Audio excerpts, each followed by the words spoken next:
Hello. And unmute everything. There we go. Hello.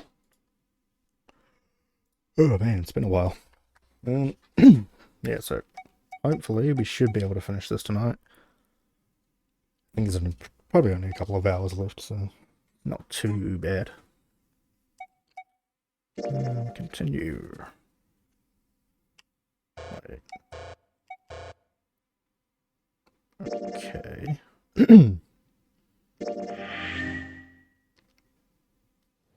Yeah. Skip through all this.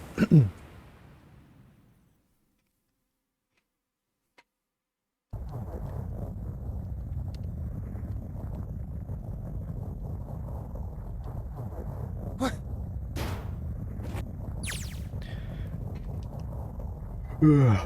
Damn, my eyesight's kind of blurry. Skip, come on. Yeah, I'm sure I remember what happened last time as we go along.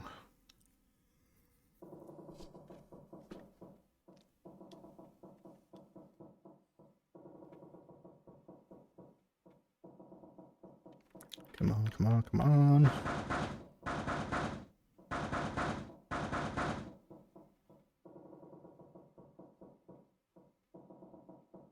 Maybe pushing something on this will work?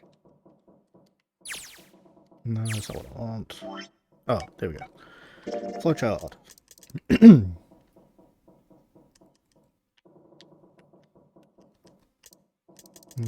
Okay, that's all unlocked.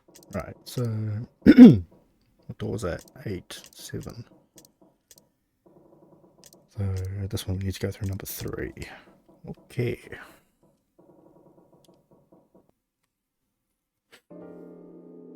Well, we really don't have a choice now. We can't let his sacrifice go to waste, right? Right. Like you even mean that. You say something? No, nothing. Yeah, but we're not done choosing yet, are we? Huh? What do you mean? Well, we haven't decided who's going in what door. Ah, yes. Yes, that's true. Enough of this screwing around. Let's decide. You first, Lotus. Which door do you want? It's the same. Got it. You're next. I guess yeah, we've seen this 100 What? times. Oh, you're gonna get it next time. All right, who's next? Junpei, which door do you want? 3. I want to go through door number 3. Nope, you can't. Yes, again. Why? Because it's impossible. If we split ourselves into 3 and 3, then we give up on going through door 3. Why? The bracelet numbers for the 6 of us are 3, 4, 5. There are 2 combinations that can go through door 3 with 3 people. That's it. Of course, 2 teams can't go through the same door. I see. That means one team would get left behind. That's right. That doesn't happen if we go through door 7 or 8? No, they're fine. We've got 3 options. Option A, have 3 and Yeah, option yeah, yeah. 4 and 3, 6 and 8. Option C, 3, 6 and 4. Those are the only 3 options. At least if we want to get all. Wait. But that means 5 and 6 can never. If we want all 6 of us to go through a door. Have you mulled it over enough, or do you need more time? Anyway, that's the deal, so think it over. You've got 2 choices, 7 or 8. You can't choose 3. If you choose 3, you're gonna be leaving 3 people behind to die. So what are you gonna do? 7 or 8? Time to choose. After thinking it over, his conclusion was take the risk and choose door 3. Sorry, Santa, but I still want to go through door 3. What? That's nuts! You've got to be crazy!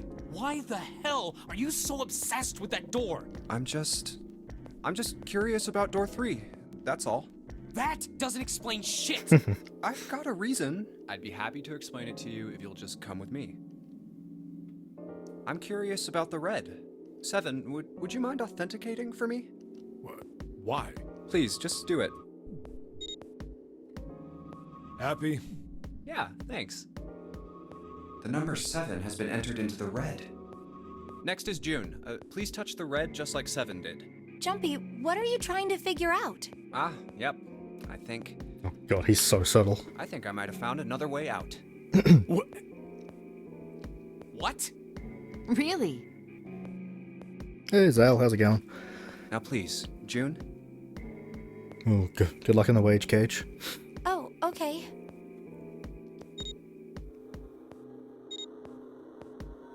All right. The only people who haven't authenticated now are Santa, Clover, and Lotus. So, what's your point? You don't get it. Think about it. Huh? What's the sum of your number and Clover's? 12. And what's the digital root of that? 3. Which is Santa's number. By the way, Lotus, what's the number that's currently in the red? 7 plus 6 plus 5 equals 18.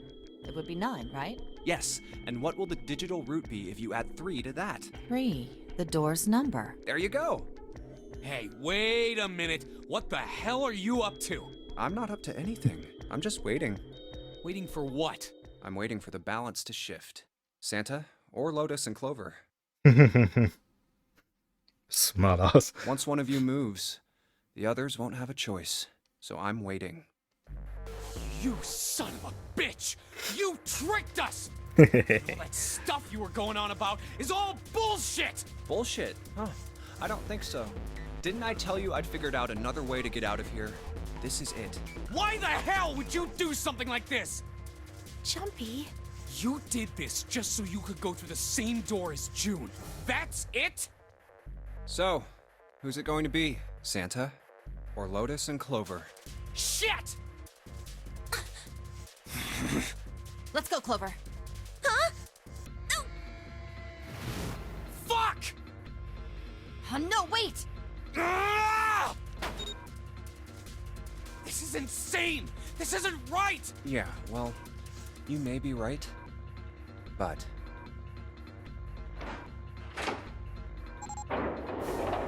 Yeah. I didn't realize we Go. choose the evil route. No!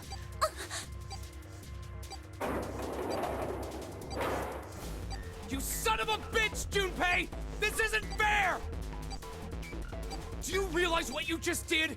You leave them out there, and they can't... Shut it! That's enough! We gotta find the dead or none of this is gonna matter! We got less than a minute left. No time for screwing around. Get moving! Damn it! You and I are not done yet, bastard! Where the hell is it? Over there! It's gotta be behind the door! damn, it's pitch dark inside. Can't see a thing!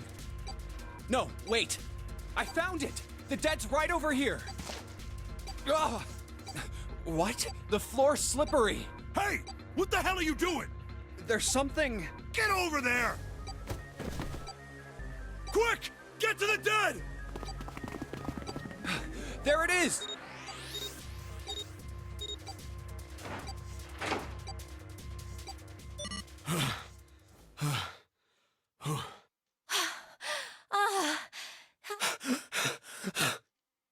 It stopped.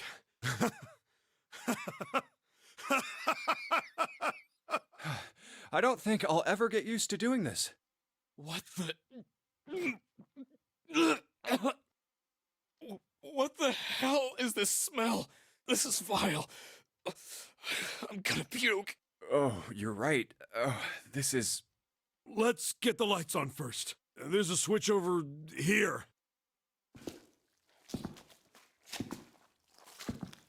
Okay, Yeah. guys, I'm flipping it on. What? Hey. Oh, this is... Looks like an explosion. Just like the Ninth Man. The detonator in his bracelet set off the bomb in his gut. Oh god. The bone is coming out of his left arm. It's definitely an open fracture. The face is the worst. Yeah, I can't even tell who it is. But the clothes are... Is that... Snake? Oh my god. Why did this happen? Oh, it may have traumatized her. No! Stop! Calm down.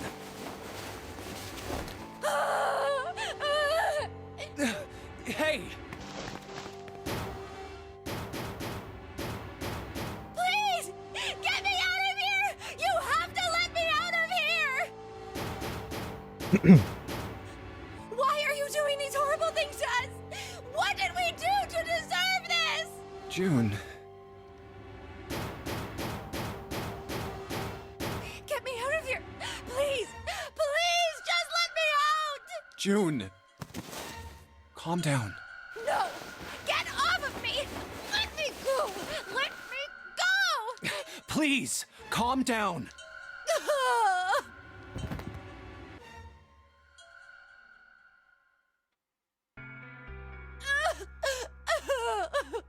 We're gonna be fine. It's gonna be alright, June. It's going to be okay. Connie, I'll be here with you, okay? Thank you. Thank you so much, Jumpy. Do you feel better? Yes, but I'd like to stay here for a little while at least. Jumpy's body is so warm.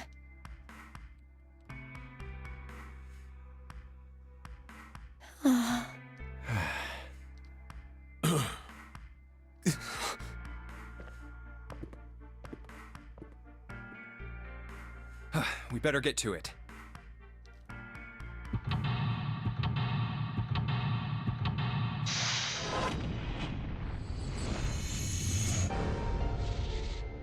Okay.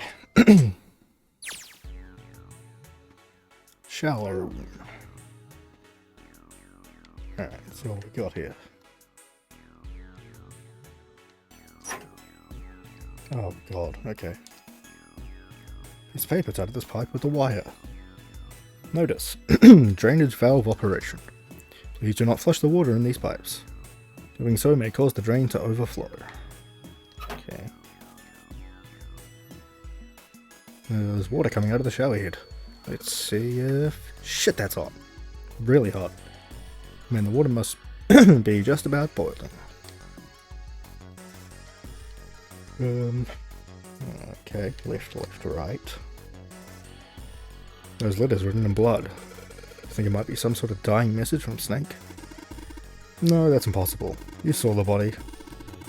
You aren't doing anything after something like that happens to you. And this... the way the blood's dry tells you it's real old. Whoever's blood this is, it ain't Snake's.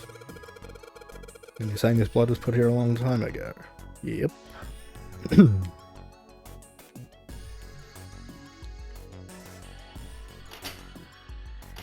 Okay, can turn off the light, that's good to know.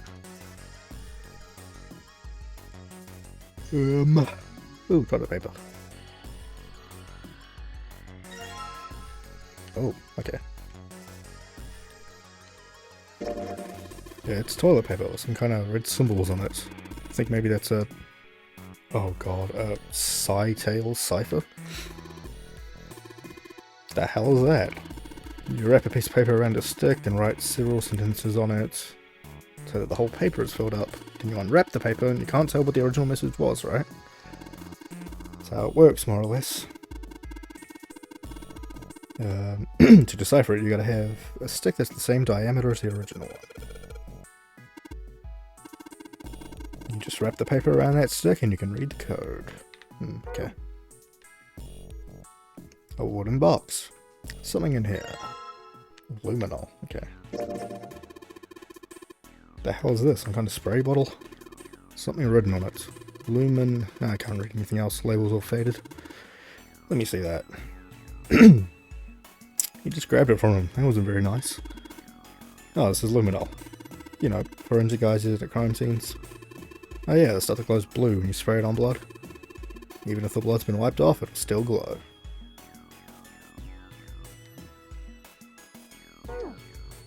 Okay.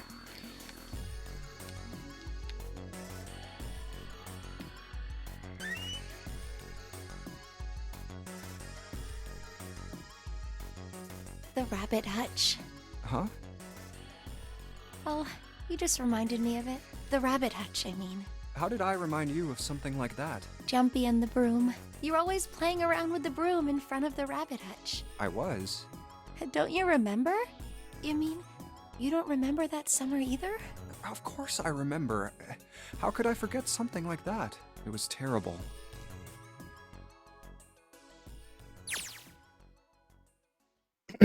They were in the 6th grade. Junpei and June had been assigned to take care of the classroom pets, the rabbits. Oh my god, I'm totally good at reading. Their chief duty was to clean the hutches every morning.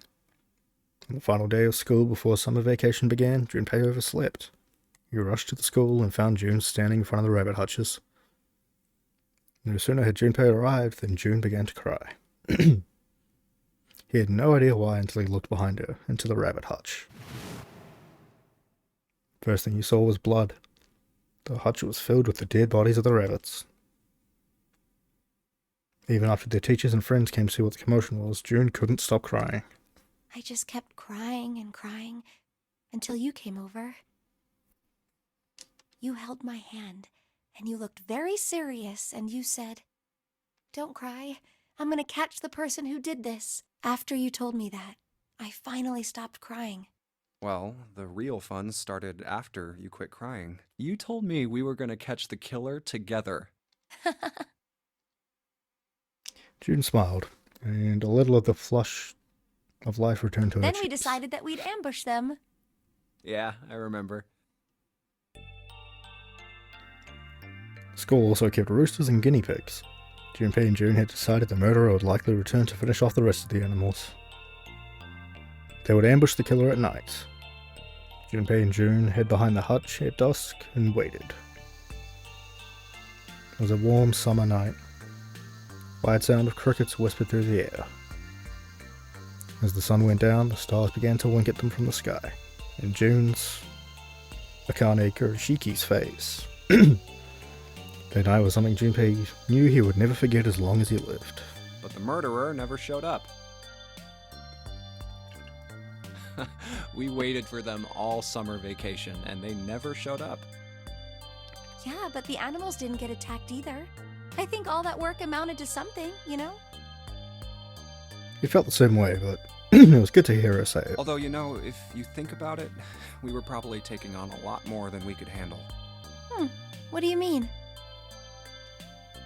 She looked up at him, confused. Come on, we were just kids. If whoever killed the rabbits had actually showed up, they probably would have had a knife or something. I mean, you must have been pretty worried, right?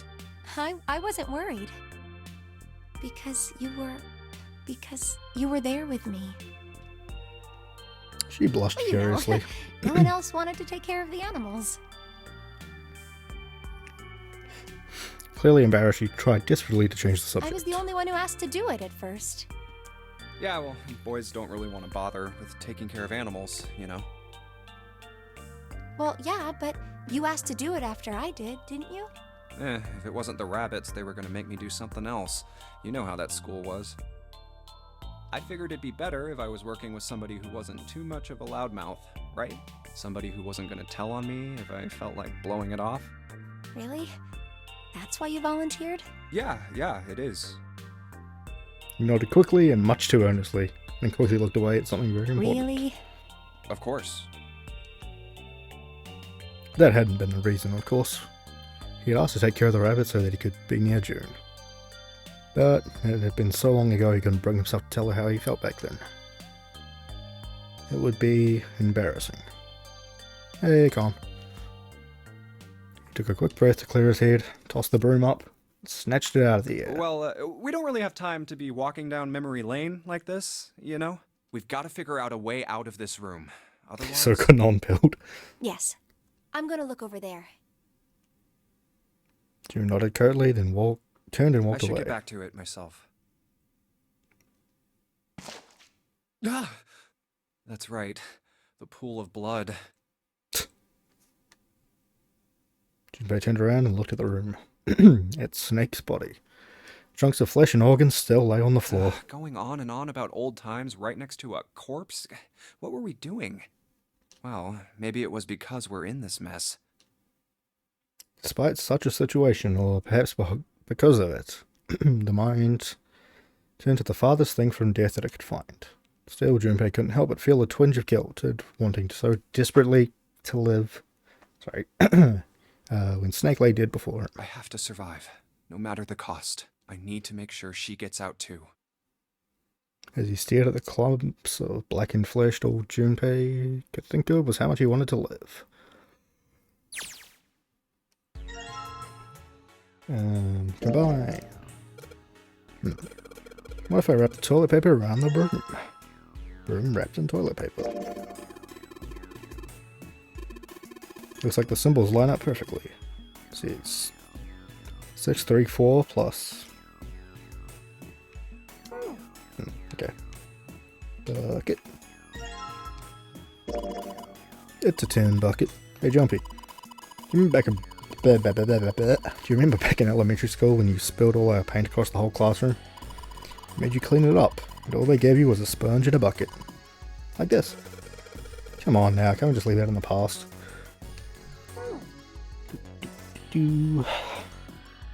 Thick pipe.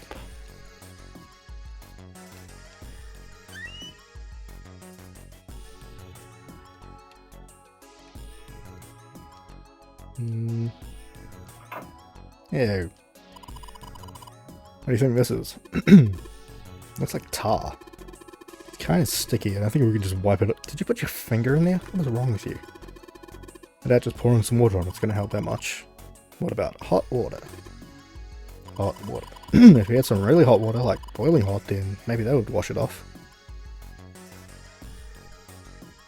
I wish I was stuck in a death maze with a cute girl who likes rabbits.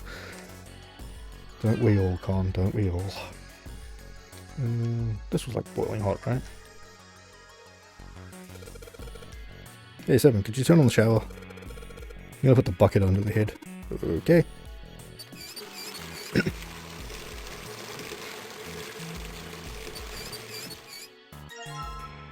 Bucket filled with hot water. Alright, I'll just spill it. Heavy. Okay, okay, I'll carry it. Ba-ba-bow. Yeah.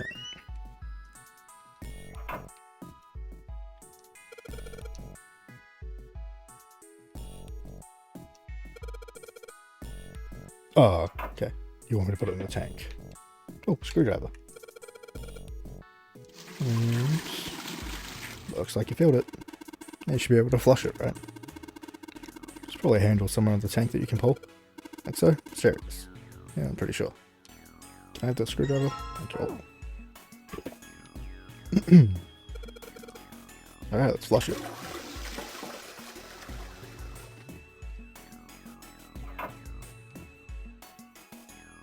$1.85 equals.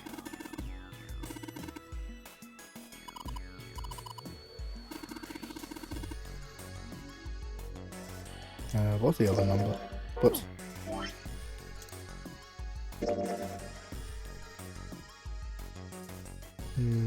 Okay, so 634 plus 185.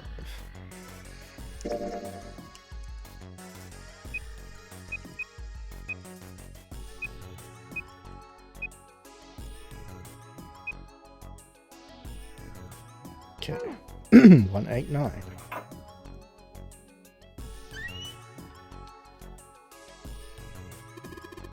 There's nothing in the toilet. If there was, that would be gross. Let's open the tank.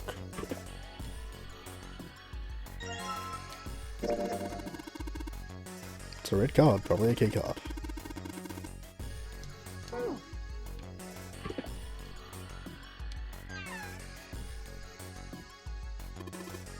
Already checked all 3 toilets. Nothing unusual.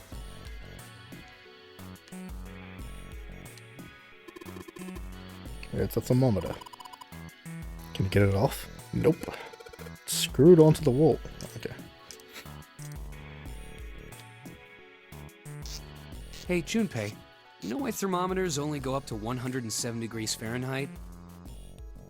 You know, I thought you were supposed to be mad at me, dude. No, I can't say I ever thought about that. At 107 degrees, the cells in the human body start to die, and the organs begin to shut down. The proteins in your cells start to harden. It's like when you hard-boil an egg. Even if you cool it down afterwards, it won't go back to being a raw egg. In other words, it's dead. That's why thermometers don't go past 107. There's no point. Oh yeah? But it's pretty rare for a fever to get that high. Even viruses and stuff don't usually drive the body temperature up to 107. Of course, there are other external things that could. Like what? Well, let's see. Something like getting locked in a sauna. Or getting thrown into an incinerator and burnt to death. Jesus. Yeah, I guess that would get a little hotter than 107 degrees Fahrenheit. All right, I got it! Huh? What's up? Nothing. Forget about it. What was that all about? Oh, you took the thermometer off. It says open at the bottom of the gauge. I wonder what that means. Maybe when it gets that hot, something will open.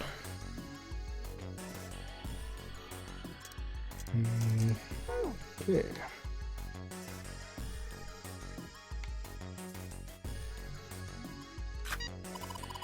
The red light's on.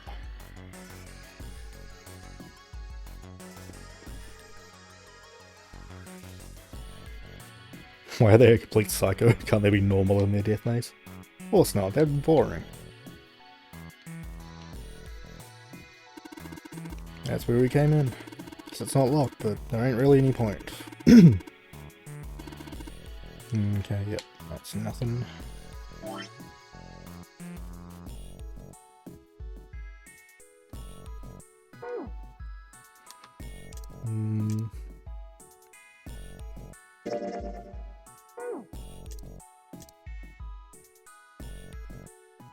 Alright, methyl luminol. The hell are we gonna spray it?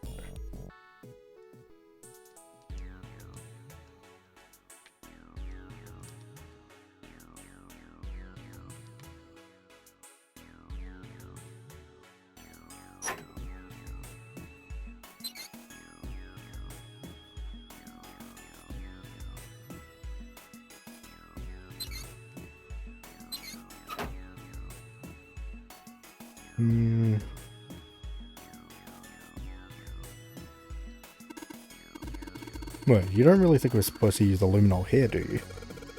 Does seem kind of weird to use it here, but maybe I should try it just in case.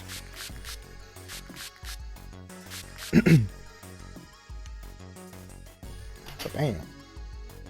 Okay. Left, left, right, left, right, left.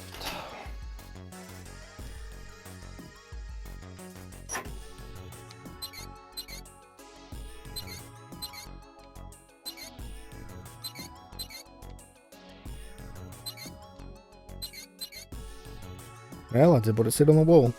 I wonder if it actually did anything. Hey, this drain's acting up. The hell did you do? I just messed with the valves a little. Nothing big.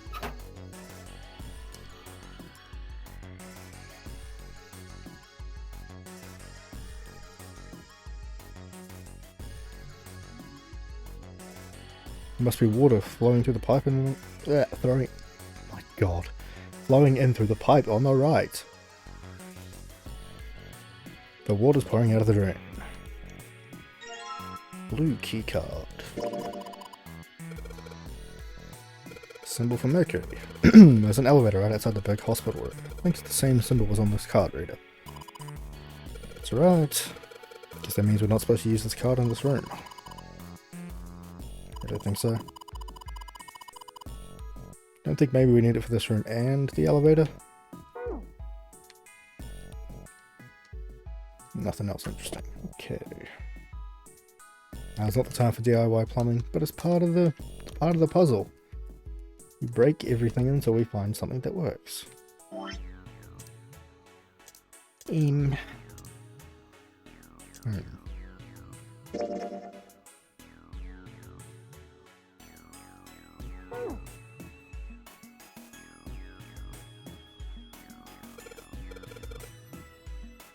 If I can get this hot water on the thermometer, then maybe. Alright, thermometer, let's get this party started.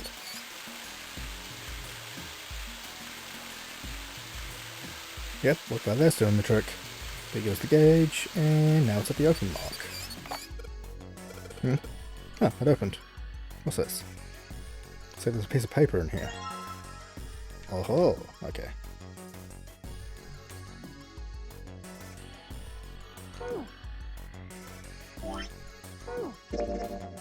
Nope. Oh god, okay, now I need all the numbers again.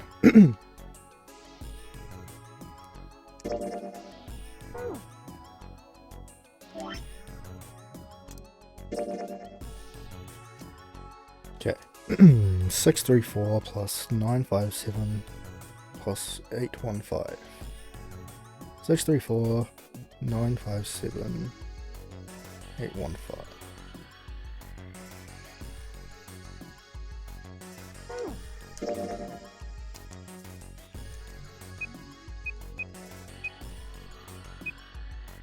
Oh god. Uh-oh. 5 seconds. Okay.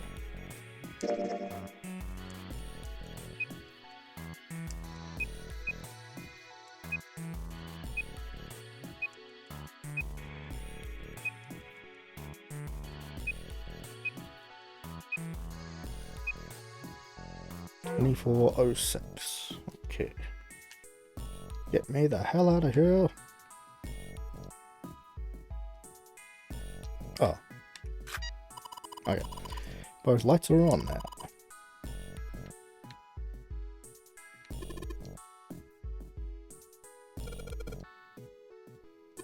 Yeah, we know what this means. Come on. Oh god, now I forgot the number. Was it? It was 24. No. 24. Shit. Okay, hold on. It's too much talking that distracted me.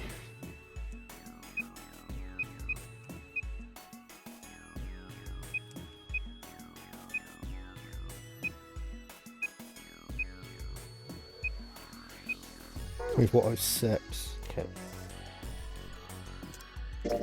Nope. Eh.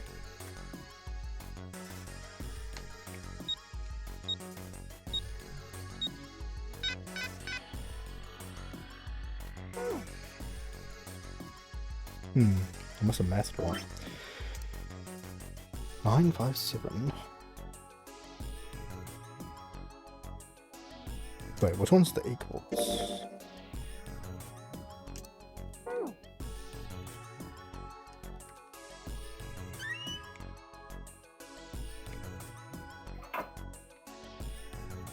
Oh, it's 185, not 815.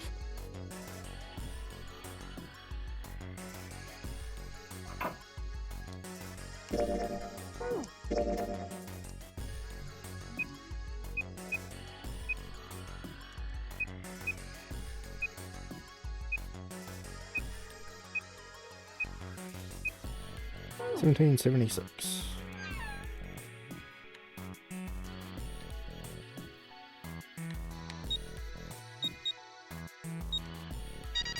Yay!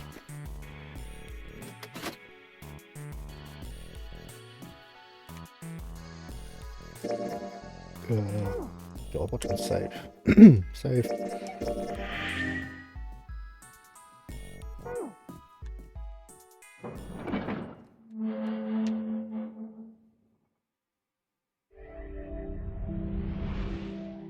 You found it! Yay! There's a large iron door at the end. Let's take a look. Huh? What are you doing, Seven? Well, I figure maybe we might want to come back here sometime. So, I stuck the broom in there to keep the door from shutting. Alright, let's go. Jumpy, look! What's up? What's that on the wall there? Oh, I think it's... a map of the ship's interior? It says C deck. So it's the map for this floor, then. We'll have time to study it later. Let's keep going for now. Ready? I'm gonna open it.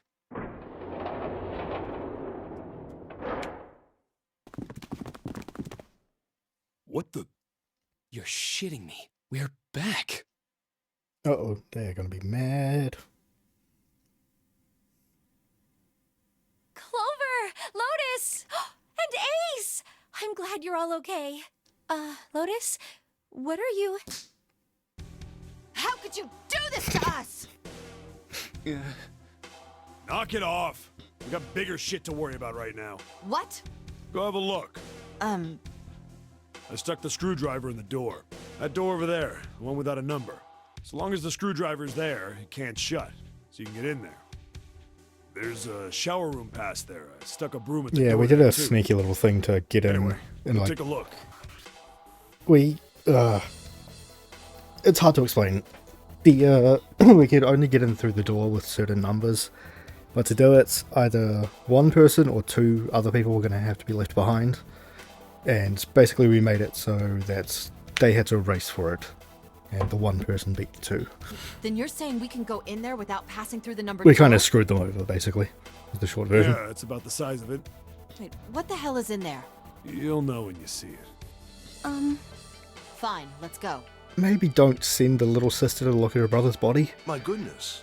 I know I said I was sure you'd come back for me. I didn't think it would happen so soon, though. Should I go as well? Yeah. Very well.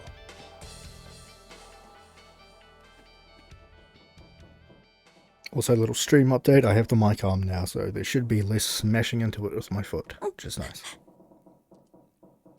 Snake was probably murdered. And I can actually lean back in my chair now. It's kind of nice. Chances are he was killed the same way the Ninth Man was. It's pretty straightforward. Not that hard to figure out how they did it. First, the killers got Snake to authenticate on the red to open door 3. Then they shoved him into it, alone, and waited 9 seconds for the door to shut. Once that door shut, it was all over for Snake. But he didn't give up. He probably knew it wouldn't do him any good, but he probably ran into the shower room looking for the dead. It was a small chance, but it wasn't like he had anything to lose. Unfortunately, it didn't work. The detonator is only deactivated if everybody who authenticated when he went in uses the dead. Snake was the only one who went through the door. And then, 81 seconds after he was shoved in, that happened. I see. So that's what you meant by killers, huh? You need at least 3 people to open one of the numbered doors, including Snake. It wouldn't open for Snake and a single killer. Yeah. Okay, we already proved what happened in the other timeline, so we can actually fast forward here. There it is. It's just the submarine ending.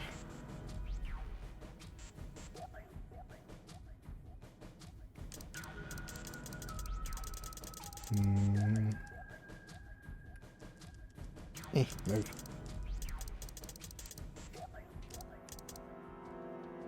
Okay, so that one's still locked. Alright, so we need to go to this one. Maybe. No, we need to go to this one.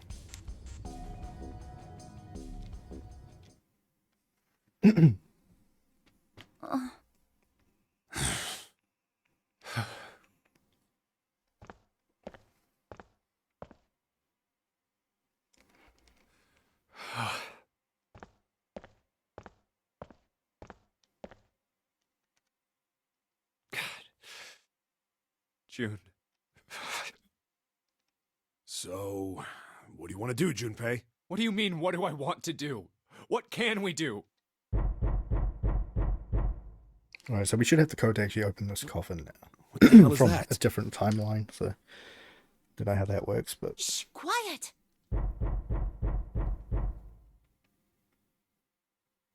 Where is it coming from?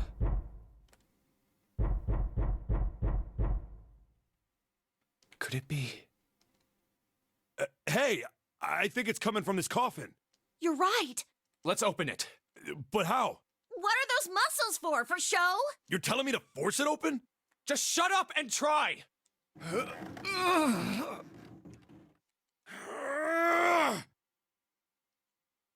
Damn it! Man, it won't even budge. Not another one. Yeah, looks like it. Do you think we have to put in the right password or it won't open? I think so.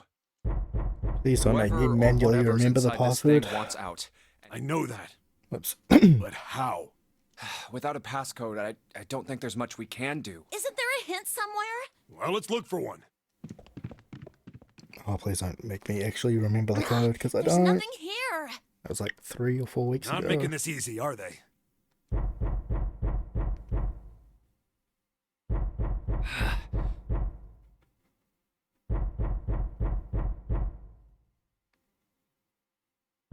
What's the passcode?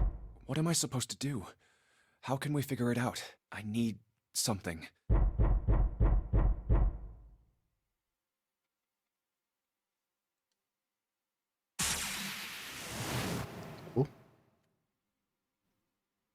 Truth had gone, and truth had gone. And now, truth is asleep in the darkness of the sinister hand. Wait, what? What the hell was that? That voice? Huh? What? What's up? Huh? Oh, nothing. Oh cool, he's hearing voices. You press the buttons. Oh god. Oh Jesus.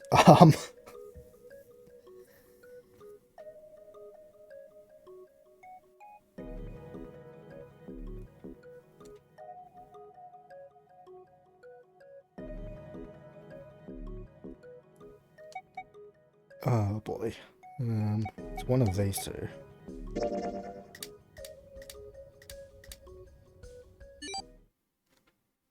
Hey, I got it.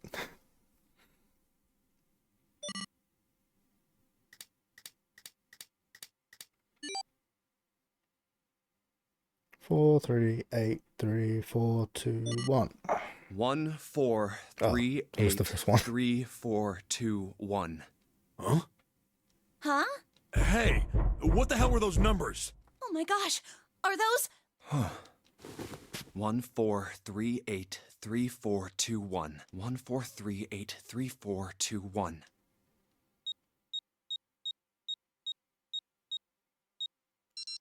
Hey, alright.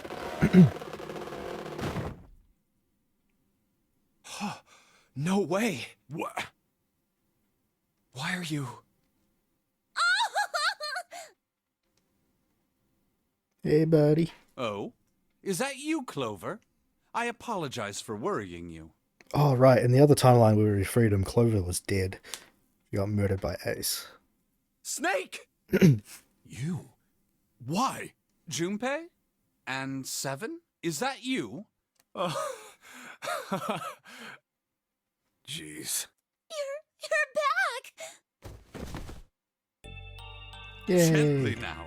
My body's still a little weak. Oh, you're back! You're back! You're really here! Oh, you're back! Come now, what's gotten into you? You're acting as though I've returned from the grave. Not as though you did. I really thought you were dead. Huh? You jerk! Idiot! Idiot! Idiot!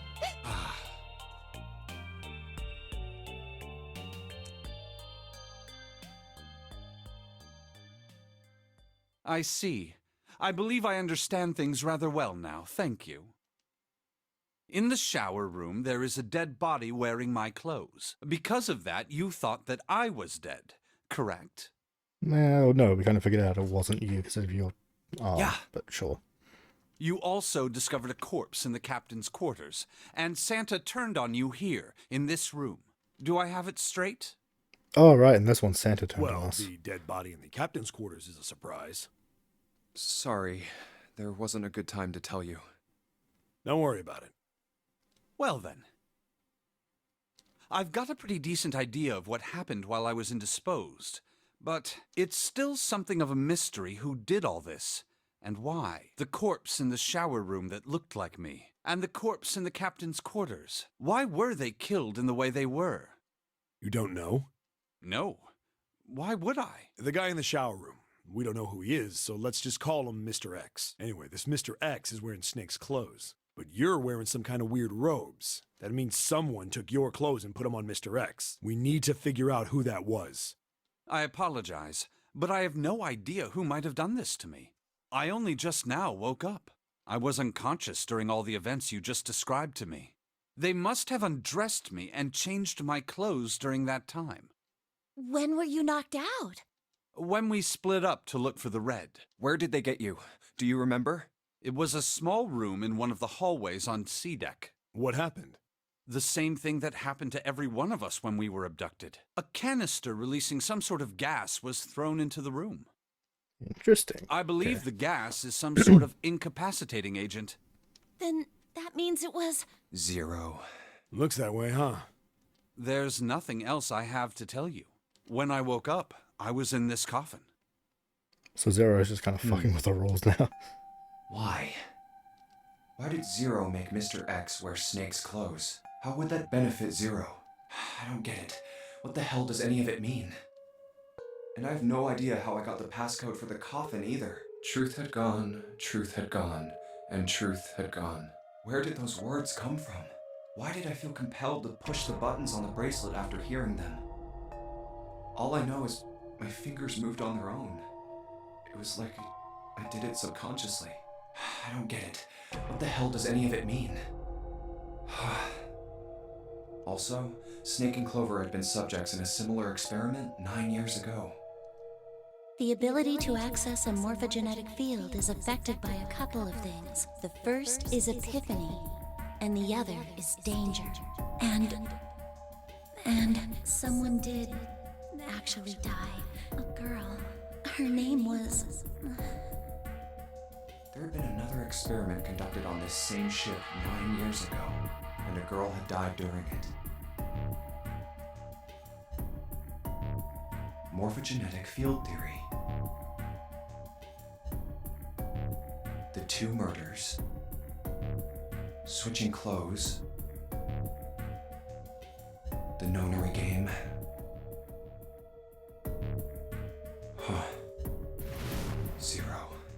he's the ringleader. The person who trapped 9 of us on this sinking ship. Zero should know everything. If we can uncover Zero's identity, all of our questions will be answered. At any rate, we'll have plenty of time to decipher the details later. For now, it is of utmost importance that we escape. Junpei, it was 4:30 the last time you checked the clock, yes? That means we have less than an hour. We must hurry. Hey, how are we gonna get out of here? Isn't that obvious? Through the other number 9 door. Oh yeah, you're right. With Snake, we can open the door. Don't tell me you hadn't figured that out. Come on, you gotta tell me these things. I, assumed you'd figured it out. Forget it. Let's just get going.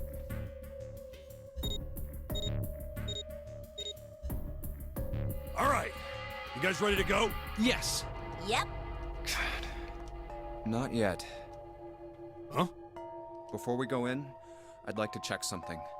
You want to check something? Yeah, but before I do, 7, could you pull the lever? I want to make sure we can verify with just the 4 of us. What do you mean? We don't need... Just do it, all right? But if the door opens, don't go in yet, okay? Please, this is really important. I really need to check this, okay? Work with me here. Fine.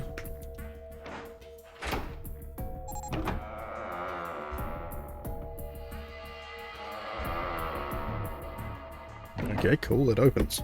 Oops. All right, that means the 4 of us can go into door 9. So, we knew that already. It's obvious. Obvious. Yeah, you're right. It is. Now, what happens if we add Zero's bracelet? What? Zero's bracelet? Why don't you take it out, Clover? So you did know I had it. I picked it up because I thought it might be useful sometime. This was on the left hand of the corpse in the captain's quarters. If you look at it, you can see it's got a 0 on the face. Just to make this a little easier to talk about, I'm gonna call the guy we found dead in the captain's quarters, Cap. Then I should be able to open door 9 with just me, Clover, and his bracelet. Though the big question is, if Cap is the mastermind of this game, would he really put one of these bracelets on? Anyway, let's just give it a shot. Clover, give me your hand. Okay. Now the captain's bracelet. And pull the lever. I knew it. So it's not a 0. Or a 9. Now, what does this tell us?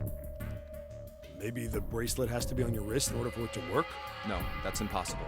Did you see how the panel showed a 3rd asterisk when I scanned Cap's bracelet? Whether or not it's on your wrist doesn't matter. Oops. All you have to do is put the bracelet near the panel for it to register. Huh. Looks like you're right. See? So what does that mean? There's only one possibility. That bracelet isn't the number 0. Is that what you're saying? That's right. Then what number is it? Let's find out. Scan the bracelets with this combination. Let's try Snake, me, and Cap.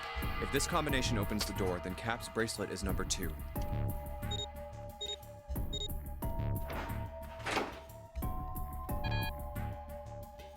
It didn't open.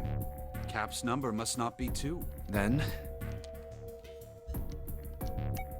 let's try Snake, Clover, and Cap. If this combination opens the door, then Cap's bracelet is number 3.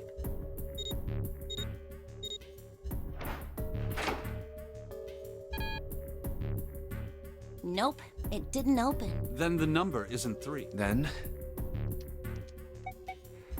let's try Snake, me, Clover, and Cap. If this combination opens the door, then Cap's bracelet is number 4.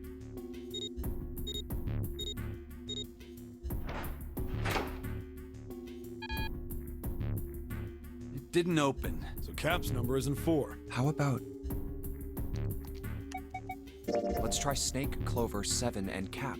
If this combination opens the door, then Cap's bracelet is number 5.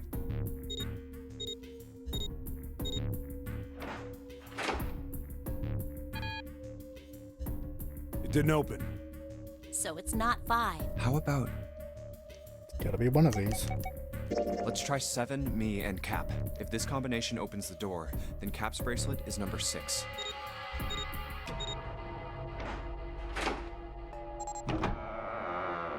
Okay. Hey, it opened! The door opened! What? Why?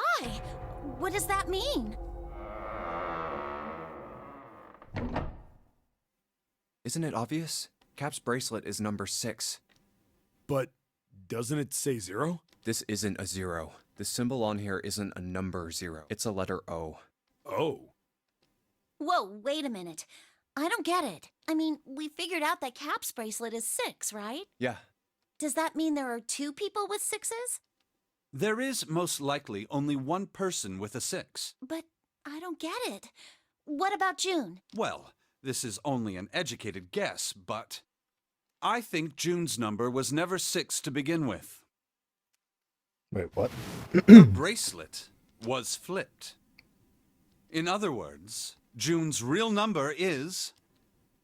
9. That seems the most likely. And all this Does it? numbered door stuff was just a load of crap? Why would you say that? Because if June is 9, then the numbers wouldn't match up. Here, look. List of all the numbered doors June's gone through. I'll let you know what I'm writing, okay, Snake? And that's everything. I wrote down which door she went into and with whom. And I wrote what all the numbers were. So if you switch 9 in wherever there's a 6, the numbers don't work. If the digital root is 7, then you can't open door 4. If the digital root is 2, then you can't open door 8. Clover, do you notice anything interesting on that list? What do you mean? Nope, I noticed nothing. You're talking about 3, right? Oh, 3's in all of them. 3? Santa's always in the room with her. That's what you're saying, isn't it? Yes, that's right. What about it? That's quite simple, really. You told me that the first time you came to this room, Santa was the first to refuse to leave June behind. Now, doesn't that beg the question why? Why would Santa do such a thing? The answer is easy. Because Santa can't open door 9 with only 7 in Lotus. Of course, there's only one reason for that. His number isn't actually 3. Santa's real number, 7? Would you be so kind as to modify my sister's equations? Yeah, sure. This is what you were getting at, right, Snake? Ah,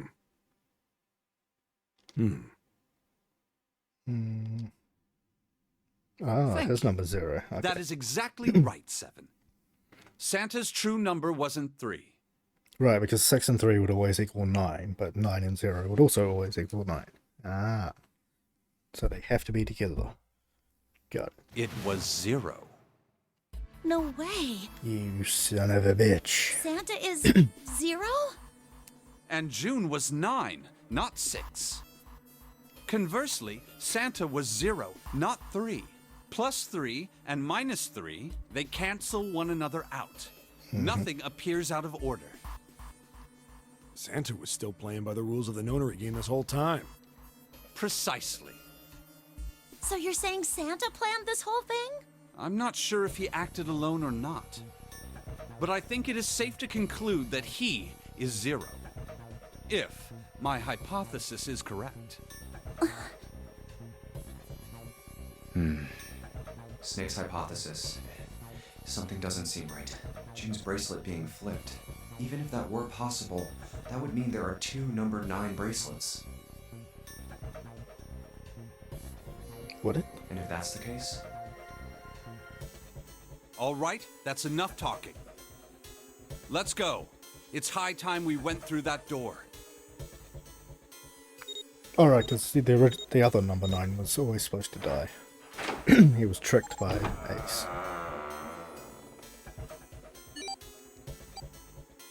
it's right there.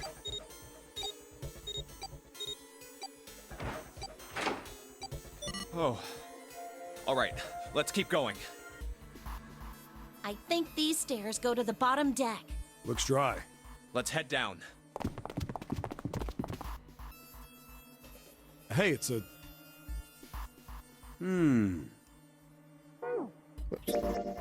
Let's quickly save. This is the Neptune symbol. There must be a key around here somewhere. Neptune key. I only have the Uranus key card. It's a different planet. Plus, it's the wrong kind of key. Let's turn around and go back for now. Yeah. Hey, another door. And a card reader this time. It's the Uranus symbol. This is the place.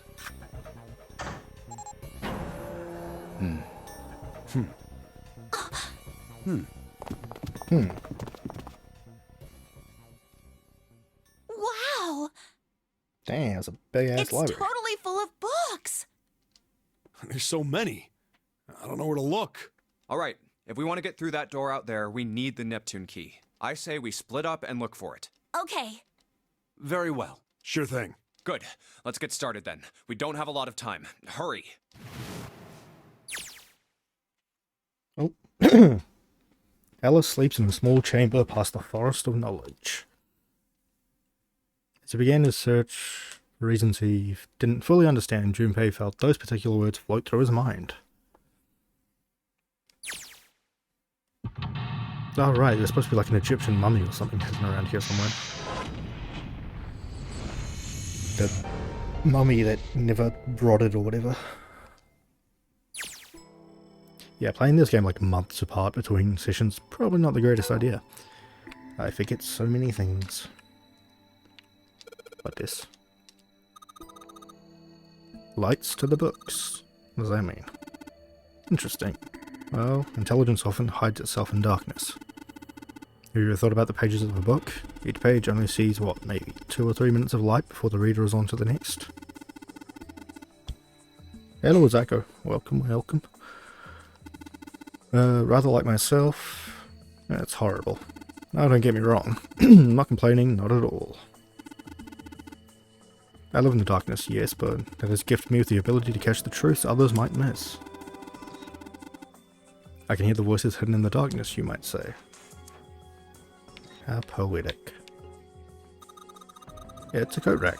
Like a place where you can hang coats and hats and stuff. This one's not too big, so maybe it's just hats. Oh god, this is disorienting.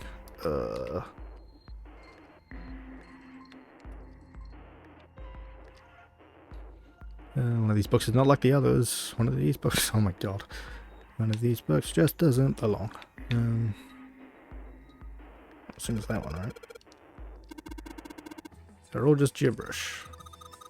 What if we like switch them around? Yeah.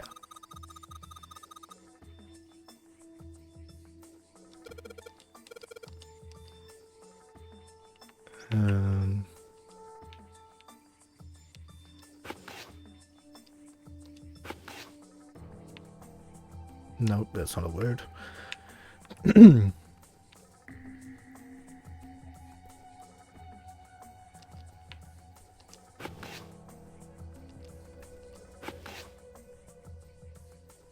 Open here, find bulb. Okay. So putting those books in the right order, open this thing up. Huh, piece of cake. Hooray! You did it, Junpei. Letters from the title spell out. Open here, find bulb. The light bulb looks like it's brand new, and it's really big, so it'll make a lot of light. Okay. Oh god. It's the same one. Kids book here. Looks like it's children's stories about Native Americans. Don't you think a random book like that is kind of suspicious? Maybe you ought to hold on to it. Book.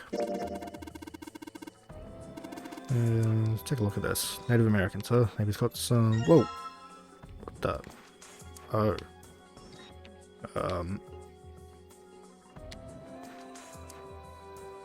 Okay, I'm going to assume that just says kill. It's one of them pop-up books. LRK... Wait. Oh, it's supposed to be an R, not an L.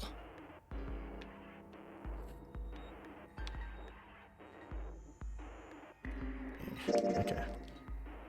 What is LR and K sticking out of it? Okay. This book. What's Hellenism? I think it's something like a fusion of Greek and Oriental culture. History of the medieval period. Maybe it's about Sir Lancelot. Isn't he just a story? I don't think you're going to find a guy who didn't really exist in a history book. Cultural heritage of Rome. That's going to be serious inheritance tax. Okay. Oh god, now what? Big opening is the door to the library. Pretty impressive. Almost looks like the door to a shrine or a church. Okay, so that's where it came from.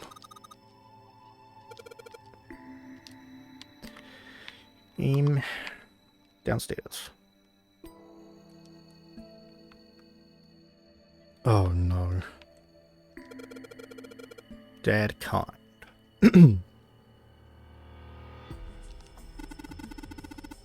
Wasn't that a German mathematician? Was it? Okay. Maybe it's a compilation of his work. Lieber's book is in German. Complete works of something. Never heard of it. Well, Sank doesn't know what it is. I don't think we'll ever know. Owen. Isn't enough to go on. Perhaps it's about the English Revolutionary? Sheldrake. Isn't Sheldrake...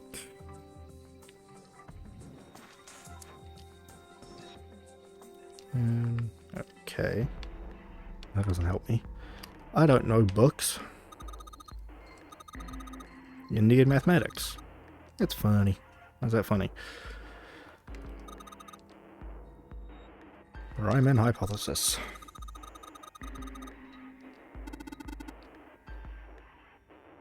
What? There are many factors in length, girth, lubrication, and lack of... Oh my god. Whoa! Okay, pretty sure that has nothing to do with what we're actually looking for.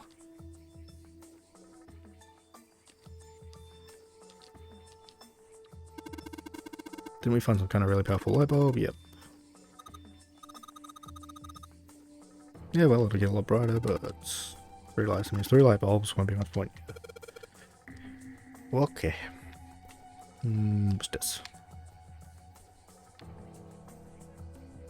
It's a couple of books on the glass shelf. From left to right, they say Volume 6, 3, 2, 4, 1, 5. Oh, good lord.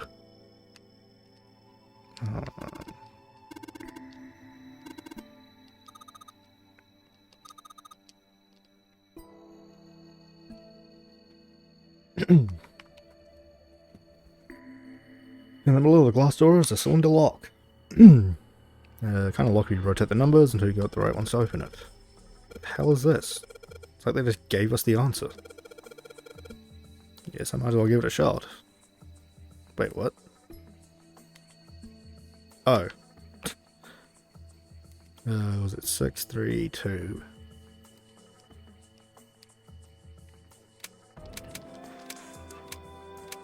X 415.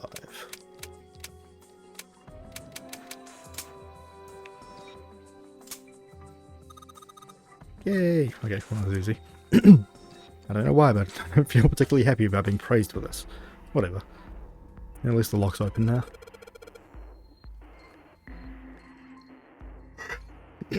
Let's see if we can get it open, alright? Yay. Oh, 6 books seems to be pointing at the cylinder. Okay. We don't need that. We'll take that. Oops.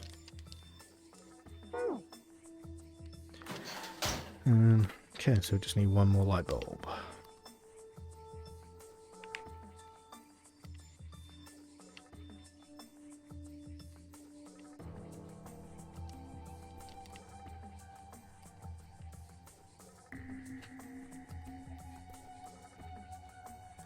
Nope.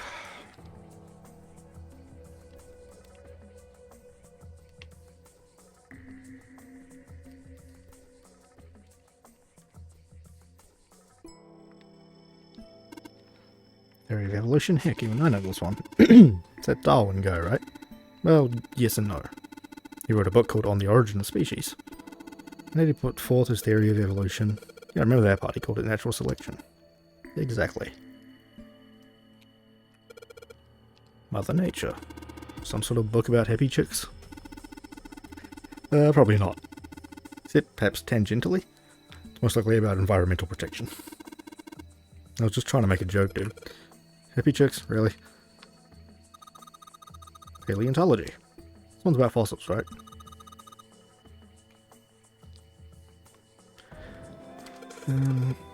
Introduction to geology. Got a... Okay, yeah, whatever. Has nothing to do with what we're looking for.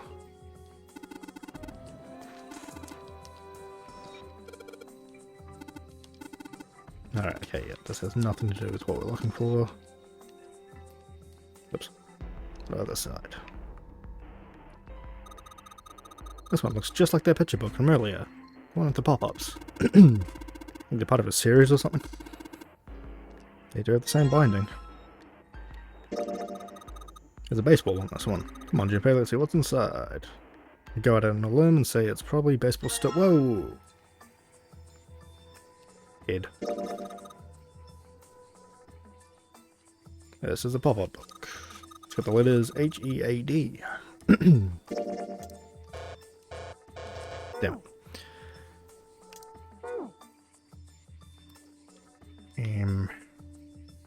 Still need one more light bulb. Lights to the box, yeah.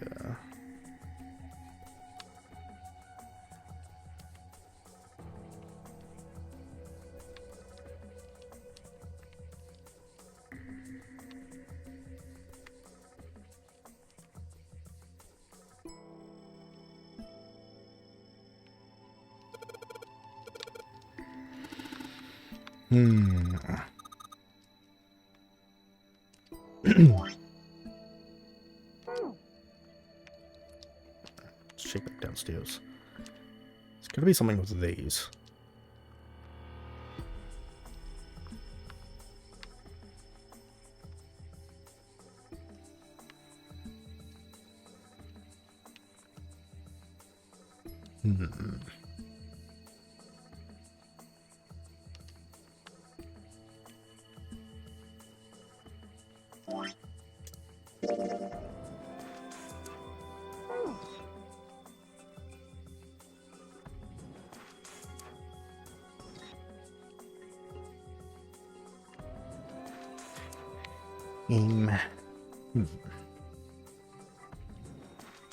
Oh, there we go. Another one of those picture books. Oh my god, I know how to read, I promise. Something about these things feeling nice. Brings back good memories. Oh shit, you little brat. Alright guys, call it. Take this picture book with me. Tales of Old Japan. Got a magical wand on it, okay. Well, aren't you gonna open? Pretty sure it's just gonna have pages and sides.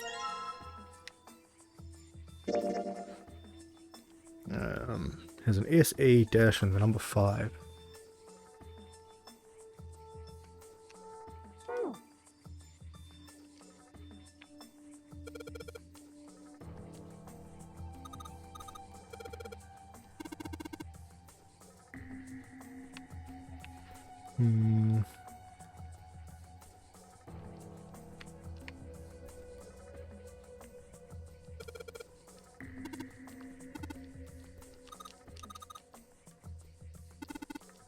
Yeah, stop talking about books, I'm just here for answers.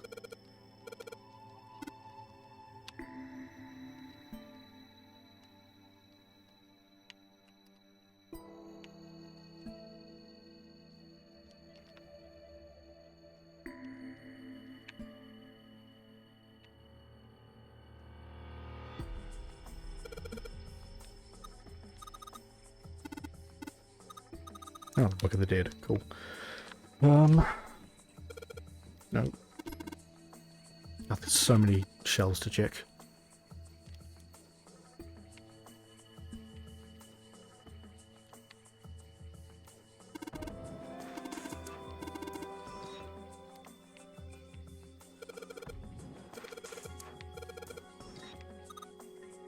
Yeah, stop.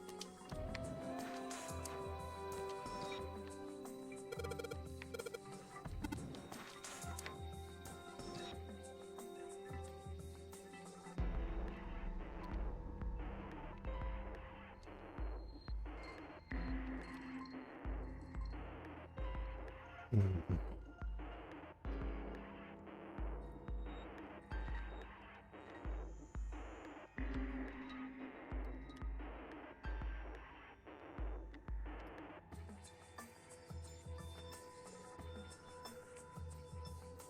What am I missing?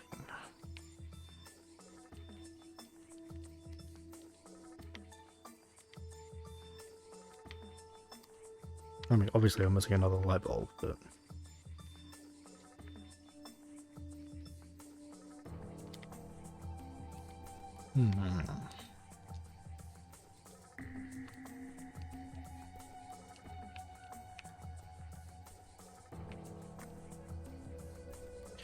Small enclosure with 9 sides, there are 3 of these things, look like music stands. We try putting these picture books on the stands.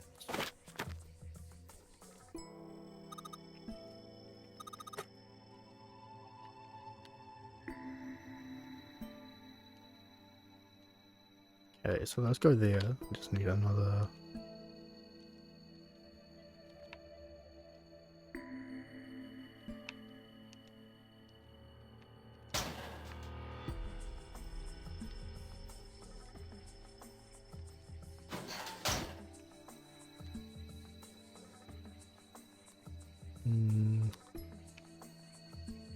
What do I do with you?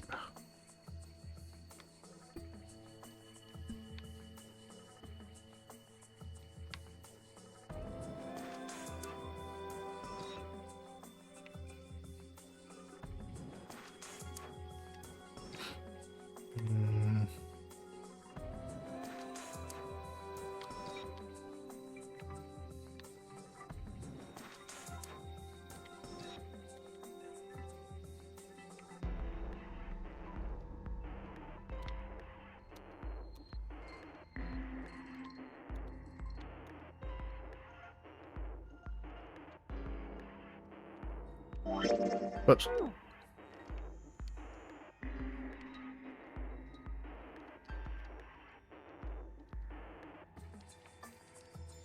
Whoops. Stop hitting the gate.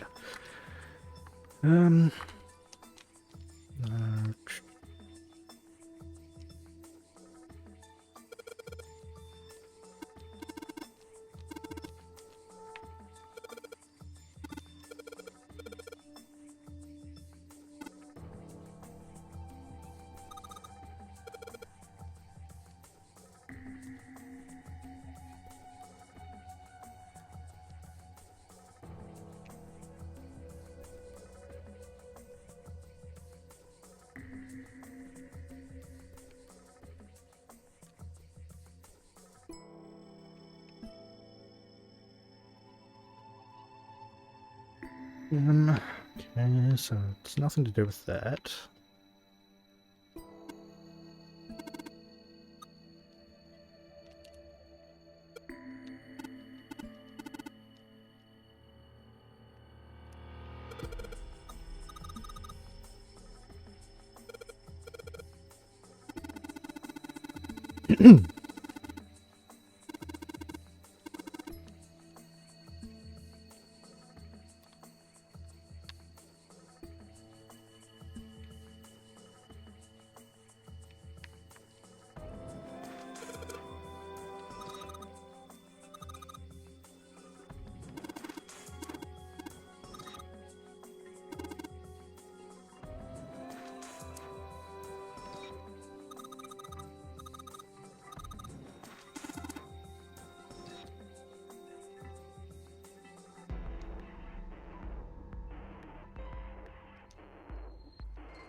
Oh god, shut up, Snake.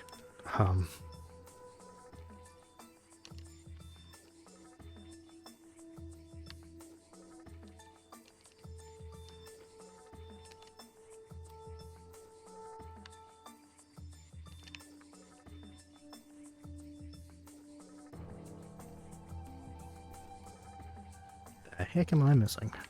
A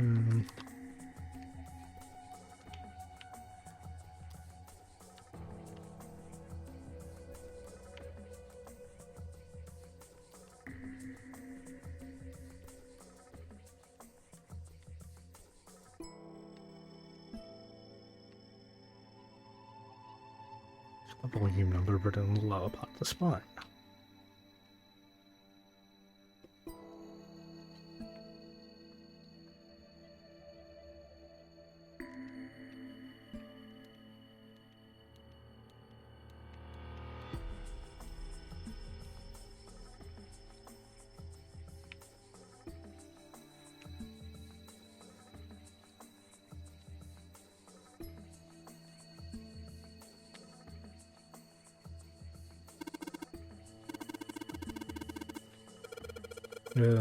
Probably means our light isn't bright enough. Yeah.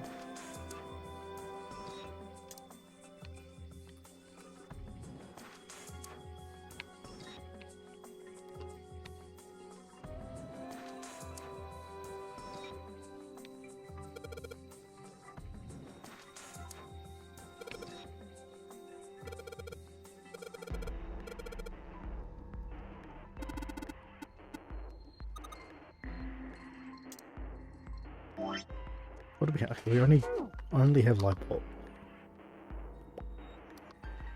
Well.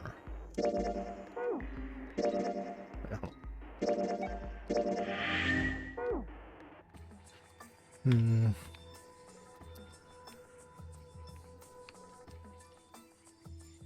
gonna do a quick BRB because I'm gonna go to the toilet.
Oh, I'm back. Okay.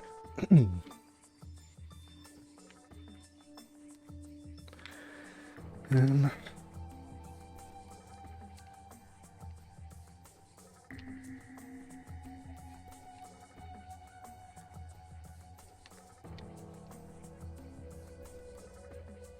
it's gotta be something with one of these shells, surely.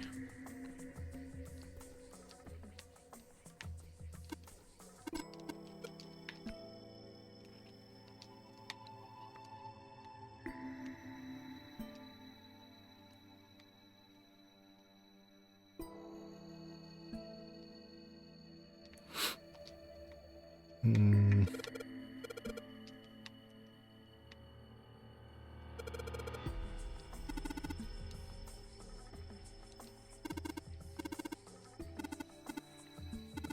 Stop talking about books.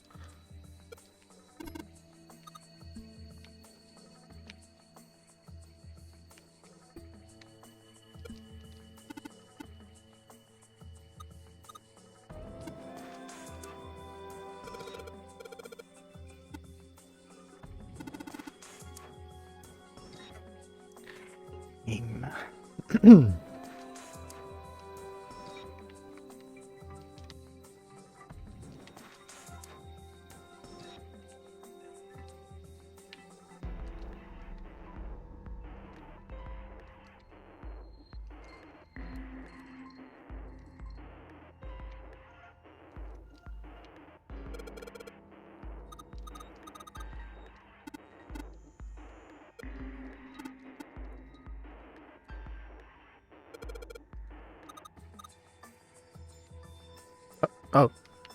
Okay. I just missed a shelf. Okay.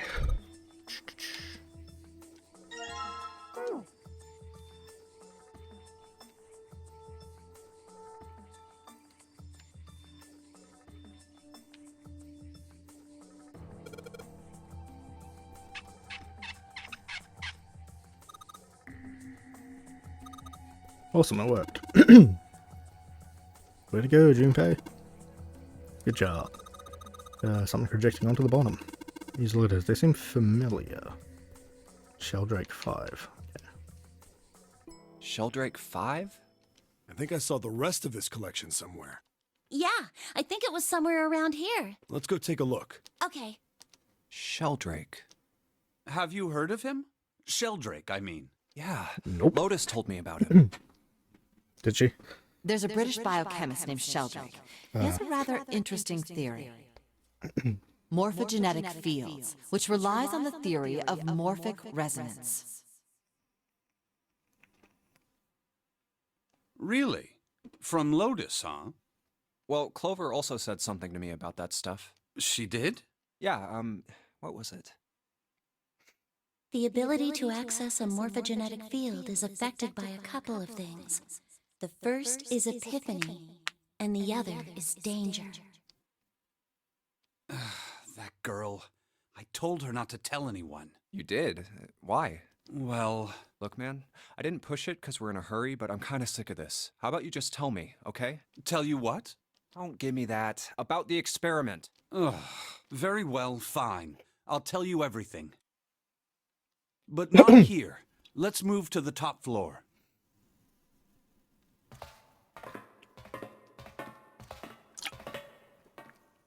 I suppose I might as well start by telling you why I kept quiet, and why I made sure Clover did as well.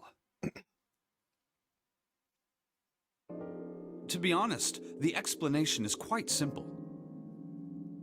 Zero told me not to. I had little choice. He didn't walk up and tell me, of course. He gave me a message engraved on a card. That's a Braille card. It looks just like the one you showed us earlier. So you had 2 cards. No, only one. I just didn't read the other part. What do you mean? I thought that card just had some rules for the nonary game on it. Yes, it did. And those were the rules I read you. However, they were not the only thing on the card. There was something I didn't read. Well, perhaps I should say, there was something I couldn't read. And that was? Tell no one of the events that took place 9 years ago. Tell, and I activate your sister's detonator. It's a threat on our lives. Oh. Well, what about Clover? Did she get a message from Zero too? I don't believe she did. But doesn't it strike you as strange that Zero would shut my mouth, but not hers? Yeah. To be on the safe side, however, I told her it was best not to tell anyone. Still, apparently she told you. That girl. What's wrong with her telling me? I figured some stuff out with the things she told me. I mean, it looks like the whole activate her detonator thing was just a bluff. She's prancing around downstairs happy as a clam now that you're back. That's very true. I've decided I can trust you. I've decided to tell you the truth. The chance that Santa is Zero is very high. I feel I can assume Santa doesn't have the time to observe us at the moment. And at any rate, even if he were, I very much doubt he would kill us. Why? Clover told me about the four-leaf clover, about the words. If he knew about that, then he was in my group during the first experiment. I'm sure of it. He wouldn't kill us, no matter what the situation was. Hey, Snake? Yes, I know. You want to know what happened during the experiment. That would be nice. Yeah. How much do you know? Clover told me about... I see. The morphogenetic field in the experiments 9 years prior. How the experiments had taken place simultaneously at 2 locations, one being the ship and the other being a building in Nevada. And the girl that died during the experiment. She told you all that, did she? At any rate, I now know how much you've learned. All that remains for us to determine is who did this and why, right? Yes. Can you tell me what happened? Yes. The people who organized the initial experiment were from a company called Cradle Pharmaceuticals. There were 4 of them running the show. Gentaro Hongo, Nagisa Nijisaki, Teruaki Kubota, Kagechika Musashido. Hongo was the CEO of Cradle Pharmaceuticals. And we already know that that's Ace. Nijisaki was his right-hand man and did the lion's share of the planning. Kubota led the company's research and development division. And that was the 9th man. Musashido was their majority stockholder. It was these 4 people who planned the initial experiment. Let me simplify it for you. Hongo designed it, and Nijisaki put it all together. Kubota developed the technology required, and Musashido provided the cash. So it's Hongo, Nijisaki, Kubota, Musashido... Of course, more than 4 people were required to conduct an experiment of this scale. To that end, they organized a top-secret team to assist them with their research. All in all, they gathered 10 people or so. Those 10 completed their team, and they were able to begin the project. They named it the Nonary Project. The purpose of the experiment was to research the prospect of controlling a human mind through sheer will. The vessel, I suppose you could say, for this control was the morphogenetic field. Why did the glycerin suddenly begin to crystallize? Why did the crystal structure of EDT undergo a sudden change? Why did the rats improve their puzzle-solving skills with each generation? Experiments with humans produced the same results. The more people who knew the answer to a question, the more there were who could answer correctly without having seen the problem before. Why is that? How could it happen? The answer is that the shape of the answer has been stored in a field invisible to the naked eye. And through that field, the resonant event transmits information related to that answer. That's essentially the idea behind morphogenetic fields. But that's just a theory. Okay. Can't bring yourself to believe it? Yeah. Let's say someone killed another person because the devil told them to do it. Whether the devil exists or not has no relevance to the murder. They believe the devil exists. Whether or not he does is immaterial. So what matters here is that Hongo believed in the morphogenetic field. That's right. But I still don't get it. You said they wanted to figure out how to control people, right? That is what you were saying. Yes. So how are they going to do that with a morphogenetic field? I'll keep it simple. Let's suppose 10,000 people have solved a certain problem. The chance of you knowing that answer, even if no one has told you, will go up. Let's have another example, shall we? Say 1 million people were to do a handstand right now. Tomorrow, the chances of you doing a handstand would be higher, even if you had heard nothing of this hypothetical mass handstanding. Mankind's thought process and actions are all part of a resonant event. All of the resonant events encoded in the fields are projected onto you. Of course, this assumes you believe in this theory. Do you follow so far? Yeah. Now, if there was a person who had the same effect as those millions of people, what would happen? If that one person were to do a handstand, other people would find themselves wanting to do handstands as well. Can you imagine what a person with powers like that would be able to do? Come on, there's no way. I'm not done. Imagine another scenario. Imagine another person. This is an ordinary person. Let's say he does a handstand. What if there was someone who could grab the resonant event he created by doing that and use it to make other people do handstands? What would happen then? A person who has the power to write to the field, and someone who can read from the same. You could think of them as the writer and the reader, or the transmitter and the receiver. What would the world be like if there were people with abilities like these? So the transmitter's resonant event can be transmitted through the field and sent to the receiver. And then the transmitter can control the receiver however they wish. That's what you're saying, right? Yes. Close enough, at least. Come on, that's just crazy. Well, if you want to prove that, then you'll have to test it first. At least, that was how they thought. That was why they decided to do their experiment. That was how the Nonary project began. By the way, Junpei, have you ever heard of the Gansfeld experiment? Yeah, that was an experiment in telepathy, right? You place a pair of subjects in separate rooms. Then you show one a picture and ask the other what they see. Interesting. I'm impressed. Yes, that is exactly correct. So, why did you bring up the Gansfeld experiment? It was used to screen subjects for the Nonary project. The hospital in a remote town was affiliated with Cradle Pharmaceuticals. Hongo used it to conduct experiments on visiting children in secret. Some of them, he found, had potential. He began to gather children that showed promise. Children that seemed as though they might be able to access the field. Of course, none of them volunteered. They were kidnapped. There were 9 pairs of siblings taken, for 18 children total. For reasons that were not fully understood at the time, each pair had 1 transmitter and 1 receiver. They were split perfectly. As such, the 18 children were split into 2 groups of 9.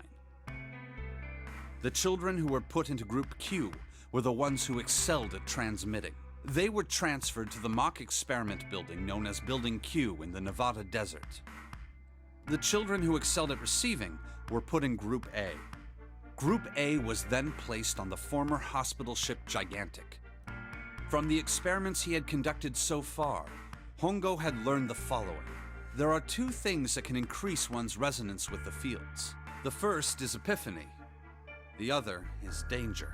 Have you ever been faced with an especially difficult problem and thought about it very long and very hard until finally an answer suddenly appeared in your mind?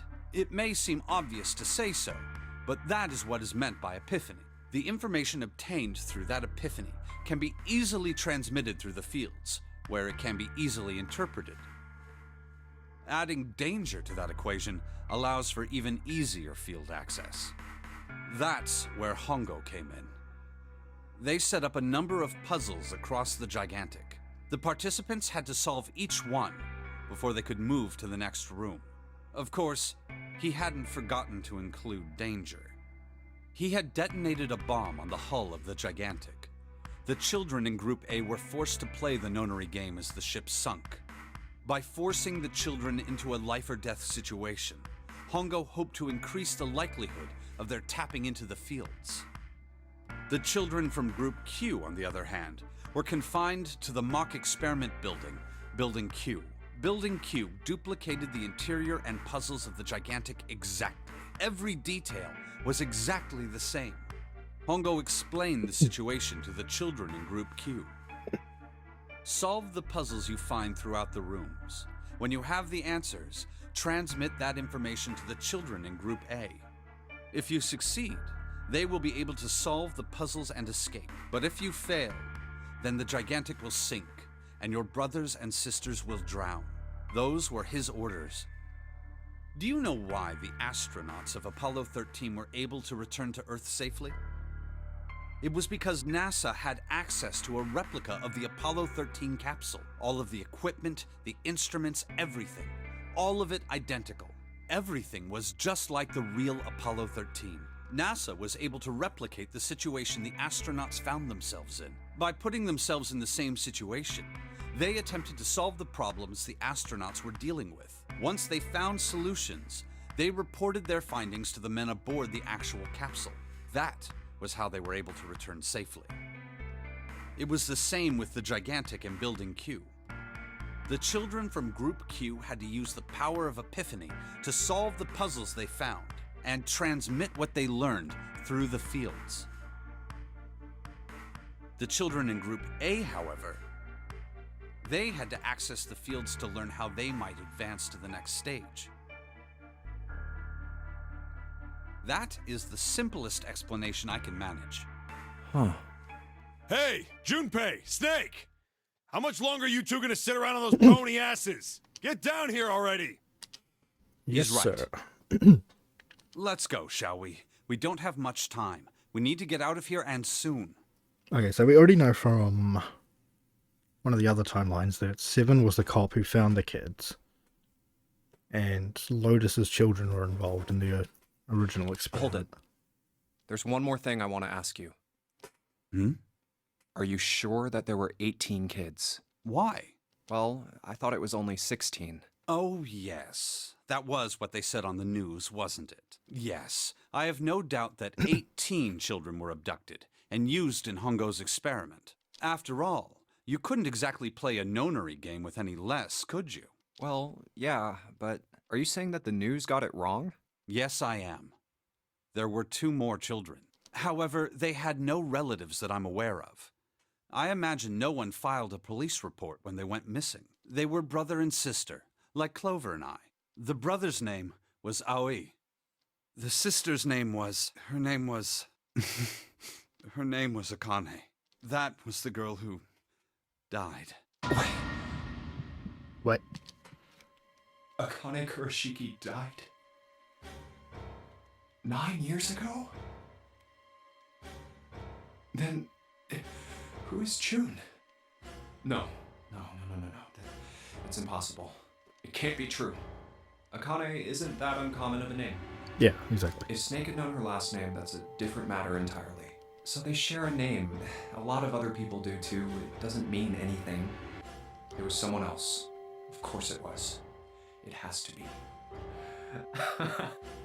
Is something wrong, Junpei? Your breathing sounds strange. Oh, no, it's nothing. I'm fine.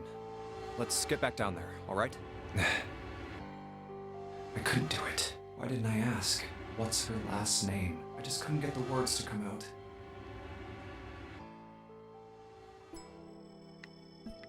I mean, there's no way it's not her. 'Cause they said that, hope June isn't sus. She might be sus. Oh, Sheldrake, that's what we wanted. Come here. Sheldrake, this is it. This is what the shadow picture was pointing to. But didn't it say 5 at the end of the shadow picture? Yes, I think we need to find the 5th volume. Oh, would you look at that? There's a big red button. I guess we should press it. Always press the button.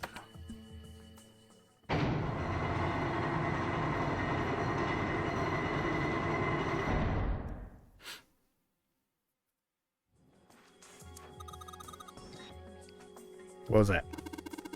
Sounded like something really big was moving. Came from the top floor. Alright, let's go check it out.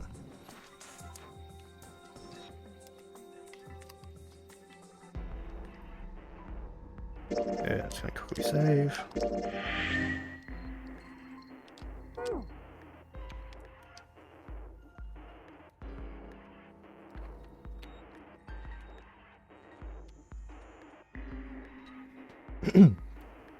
Oh god, okay. Oh, what, 13, 14, 10, 13. Keyboard in front of the numbers. And there are 4 Roman numerals on the wall. It's got to be a hint of some sort. 13, 14, 10, 13. Do you think we just need to put the numbers from the wall on the keyboard? No, you can't. Keyboard doesn't have any number keys. Oh god.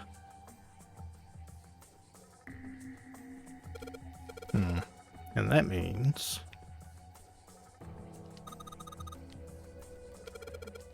yeah, but you can only enter letters. Looks like you can only enter 4 letters.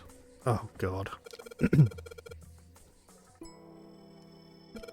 See how this works. You hit enter once you type the letters. You can erase what you typed with clear.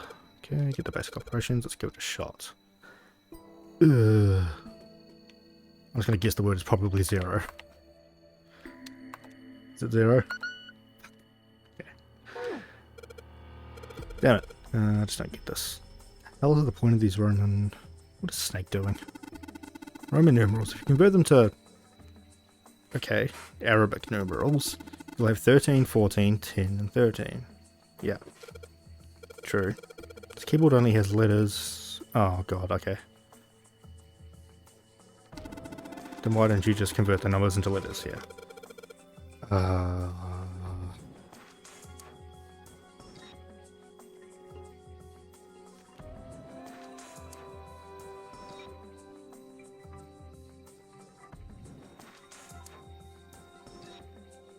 say M in...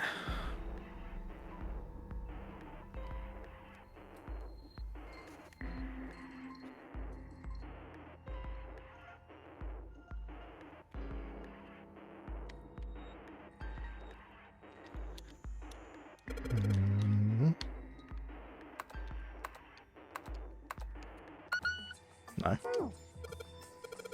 Why isn't this working? I was thinking. It's kind of like that other one. Other one what? Come on, you remember. The one in the captain's room? No, that was months ago.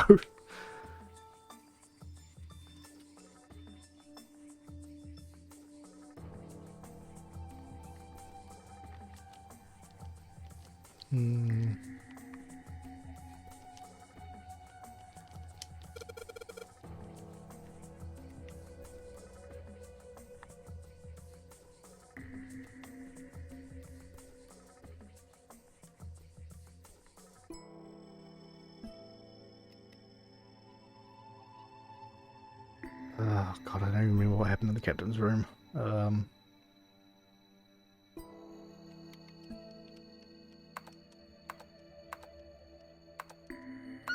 Nope. Why? The hell isn't this working? Don't you remember? No. Thing in the captain's room. You put in letters for numbers, remember? So I think we've got to do the opposite of that. Do the opposite.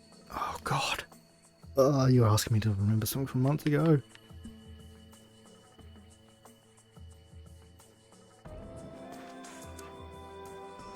Wait, I'm just gonna make sure I'm not miscounting. A, B, C, D, E, F, G, H, I, J, K, L, M, N,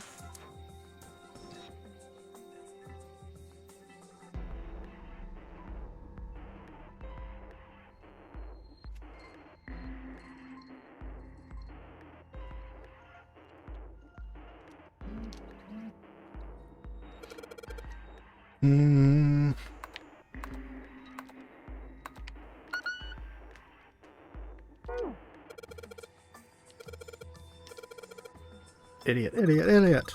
Calm down. Just think about the numbers we've got, alright? I mean 13, 14, 10, and 13. Yeah. They're all under 16, right? Yeah, they are. So how do you write 11 in hexadecimal? God, I don't know. B. Oh. Okay. C. F.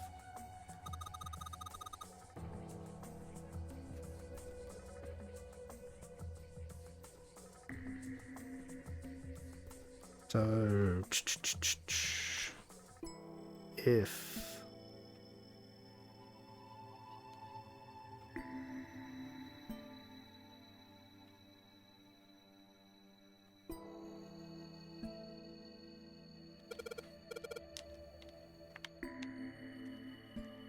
Hmm.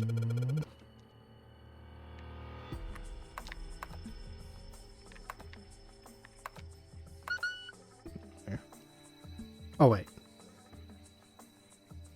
Oh, God, I am so confused. 13 in hexadecimal.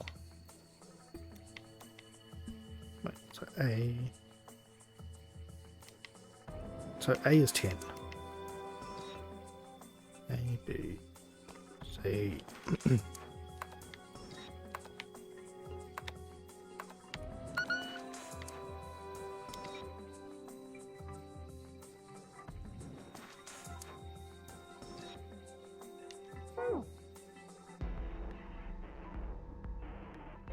Right, okay, no, 13's D.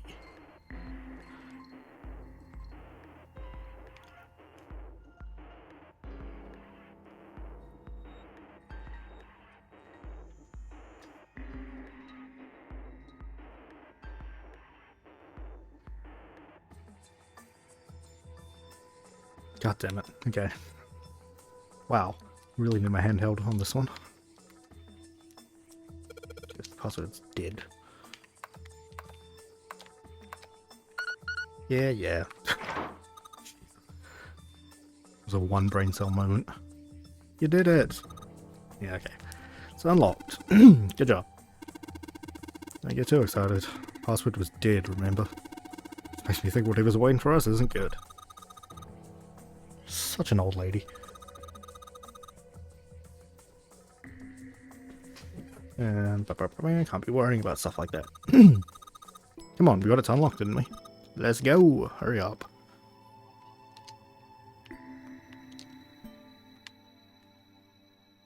It's a thick metal door. There's a handle in the middle of it, yeah.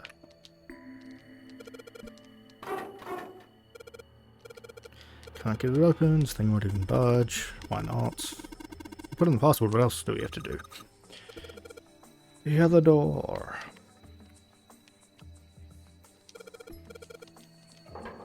Okay, here we go. Man, fuck that entire room. Alright, this is the next. Ugh, the door! Did that just close on its own? Don't tell me we can't go back. I don't know. Let's see. Damn it. It looks like it locks automatically. Is there any other way out? Well, there's another door over on the right. There's a card reader next to it. It's got a red light on it, though, so I'm pretty sure it's locked, too. But there is a card reader, right? Yeah. Then perhaps if we find a key card, we could open the door and leave? Well, yeah, that might work, but... Hey! Wait a minute. Are you saying we're gonna have to search through this room for one little card? Oh, man. Oh, good. Looks that way. No way! For real? Well, we can sit down and wait to die, if that's what you prefer. I rather doubt that, however, so it would be wise to start looking. We haven't much time.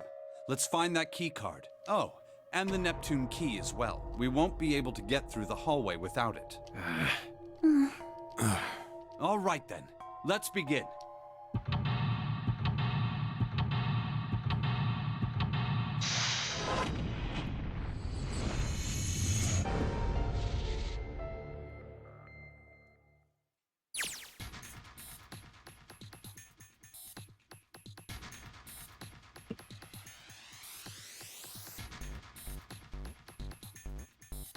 The study. Oh, good. Okay. Some big machine on the other side of all. Yeah, on the other side of all this crap. There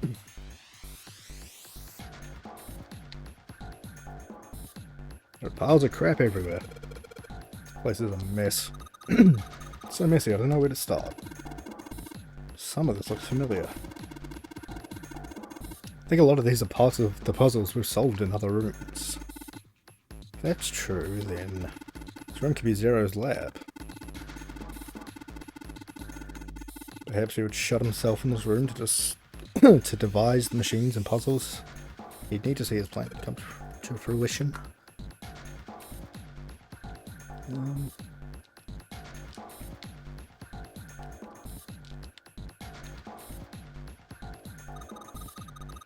Hey, Junpei, isn't this a nautical table? Yeah, I feel like I've seen this before. New material has been added to the file screen. Okay.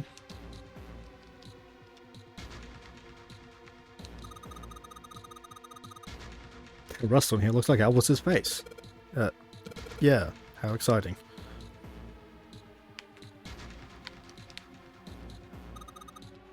It's a chair. Sure is.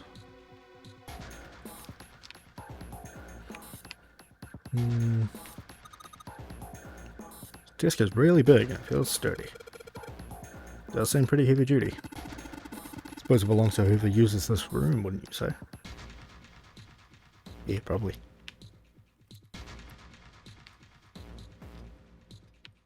Oh god, what's this? Maybe if I touch it. Oh no.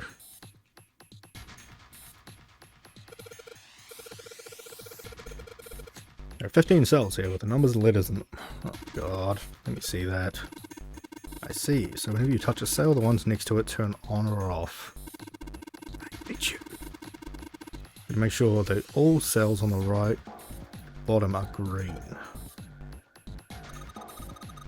Found this piece of paper under that thing. I want to take a look at it. I think this might have something to do with the puzzle. Oh god.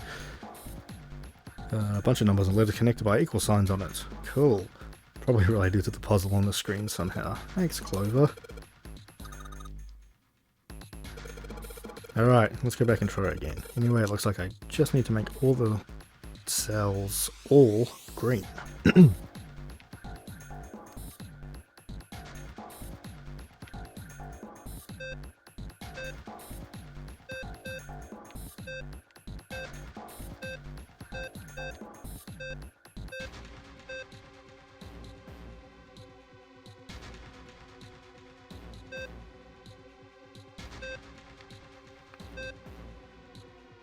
Oh, okay, so I think I need everything to...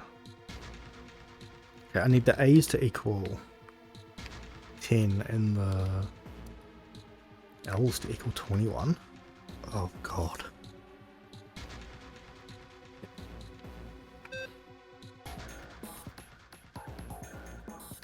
And D is what, 13, so don't need that.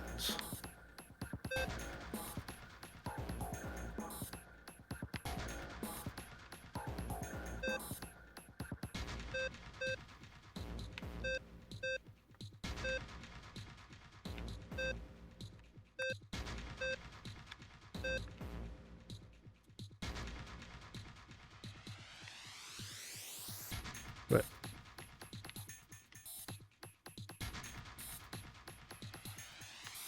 okay, yeah.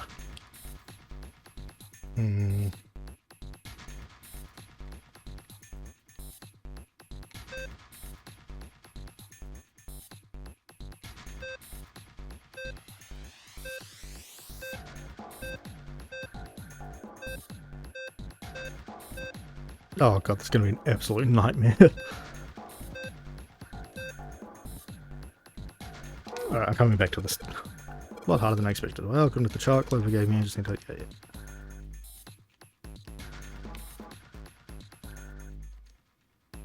Keyboard. Let's just tap a few keys and see if we can wake it up. No dice. 3 monitors, power's on, but nothing on any of the screens. Mouse, nothing happens when I mess with it. Wonder what it is. No idea. 4 indentations. Okay. Oh boy. Looks like there's a compass there. Ah, now I get it. What do you mean? Guess you weren't that clever, but I solved a puzzle like this in the wheelhouse. I think I just need to do the same thing here. Nautical table we just found. Just have to match up the directions on the compass with the lines of the nautical table. Use the steering wheel of the warehouse, but this time I think I'm going to have to use the wheel attached to the side there. Okay then, show me. Now. Of course. Maybe I ought to run through the instructions. This one looks like it probably works the same way the steering wheel in the warehouse did. If I just touch the direction I want to turn to, then the compass will turn that direction. Oh god. Just gotta press stop when the compass is pointing where I want it to. Betting something will happen if I can do it right. Alright, let's do this. Can I... Oh.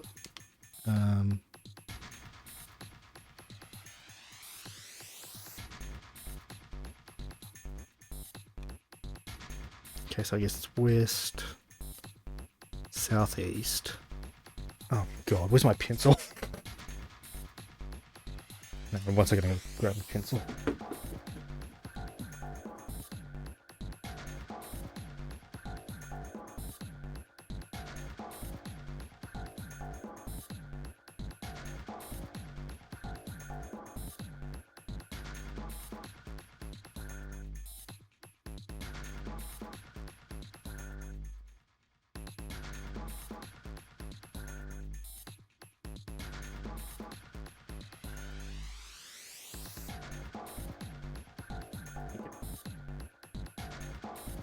Should be west, southeast, northeast, east, north, and then east. Okay.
Hmm.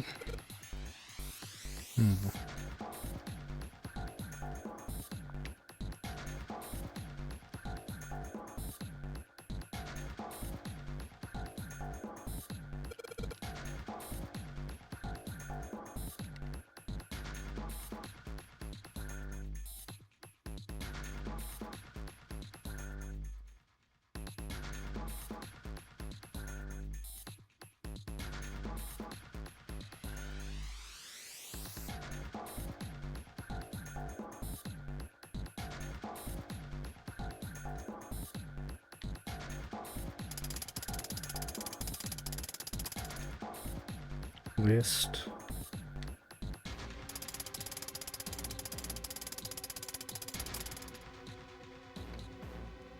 southeast, northeast, east,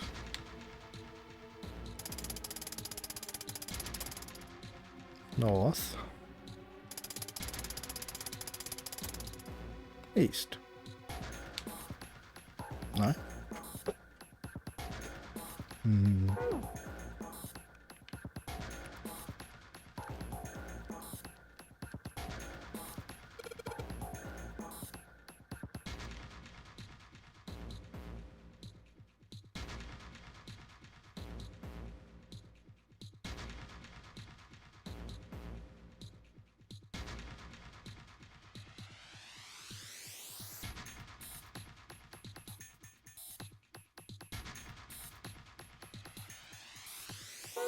Whatever, I'll just keep looking around the room for now.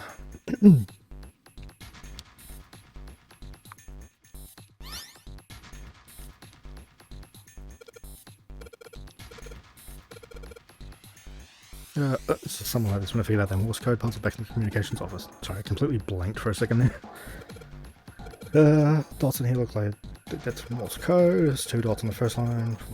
Okay. Before I do that though, Maybe I'll to run through the instructions. If I just tap the button, it'll enter a dead.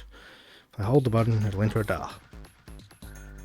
Once we enter our answer, it'll automatically determine if it's correct answer or not. Alright, let's do this. Well, I have nothing to go on.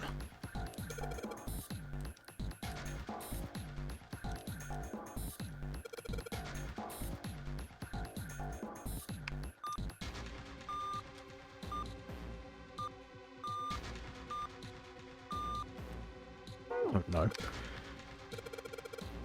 No, stop. Don't give it another shot. Leave me alone.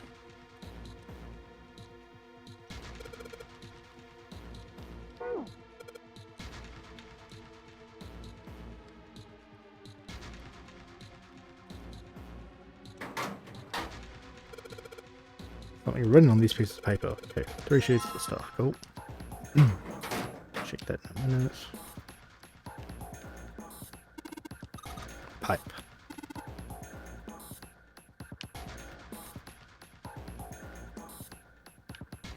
Piles of crap everywhere.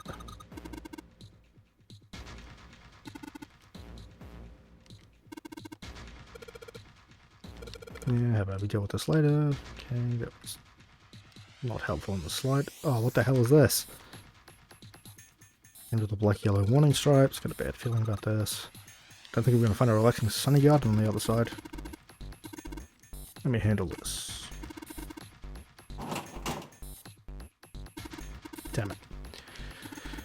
I have to admit, I'm very curious about what may be hiding on the other side.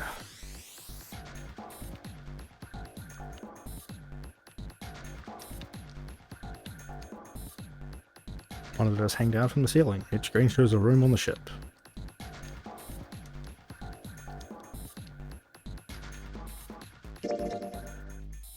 Okay.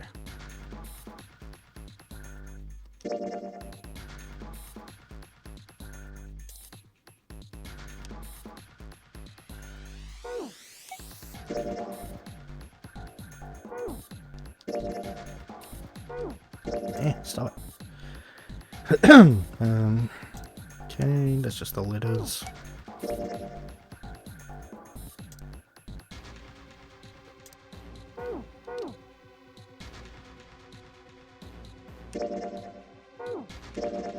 Stop that.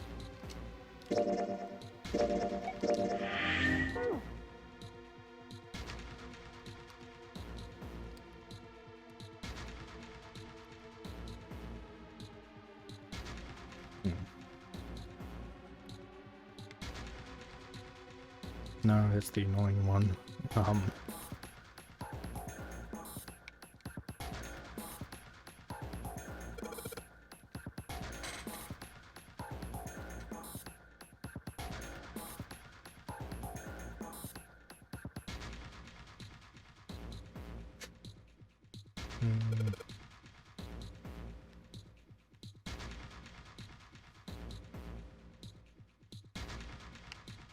Oh, that's handy that those are there.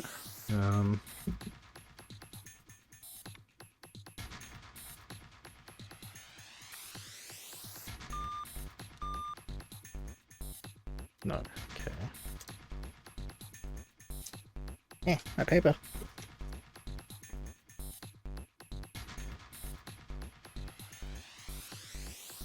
Trying to think what the word could be.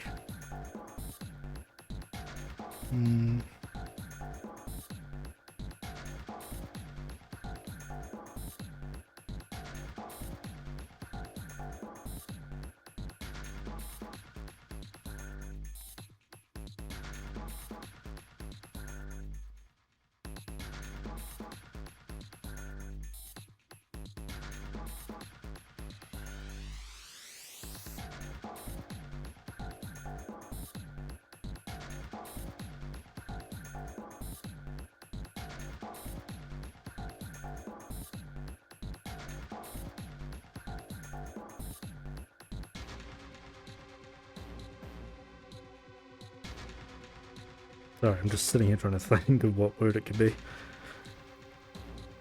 I don't know.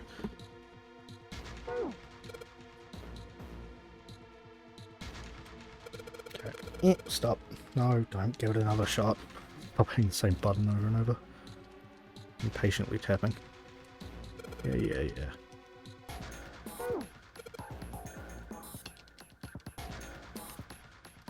Alright, was that annoying puzzle? This one.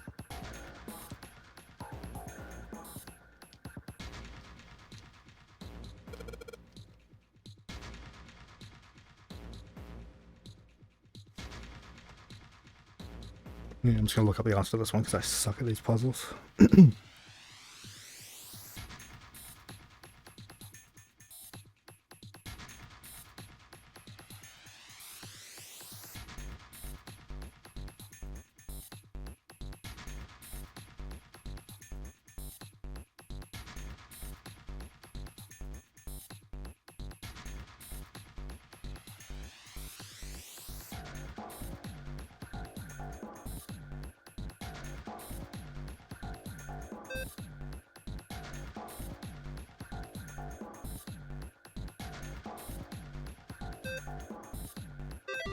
Wow, easy. Absolutely cheated with that one.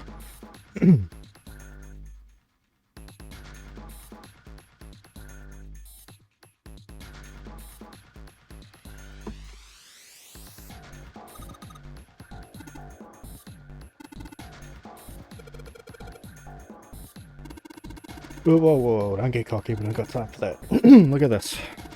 Get the right edge of the control panel. Lid slid open, something came out. A metal plate shaped like a shield. There's a cross engraved on it.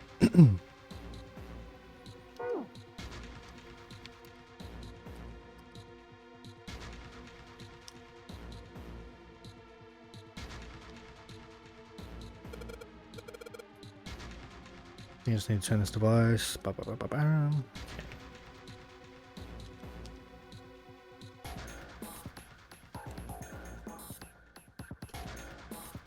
That's my pencil. There it is.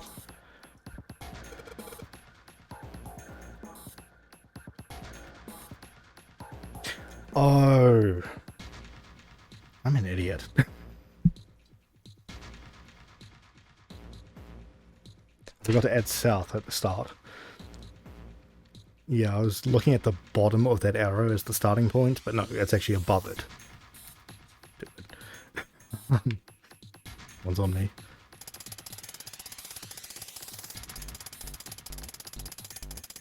South. Yay.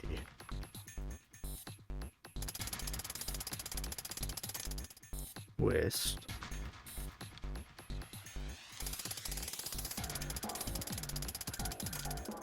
Southeast.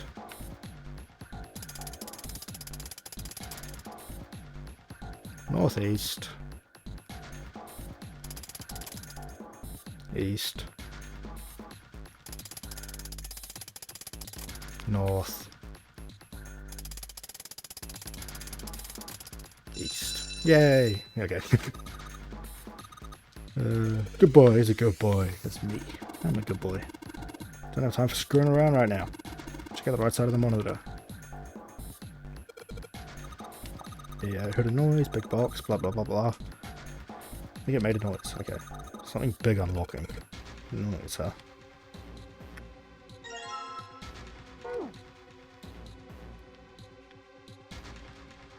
Just hit the big box. You mean this one?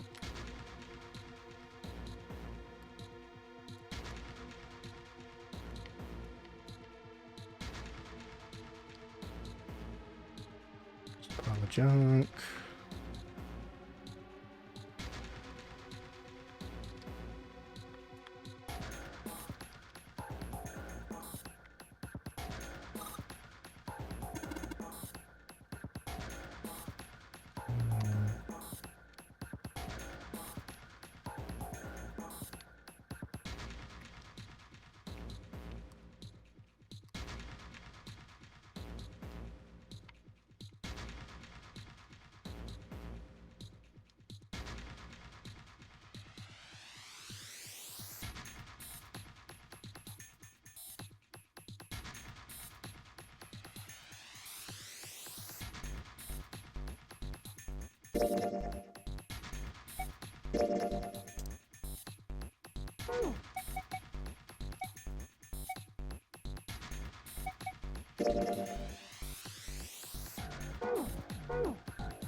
Just drop the engine and the steering wheel in here. Oh god, okay. So it looks like some kind of puzzle, and if these are the rules, here I'll read them to you. When you touch a numbered area, that area will be selected, and it will turn blue to indicate this. Touching a numbered ball after selecting an area will cause that ball to be moved to that area. However, you cannot move the red balls. You can only move 3 to 5 balls in a single area. Press the check button once you have moved all of the balls except the red ones, which you cannot move. Just a row of the balls in the area must match the... Oh god, okay, that's it. What I like to say, practice makes perfect. Prefix. Let's see, you solve the next one. I think you make fun of me.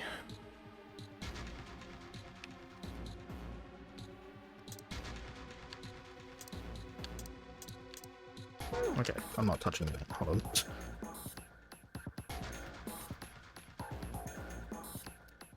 I can wait.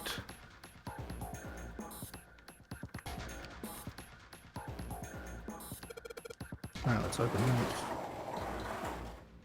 Holy shit! It's pretty damn creepy. There's a coffin in there. Coffin? Coffin. 7 think. Yeah, he's all pale. He's thinking the same thing I am. No way. Could this be... I'm sorry about what's going on. It's a coffin. I wonder if there's a vampire in it. Right. I guess Clover and Snake don't know the story. Can't bring myself to tell them. Well, at any rate, let's have a look.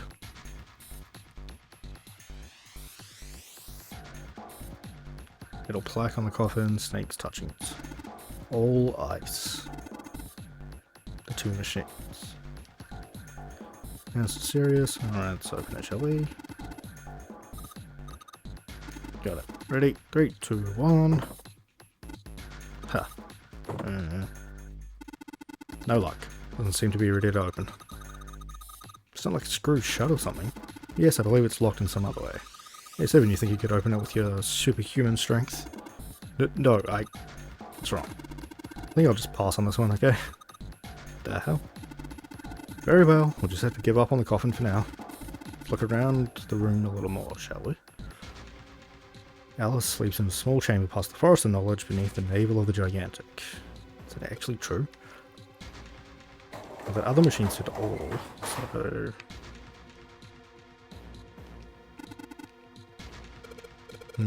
looks like the word it's supposed to go here is 3 letters. Okay, so it must be ice.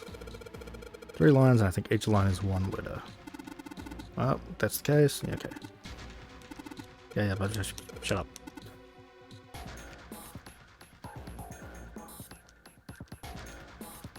That first machine said all, so I assume this one will just be ice. Dot, beep, dot, beep, dot. Hey! I see, so you solved the puzzle. Excellent work. The answer was ice. How did you know? All I had to do was listen to the sounds the machine made. After that, it was a trivial matter to decode them. Yes. I believe I heard noises from somewhere on the right of the device after you solved the puzzle. Something sliding open, yeah. I heard a sound from behind the shutter. Perhaps the coffin is unlocked now. Oh god. Does it have to be?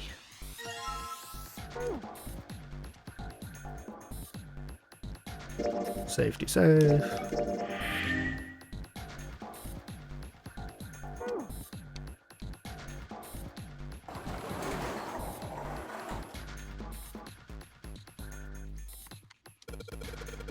Alright, fine, I'll open it. You can do this, it's just a box.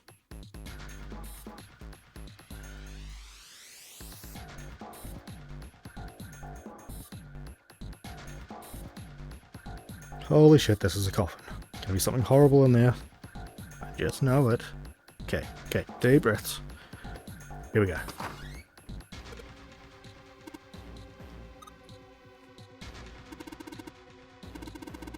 Oh man, there's nobody in there. Can't believe I was scared of something like that. What do you mean, nobody? Were you expecting someone to be in there? It's a long story. Ask Junpei about it sometime. What? Just like Seven said, there's no one in there. There's something in there, though. Well, two somethings, actually. What is that? Oh, two things on the bottom of the coffin. Looks like we've got a plate with an emblem on it and the Neptune key. Finally found it. Now we can get through the hallway. That's correct, Clever, but we do need to get out of this room first, you know. Yeah, I know. Okay, well, let's get the hell out of here as quickly as possible. I don't have any objections to that. Okay, yep.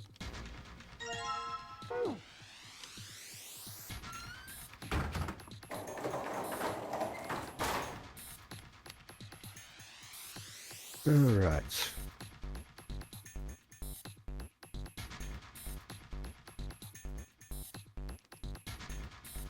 Only move 3 to 5 balls to a single area.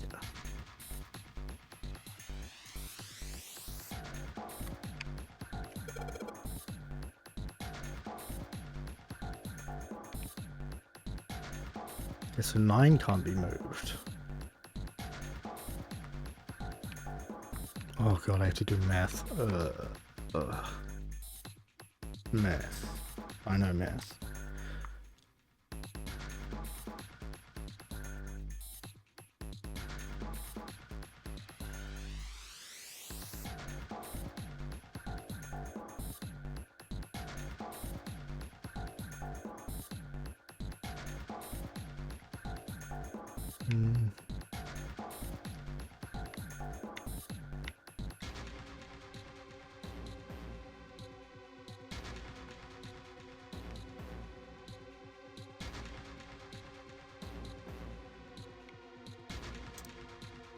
Two and 3 and 8.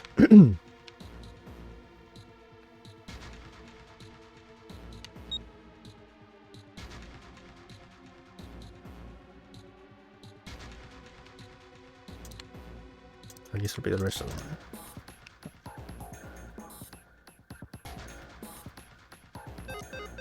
Cannot use that number. Okay.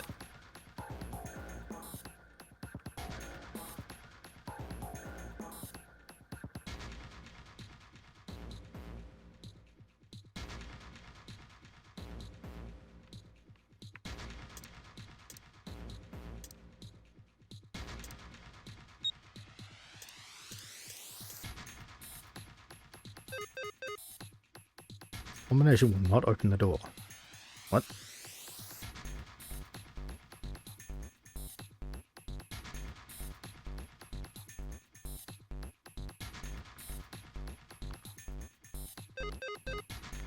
Will not open the door.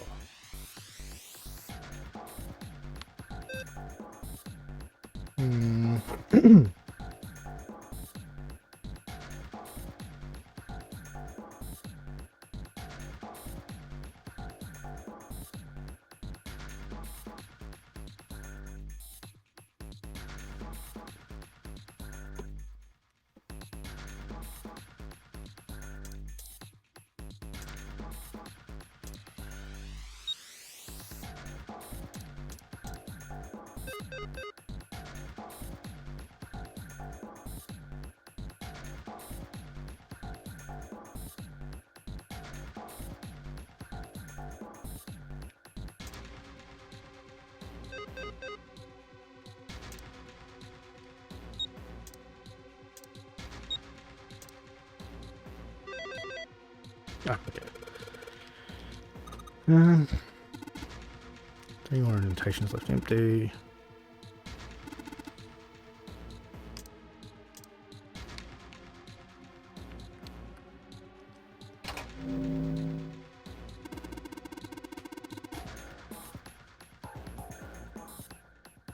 Shut up the screen.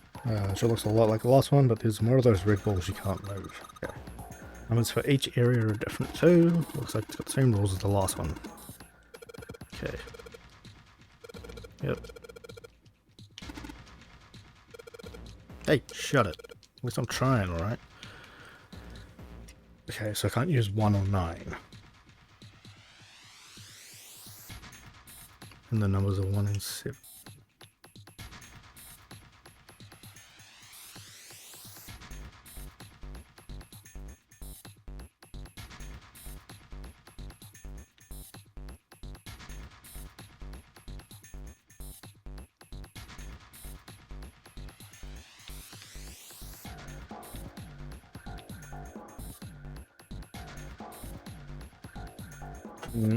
Sorry for the silence, it's just a lot of mathing.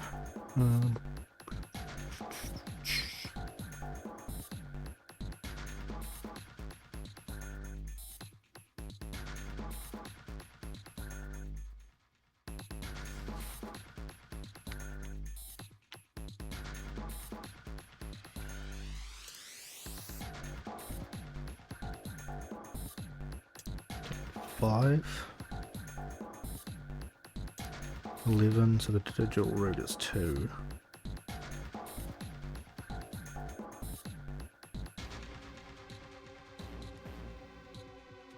Wait, no.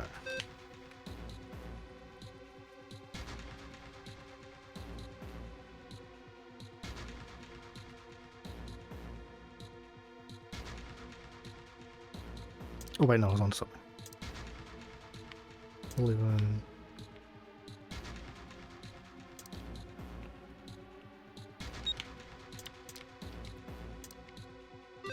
Hey! Awesome. Only 2 left now. Oh god.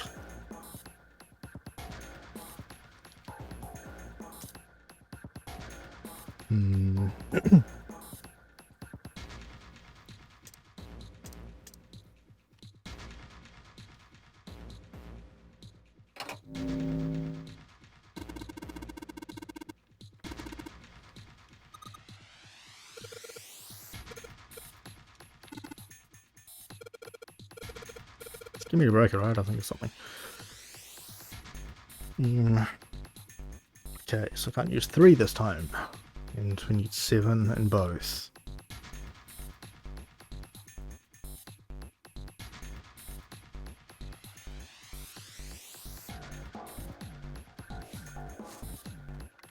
Oh, 7, 4, and 5. Well, 4 and 5 is 9, and 7.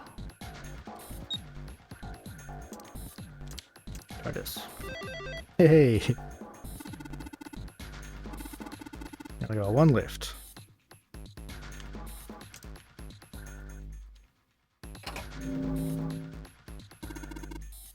Fourth one. Puzzle looks a lot like the last couple. Probably the last one. Once we solve this, I'm sure something will happen. Alright. I'll solve it in no time. God. I can't use 6 this time either. I mean, at least there's less numbers each time I do it.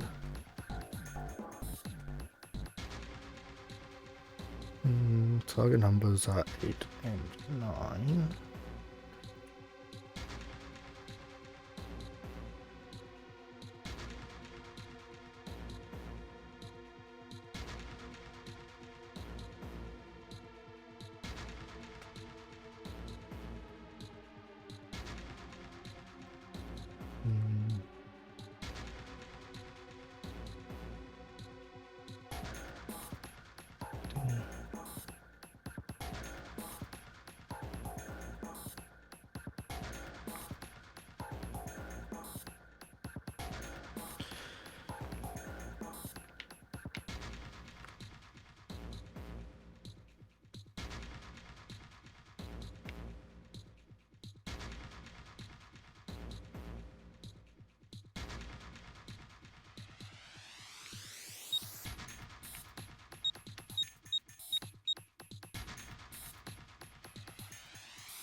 Can't use 6.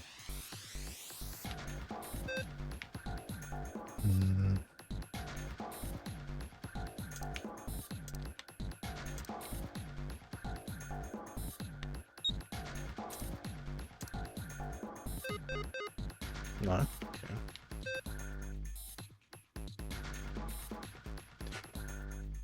Um.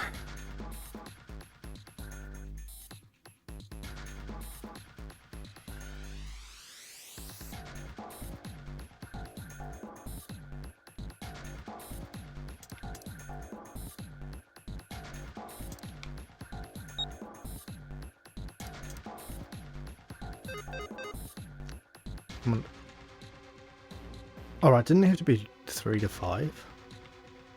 Wait. There's not enough balls.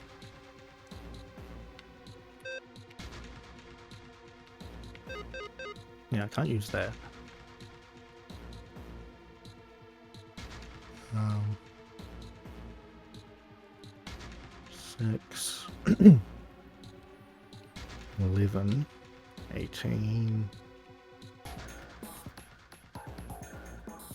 26, 26, 2 and 8 is... Oh, sorry, 2 and 6 is... Well, these all equal 8. Ah, what? That's some fucking bullshit.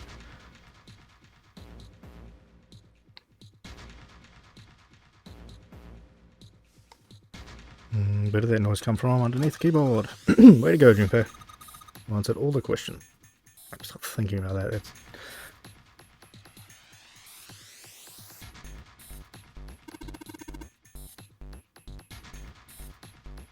Good job. You hear something just now?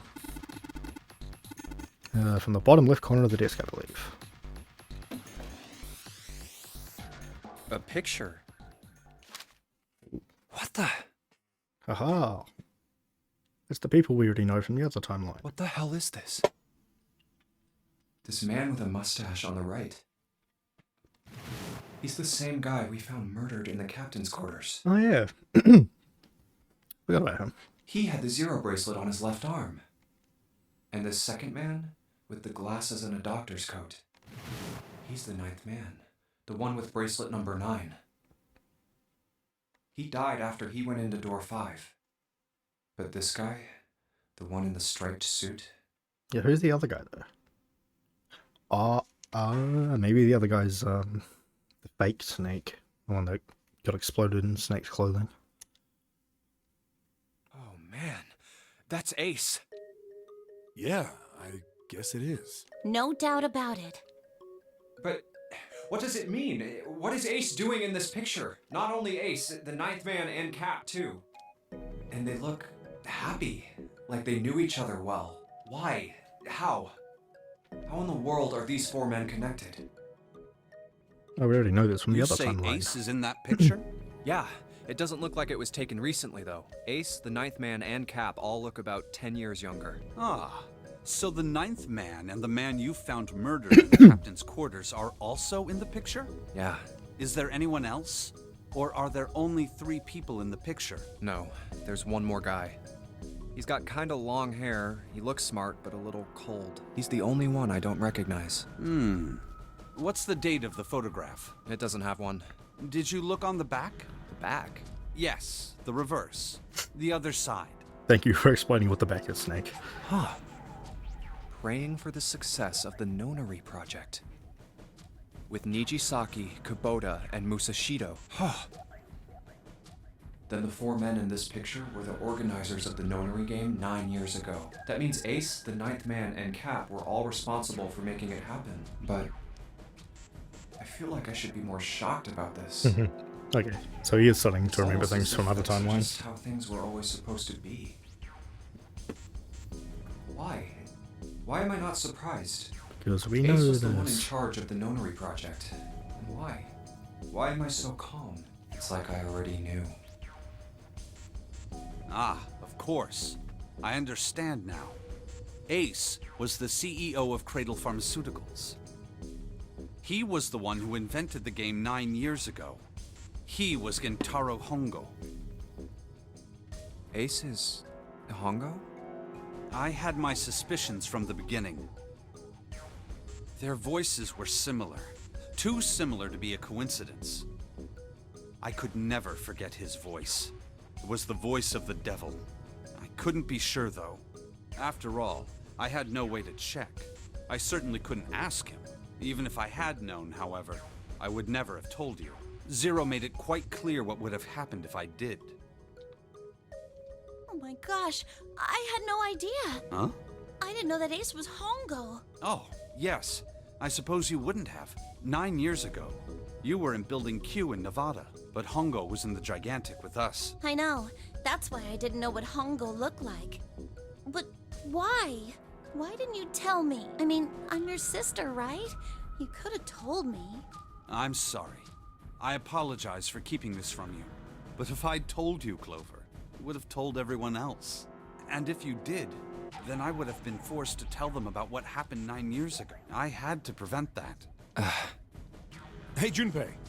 You think I could borrow that picture for a sec? Sure. Hongo Kubota. Nijisaki Musashido. Hongo Kubota. Nijisaki Musashido. Hongo Kubota. Nijisaki Musashido. Hey, Seven, do you... Shut it! Just be quiet. I'm this close to remembering. This close. Hongo Kubota Nijisaki Musashido. Cradle Pharmaceuticals. Nonary Project.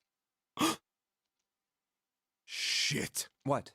What's wrong? Holy shit, this is nuts. What's nuts? I remember Remember what? everything. Everything? Oh, hell yeah. Yeah, I remember all of it.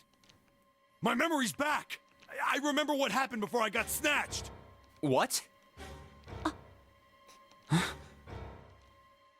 Let me tell you what happened. Like Snake said, Ace is Hongo from the right.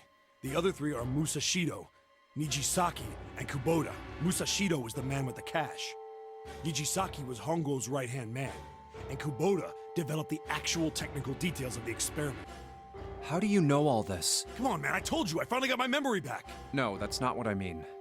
I'm trying to ask you why you knew all this stuff in the first place, before you forgot it. You really want to know? Of course. Me too. This is gonna take a while. Hell, it'll probably take me a good 3 days to tell you everything. Well, we don't have 3 days. Just give us the short version, all right? Short version, huh? All right, fine. I'll give it a shot. No promises, though. I'm a detective. It's a little awkward to say this about myself, but you could probably consider me a lone wolf type. I hold to my own code, because I think doing what's right is more important than doing what you're told. That's why I followed my gut that night. A slim lead brought me to the wharf. It was 9 years ago. The wharf had been cold as fuck, and I could barely see squat. I was investigating a mess of kidnappings, all of them children. It all had one thing in common: a history of visits to one particular hospital.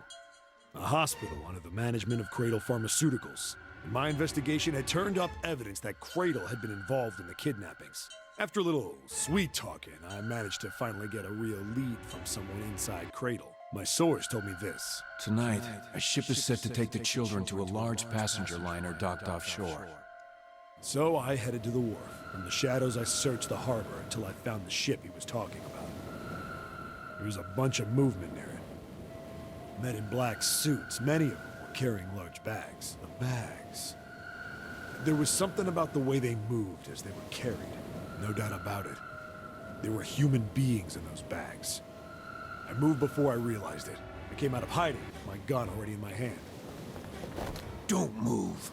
I felt metal touch the back of my head. Drop the gun. I could kill you right now. It'd be easy to get away with it, too. Just tie an anchor to your feet, and no one would find you for a week. That what you want? The fish here would love a meal. He kept digging the cold metal thing into my skull. There was nothing I could do. I did what he said and laid my gun on the ground. Then suddenly, there was a sharp pain in my neck. A needle. A drug? That was my last thought. My face hit cold concrete. I was out like a light after that. I woke up on a hard floor. Damn it. Shit. I did a quick once-over of the room. Where am I? A small, shabby bed, a dirty sink, a toilet with no privacy. I'd seen it countless times as a cop. I'm in a cell, huh? Facing the toilet was a door set into the wall. I was still pretty woozy, but I made my way over to it. I pushed and pulled on it, but...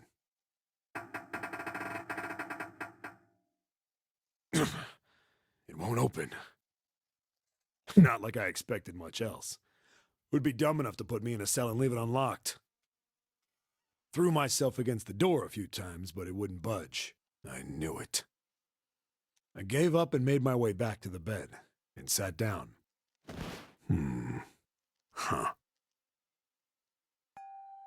I sat there for a very, very long time.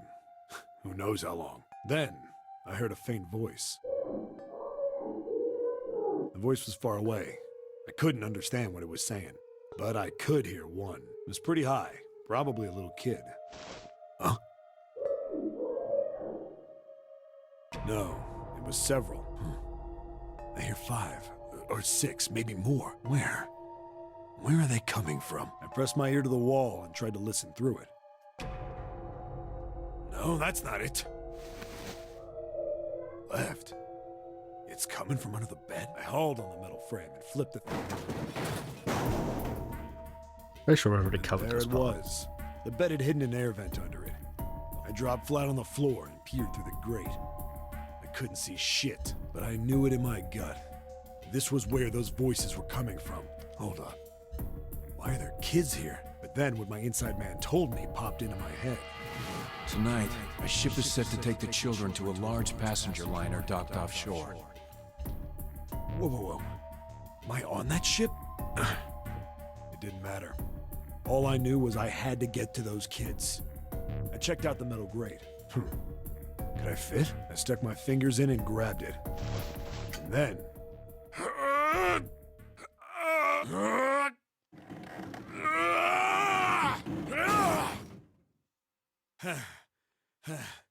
yeah. Yeah, okay, we already know this. We've covered this before. I went from crawling. Skip this. A massive sound nearly scared the piss out of me. It was like a heavy metal door had just been slammed shut. Okay, yeah, this is where he stopped last time. Then there was a voice. Yeah, okay, he didn't remember anything further than this last time, so this is new.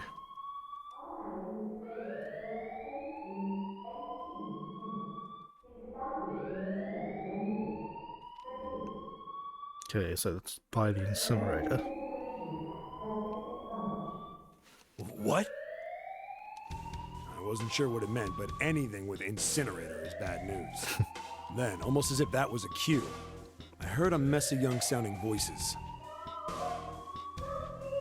A bunch of them were straight up screaming in terror, and all the sounds together made a howl that made the hair on my neck stand straight up. Damn it! What the hell is going on here? I scrambled through the duct as fast as I could. I made a giant racket, but I didn't care at that point. I soon found a metal door on the left side of the duct. The kids were screaming on the other side. I found it. I yanked the handle and threw the door open. I almost ripped the metal off its hinges. What the hell is this place? I couldn't believe what I saw. The room had a dome up top, and there had to be about 9 walls, all the same size. Up in the ceiling was an upside-down funnel, almost like a chimney. I looked down. There they were, the kids I'd been searching for.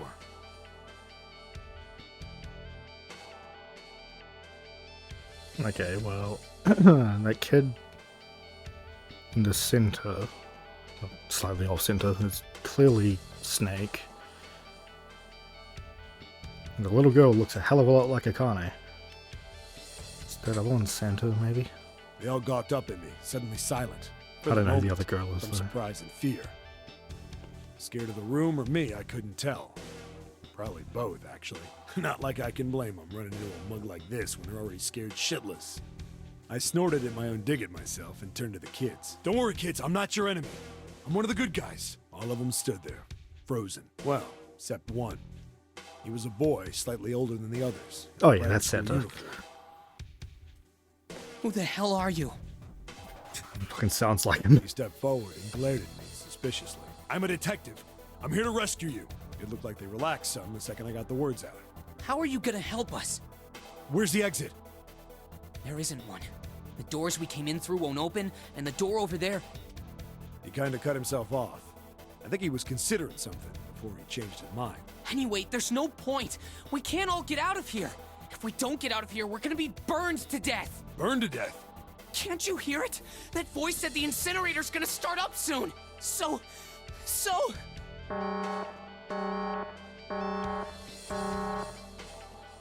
The voice spoke again. Incineration will begin in 15 minutes. They only had 15 minutes. I looked back down at the kids. Looks like a good 20 or 30 feet to the floor. No way I could pull them up. Too big of a distance for any of us to reach. What the hell was I gonna do? But then I got an idea. Wait right there. I'm gonna be right back. What? Where is he going? Are you just gonna leave us here? They just got frightened again. I'm not the best at that kind of thing, but I try to reassure them with a smile. Don't worry, all right? I'll be back, I promise. So just stay calm and wait right there. Got it? I didn't wait to hear them respond. There wasn't time. I had to hurry. Well, as fast as a guy could on his hands and knees. Didn't take me long to get back to my cell. Still no way out of there, but I had a plan. I needed something from the room. When I got it, I dove back into the hole and took off towards the incinerator. Then... Sorry to keep you waiting, guys. I tipped out the doorway and dropped down the rope I brought with me. Back in the cell, I'd torn the bed sheets into strips and tied them together to make a rope. All right, just tie that around yourself, okay? I'll pull you up one at a time. Right. Huh. Wait a sec. Something was off. There were more of you before. Where'd the rest of you go? The boy in the uniform answered. I let them go on ahead. We opened the number 9 door and they left. What?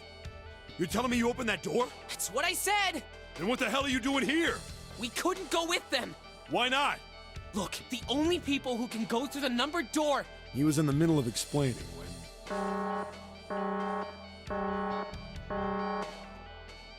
Incineration will begin in 5 minutes. The wall shook a bit and the voice bouncing around. Look, that can wait, all right? Just get us out of here! Right! I grabbed onto the rope. The first one I pulled up was a girl with a ponytail. Next was a girl with a red necktie. A boy in a jacket came after. He said he'd climb up on his own. The boy in the uniform was the last up. Like the other kid, he climbed up the rope himself. He looked pretty scrawny, but I guess he was stronger than he looked. He moved fast, but when he was almost to me, we heard some knocking. Everyone looked at the door. It had a thick, square window set into it. On the other side, an angry face was staring in. God damn it! What's Jesus. going on here? It's horrifying. Why is the room empty? Where the hell are those fucking kids?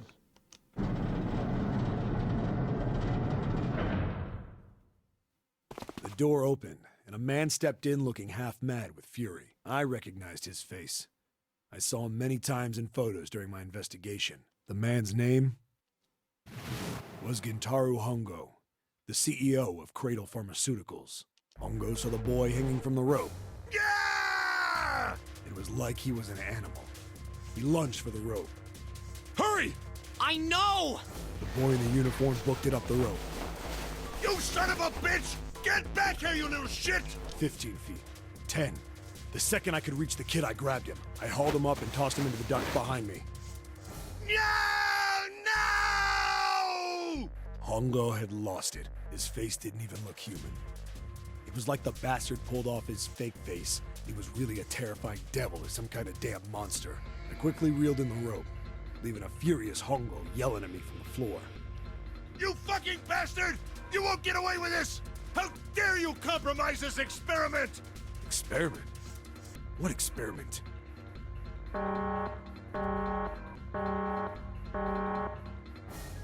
Incineration will begin in 1 minute. Hey, old man! What the hell are you doing? Hurry up! The boy in the uniform was trying to get my attention. I may have thrown a salute in the raging asshole's face before I closed the door behind me. No point to going back to the cell, so we went down the other direction instead. After about 30 feet, we came across another duct on the left. This one was heading down. Everybody nodded and took turns sliding down it. The duct emptied us out into a narrow hallway. There was a door on either side. The one on the left was a normal double door, but the one on the right was familiar. It had black and yellow stripes, and a device next to it on the wall. A plate on it read, Incinerator. Incinerator? Yeah, that's where we were. Oh, that's definitely a Akane. Who's the girl with the red tie who answered me? We were inside an incinerator? Yeah, Hongo might still be there. It looks like it's been shut off, though. Wait, what? If he's still in there... Yeah, that's not good. Nah, that's pretty good. That meant we'd better. We gotta get out of here. Go to the other door, hurry! The kids started running, and I was close on their heels. On the other side of the door was a large spiral staircase. Run! Didn't need to tell them twice. We went up and up and up. Our feet pounded the steps, our arms pumping fast. We went round and round and round like the devil was on our tail. The stairway kept going. We passed a couple of landings. Oh yeah, it's definitely Snake. Suddenly spoke. So it's Snake, Center, and Akane. Or June. Something's up. Akane's not catching up to us. Akane? My kid sister. The girl with the red necktie. I'm sorry, you what? Akane. That's strange. I didn't remember seeing that name on the list of missing kids. Hey! Akane! He kept his hands around his mouth and yelled. Maybe we outran her. The boy in the uniform skidded to a stop. I stopped too. So did the other two kids. When did we do that? Well, we passed a couple big rooms on the way here.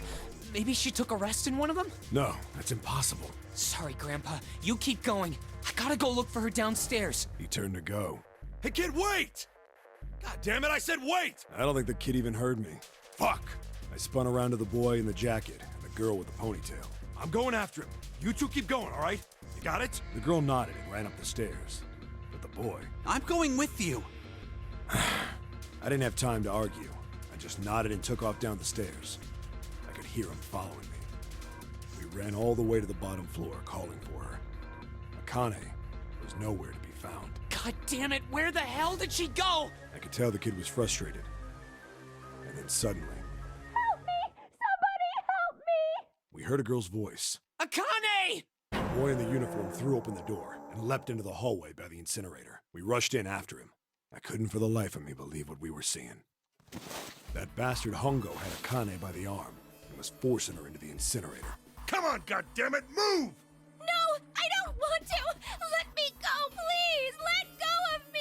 She planted her feet squarely on the floor and was struggling to get away. But Hongo was bigger and stronger. She wasn't gonna win. My brother roared with anger and charged toward Hongo. Help me! Ah! You're too late, idiot! Hongo lifted Akane bodily into the air and threw her, still fighting him, into the incinerator. Ah! Before we could even blink, Hongo had leapt through the door after her. We saw him land inside. And then, the door slammed shut. We ran to the door. We did everything we could think of to get the thing open. But... Ah! Fuck! It's no use! The goddamn thing won't move an inch! he started slamming his fists against the door. He was close to shattering his knuckles with how hard he pounded on it. Akane! Akane! Are you okay? You came back! Her voice was muffled, but all of us could hear the sheer terror in it. What should I do? I think I'm trapped in here! Where's Hongo? He went out the other door! What? Warning. Warning. Emergency incineration command has been acknowledged. Automatic incineration will take place in 18 minutes. Please evacuate the incinerator immediately. Repeat. Emergency incineration command has been... Are you fucking kidding me? It's the same damn thing! Are you there? Yeah, we're here. Just hang on, alright? We're gonna figure out a way to save you. His words would have seemed like a sick joke to her if she'd been able to see how white and bloodless his face was right then.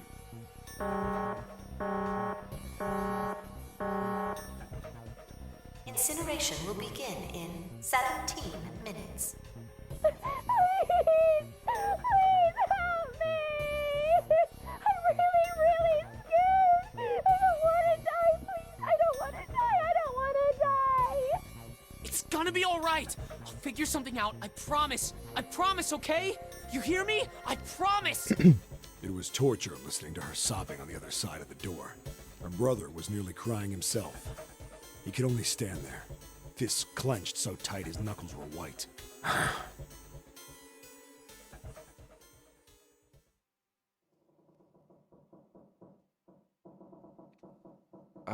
What happened then? Come on, man. Put yourself in my shoes. It doesn't end good. You think I want to remember that? Then... Yeah. Shit. If I'd known it was gonna be like this, I almost wish I hadn't remembered. Hey, are you sure? Huh? Look, I don't want to ask this either, but there's something I don't get. So if you could just tell me, did that girl, Akane, really... Yeah, I'm sure. There wasn't anything we could do. After a while, the countdown ended, and we heard something burning. The fire stopped, but we still didn't move. Me and the jacket kid were frozen. The boy in the uniform collapsed as if he couldn't hold himself up anymore. A few minutes passed. The door opened.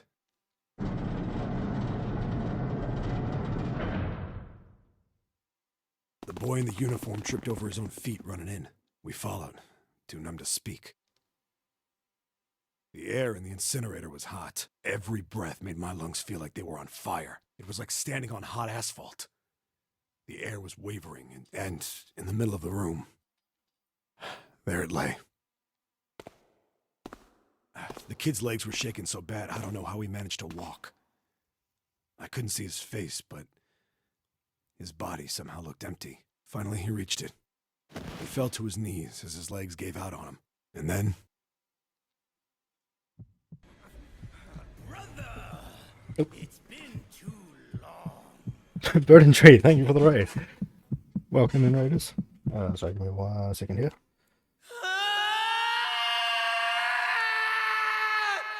You guys came in at a very interesting point.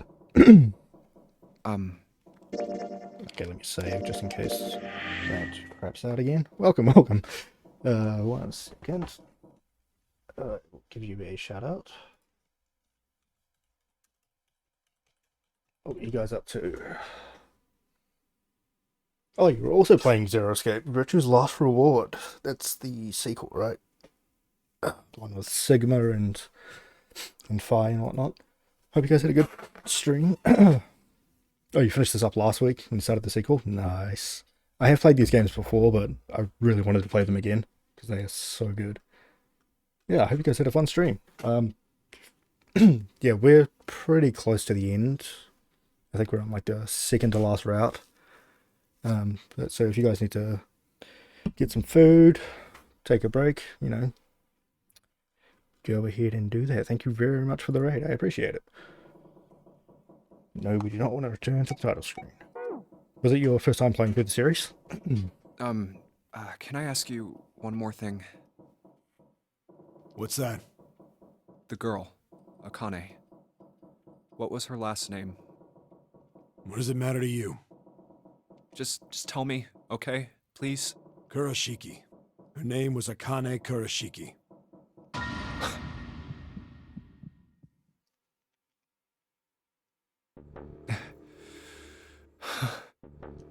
I mean, we already kind of knew that from the You were there voice that and day, the weren't you? The voice and the art was obviously her. The tall kid in the jacket. That was you, wasn't it? Yes, it was. You are correct, Detective. Don't misunderstand me. I told you before how Zero threatened me. There was nothing I could do. I couldn't say anything about what happened 9 years ago. So you're saying you're not working for Zero, right? Of course not. Clover, what about you? Hey, come on! You really think I'm working with Zero? She has absolutely no reason to be working I with told Zero. you before, you idiot! I was in Nevada, in Building Q. I did hear that a detective rescued the kids on the boat, but... I didn't know it was you! Well, I guess I believe you. Alright, let me ask you another question. Santa's real name is Aoi Kurashiki. Yeah, right. Okay, so he's Akane's brother. Yeah. You know that? No, I didn't. Did you? Well, yes. I know Aoi Kurashiki was her brother, Well, yeah, he was the one that had but I him, so- didn't know he was Santa. At least not from the beginning. 9 years ago, he was in the middle of puberty. His voice is entirely different now. I'm ashamed to say that even my exceptional hearing wasn't able to make that connection. Of course, thank you again for the raid. I appreciate it. Have a good look. As such, I had no reason to think Santa was Aoi. When did you figure it out? Clover told me that Santa might have been one of the subjects of the initial experiment. Right, okay. It was only a short while ago, while we were leaving the library. When she told me that, I had a feeling. Santa is Aoi? Akane Kurashiki, June's brother? There's still a lot we don't know. And well, his number is 0 and hers is 9. So it makes sense that they always have to be together. I mean, like, a lot. But there is one thing I think we can say we know. What's that? The body we found in the shower room. It had to be Nijisaki, dressed up to look like Snake. What? Okay, yeah. Come like I on, thought. man, what kind of detective are you? You didn't figure that out already? Hey, go easy on me, man. I just got my memory back, all right? Cut me some slack. Well, if he is, the 3 murders make sense then, don't they? Yeah, that's right. Murder. Kubota blew himself up, but that was murder too. Right. So why did these murders take place? If Junpei is correct, and the body in the shower room was Nijisaki's, that means all of the people who were murdered were involved with the creation of the Nonary Project. Kubota, the person who conducted the actual experiments. Nijisaki, Hongo's assistant. Musashido, the man who financed the project. You mean this was all just revenge? Santa is 0. He's getting revenge for the death of his sister. That's why he killed them. No, I don't think Santa actually murdered anyone. If I'm right, then it's not hard to figure out who the next victim's gonna be, is it? Ace. I'm pretty sure I don't have to tell you. Yes, Yep. Right. the next target will be Gentaro Hongo. I mean, do we have to Person save who him? planned the Nonary Project. He is awful. In other words, Ace. What? What the hell's going on here? It must be 6 a.m. Our time is up. Shit! Come on, we need to get out of here. How? I'm betting this sucker opens the exit. Come on, let's go. And material has been added to the file screen. Keycard 0. God damn it, Zero's just screwing with us, isn't he?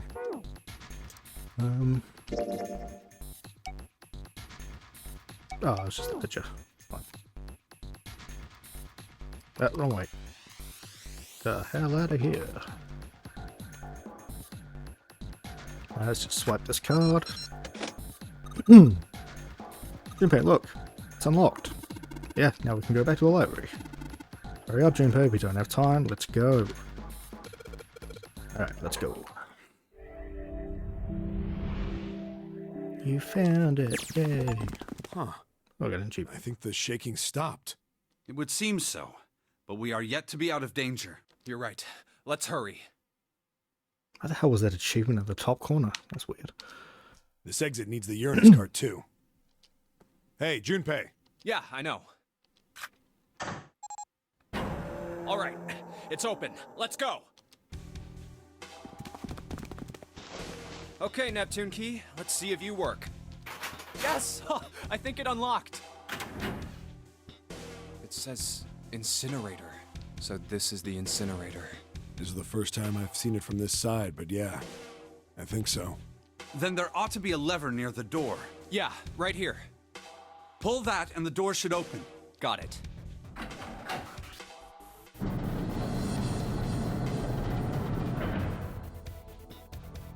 Let's go.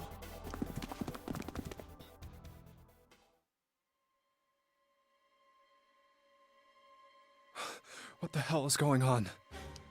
What's What's up, wrong? guys? How's it Are you going? okay? Jumpy, came to get me. Yeah, but I have Of course I questions. did. Like, I made a how are you promise. alive? I'm so glad you're here. So glad. Hey, what happened to you? I'm fine. I just fainted. I wasn't feeling very good. I'm feeling a lot better now, though. Are you sure? Yes. I just need to rest a little longer. I'm sure I'll be fine. Maybe don't rest in the You incinerator. shouldn't worry about me. Just an idea. Santa. Hey, where is it? Where's the gun? You hide it somewhere? I don't have it. I got sucker punched and they took the gun. What? Who took it? What? Isn't that obvious? Ace. I took the gun. Mm-hmm. Oh, right, Lotus is still alive. Just what the hell do you think you're doing, Ace? Or maybe I ought to say Gentaro Hongo, CEO of Cradle Pharmaceuticals. You have me at a disadvantage. And I don't like that. You know me, but I don't know you. Do you have any idea how much I've suffered? Can you even begin to understand my pain? The pain of prosopagnosia, right? Another irritating insect. And how do you know that? Good question. No matter. If you don't want to answer, it makes no difference to me. This is a waste of time anyway. It's time for me to go. First is 1. Give me your hand. 8. And with this, 9. The ninth man. Kubota's bracelet. I believe I've won this game. I've had quite a time playing with you. I must thank Zero, I suppose. Wait, what? Ace doesn't know who Zero is. What the hell are you planning, Santa? At any rate, this game ends now. I will escape, and the rest of you will have a slightly less pleasant ending. Isn't the ninth man's bracelet not actually 9? Because Akane's is 9. I suggest you enjoy your final moments. Goodbye. Wait! Yeah, okay. What? Why isn't it opening? Because it's not 9. One more time. Now open!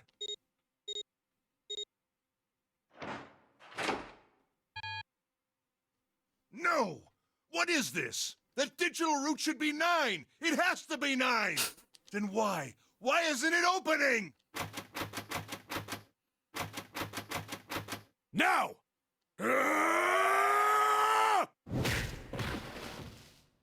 No! Hell yeah. Oh, that was close. Too close. Thank you, Seven. Don't mention it. Just one punch ain't enough for this piece of shit. Yeah, kick him again. What he did 9 years ago, I ought to rip him to pieces. But if a suspect can't talk, they ain't much good. Once he's locked up in a cell, we're gonna have a little chat. You did, like, take the gun from him, though. 9 years ago? Then you must be... Yeah, you finally figured it out, dumbass.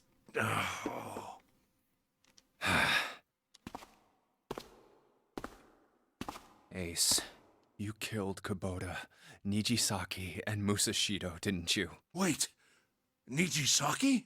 Oh, right. You don't know yet. All right. We'll just go through them in order then. Let's start off with Kubota. You talked to Kubota and managed to convince him to go into door 5 alone. You killed him without making it look like you killed him. The way I figure it, you had 4 motives. 1. In the nonary game, the number 9 is dangerous. Whoever had the 9 bracelet could join whatever team they wanted. Adding 9 to any number doesn't change the digital route, which means that number 9 could do whatever they wanted. You wanted to remove that threat as soon as possible. 2. You wanted the number 9 bracelet for yourself, so that you could make use of its power. In fact, you did use it in the murder of Nijisaki. 3. Even if his number hadn't been 9, Kubota was a problem. He knew your past. He knew what had happened 9 years before. You needed to silence him before he told anyone. 4. But last, and perhaps the most disturbing. You used Kubota as a test. You wanted to know how serious this nonary game was. Was it truly life or death, or simply a harmless prank? You convinced him to break the rules so you could see what would happen. That was why you killed Kubota. But he was only the first. Next was Nijisaki. While everyone was off looking for the missing parts for the Reds, you ran into Nijisaki near the big hospital room. However, because of your prosopagnosia, you didn't realize he was Nijisaki. Chiefly because, when you met him, he was dressed like Snake. That was why you thought Nijisaki was Snake. No, that's not... That was Nijisaki? Why? How did... I'll get to that. Anyway, you thought he was Snake. Snake was one of the kids in your experiment 9 years ago.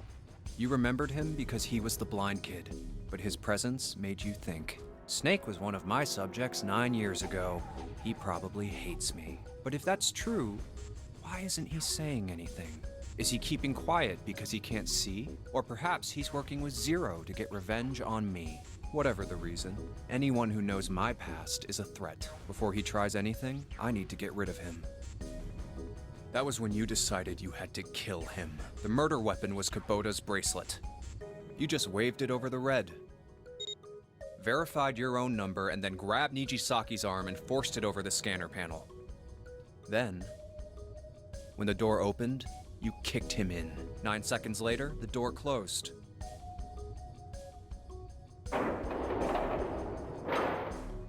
And then 81 seconds passed. And poor Nijisaki was dead. And you mean to say Snake is still alive? Sorry to disappoint you, but I'm as good as new. Thank you for killing the wrong man, but I can't say I like knowing that you wanted me dead. Although, to be honest, even if you hadn't tried to kill me, I would still hate you very much. Well, I wouldn't blame you. Last but not least, let's talk about Musashido's death. When Clover and I were investigating the chart room, you came over to talk to me. Do you remember what you said? Oh, a pocket watch.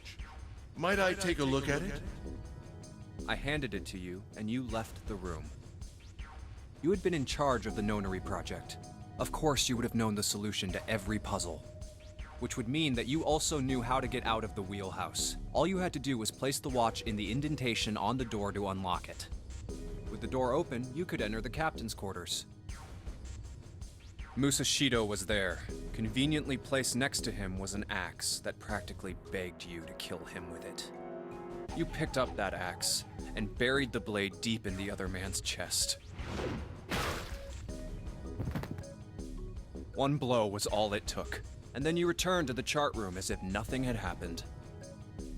There was something I wanted to speak with you about, Junpei. Could you come with me for a moment? I had no reason to say no, so I followed you to the wheelhouse. When we stepped inside, remember how you slipped your hand into my vest? You pulled out a piece of paper, the one I used to cheat during the vote, but that wasn't really what you were after. Your true purpose had been to slip the watch into my pocket. It wasn't a very good plan. Had way too many holes, and someone saying the wrong thing could have brought it all down around you. You must have been desperate, but what made you willing to risk it all to do it? Ace, Musashido's murder is the only one I don't understand. You obviously did it, but why? Because of this. What's with the paper? Just read it. Let's see. Number 1. There are 2 ways you might survive this ordeal. The first is to win the Nonary game. The second is for you to confess your sins of 9 years past. I have prepared a camera in the captain's quarters. The images captured by that camera will be streamed through a satellite and distributed across the world. Simply look into the camera and repent. Once you have confessed everything, I will release you from this ship. To make your confession more credible, I have left you a witness in the captain's quarters. Perhaps he will confess with you. The decision is yours. Do as you please. Zero. When I awoke in that room on D-Deck, I found that in my pocket. That was why I chose door 1 when we voted. If I went through that door, I knew I could get to the captain's quarters. As you said, I knew how to enter the wheelhouse. My plan was to find the pocket watch before anyone else. If I could, then my alibi would be set. At least, that was the plan. Unfortunately for me, you got to it first. That sleight of hand was the best I could manage on short notice. You meant to kill him from the beginning then? Musashido, I mean. I only knew Musashido was the witness after I reached the captain's quarters. I asked him, and he answered. He seemed groggy. Perhaps he had only just awoken from sedation. I suppose Nijisaki was in much the same state. He seemed confused and disoriented when I encountered him. But yes, you are correct. I intended to kill him from the beginning, even though I didn't know who he was. I proceeded to the captain's quarters in order to remove this so-called witness. Ace, you figured it out, haven't you? You were being manipulated. Yes, so it would seem. I was little more than a puppet, in many ways. Everywhere I went, everything was already prepared. The Reds in the large hospital room were dismantled. Nijisaki was dressed like Snake. There was an axe in the captain's quarters. Musashido was delirious from the anesthetic, so he couldn't fight back. Nijisaki as well. In retrospect, I can't understand how I could have fallen into such a simple trap. But yes, this was a trap. It was Zero's trap, and I fell for it, hook, line, and sinker. I did everything he wanted me to do. Yeah. By manipulating you, Zero was able to kill 3 people and keep the blood off his own hands. All of this was revenge for what happened 9 years ago. That's why this Nonary game happened. Am I right, Santa? Huh? What the hell are you talking about? I don't know any... Ain't no point trying to play dumb anymore, Santa. Actually, I guess I should call you Aoi Kurashiki, huh? My memory came back to me, kid. You're Aoi Kurashiki, no doubt about it. Never thought I'd be back in this room talking to you. But hey, I guess this was all part of your plan, right? After all, the person who planned the Nonary game this time around was Zero, and Zero's you. Looks like you really do have your memories back, huh? Well, I guess there's no point in hiding it then, huh? Yeah, you got me.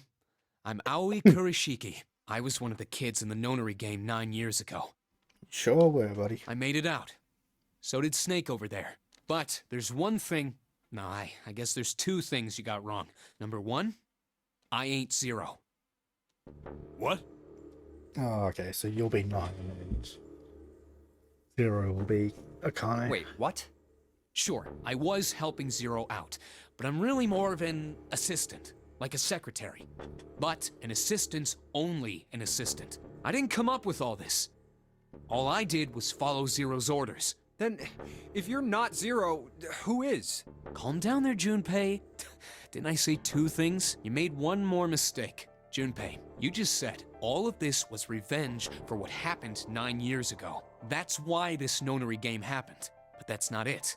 Revenge isn't the only purpose. There's another reason you guys were playing the Nonary game. To save someone. Save someone? Right. You were brought here to help my sister, to save Akane. What the hell are you talking about? Akane Kurashiki died 9 years ago in this room.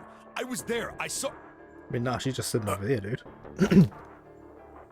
What? Oh, hold on. She's not there anymore. What the hell? Where is she? Where's Akane Kurashiki? Ugh! Oh, my head! My head, it feels like it's gonna pop. 7! What the hell is going on? I don't know. I just... Oh! I swear to God, my head feels like it's about to explode! What was the Nonary Project? I'm sure you know already, but I'll tell you one more time. It was a project designed to test a particular phenomenon. And what was that phenomenon? For 2 organisms to communicate with one another in the absence of physical contact. The morphogenetic field theory. Could human beings use these invisible fields to exchange information? That was what this experiment was conducted to determine. There were 2 separate locations. One was the Gigantic, and the other was a building in Nevada called Building Q. The 9 children trapped in Building Q were faced with numerous puzzles, copies of identical ones on the Gigantic. They were told to send their answers into the Morphic field set and transmit them to their brothers and sisters on the Gigantic. The transmitters were put in Building Q. But if they're brother and sister, why were they on the same ship? And the receivers were put on the Gigantic. Each sibling pair was supposed to be split up, but... Oh, just gonna cover it right now. But there was a mistake. Akane was a transmitter. She should have been in Building Q. However, for some reason, she was placed on the Gigantic with the receivers, like me. Perhaps she was mistaken for someone who was supposed to be in Group A. Whatever the case, Akane ended up on the Gigantic. Okay. I think I've told you enough. You get it, don't you? I'm pretty sure you know where this is going, Junpei. Where what is going? Don't play dumb. You know things you shouldn't. Things you couldn't. How did you know Ace had prosopagnosia? How did you know why Ace wanted to kill Kubota and how Nichisaki was killed? Oh, right, because in this timeline, we never learned any of those things. Were you surprised when you found out Ace was Hongo? Nope. And what about the coffin Snake was trapped in? How did I know the code? How the hell did you open it? Well, that's...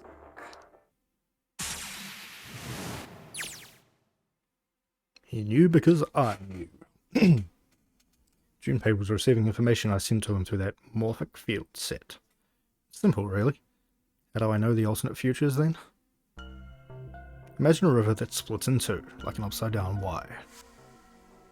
The river flows from the top to the bottom from a single stream into 2 branches. It only flows in one direction, it can never flow backward. Information is the same way. It moves from the past to the future, but never flows backwards. That's why people at the river's source in the past will never know about those downstream in the future. But the people downstream will never know about the other one either. Information only flows along the path of the river. But I am different. I can manipulate the Morphic field set to pluck knowledge from the future. I know what happens on either fork of the river, even though the people on either fork of the river know nothing about one another.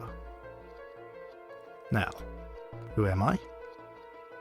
I am I, the 9th letter of the alphabet. But I am also 0. No, that's not true. I'm not really 0. Not yet. Perhaps you could say I am less than 0? 0 is my future. In 9 years, I will be 0. Ah, is it baby Akane? Where'd she go? No, Akane. Where did you go? Santa! Why is Clover... Ah, shit. Freeze. Santa's got the gun. Yes, he picked it up when we weren't watching. Looks like he turned the tables on Ace, though. Wonder how he likes having a gun to his head. Get up. Sure isn't about to take that gun off him for a minute, is he? He isn't putting up any kind of fight. I mean, I don't think I would either, but he just looks drained. Guess he's going for the door, huh? He doesn't even need to verify to go through that door, but... Hey, what's your plan, Santa? What are you doing? Can't get through any number doors with just 2 people. The hell is he thinking? Didn't I tell you? I'm Santa Claus. It's time for me to go make a wish come true. That's it? That's all he's gonna give us? The hell does that even mean? Shit, they're out.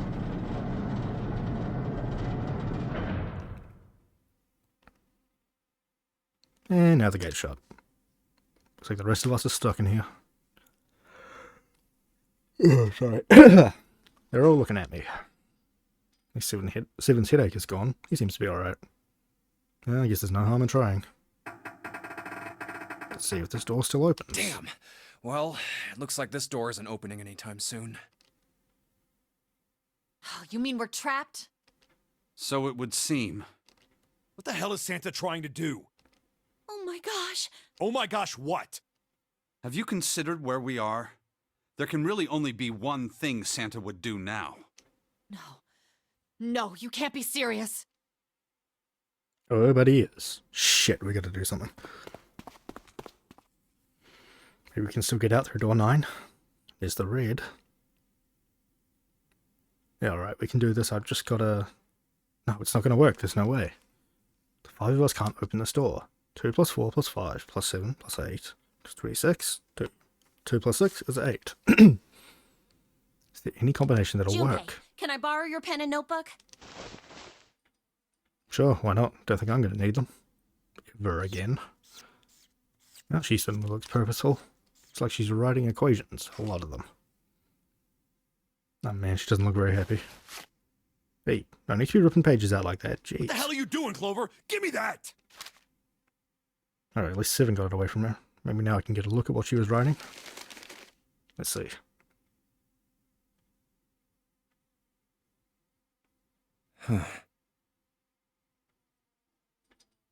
So the only one that works, we have to leave Lotus behind.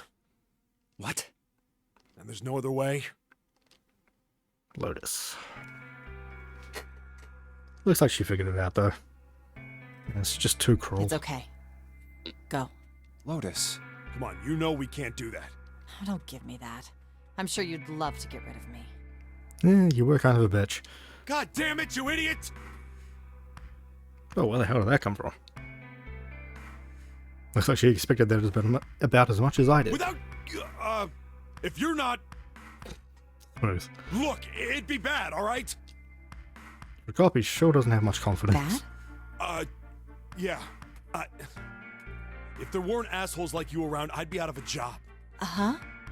Look, I'm just not leaving you behind, alright? End of story. 7. He's right. I'm not leaving you either. Me too. You didn't honestly think I'd abandon you, did you? You're all idiots. Act as tough as you want, Lotus. We can all see you're about to cry.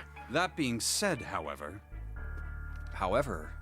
I doubt we would be able to open the door anyway, even if we were to leave Lotus behind. Huh? Why? I trust you remember what happened to Ace? I couldn't, see exactly what happened, but I was able to guess what he was attempting to do earlier, at the Red. Oh, yeah. No! What is this? Why? The digital route should be 9! It has to be 9! Then why? Why isn't it opening? Oh, well, that should be 8 and we can all just get out. Just to see. Why don't we give it a shot? Give it a shot. Yes, that is what I said.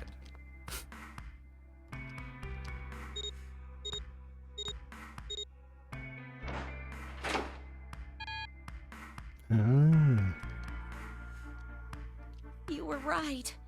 It ain't opening. But it did open 9 years ago. The digital route was 9 then, I'm sure of it. You think maybe they changed the settings? Perhaps. Shit, if we can't get through the door, we can't get out. The walls are way too high, there's no way in hell we can get into that hole 7 popped out of 9 years ago. All we can do is stand here and stare at the door with a 9 on it. I guess this is it. This is the end. Why wouldn't you just try other combinations? I was watching. I'd watched everything that was reflected in his eyes. I was listening. Every sound that vibrated in his eardrums, I heard. Smell, taste, touch. I felt everything he felt. I knew. I knew everything about him. What he was thinking, what he was feeling, what he was sensing. All of his feelings and worries and fears became mine. My mind, my consciousness was inside of him. Through the morphic field set, we were residents, and we were one. I was him, and at the same time, I was an observer. Oh, I only just realised it says Akane Vision up in the top corner. I started with a tremendous noise like a clap of thunder. It was approximately 9 hours ago. A bomb had gone off on the ship we were on.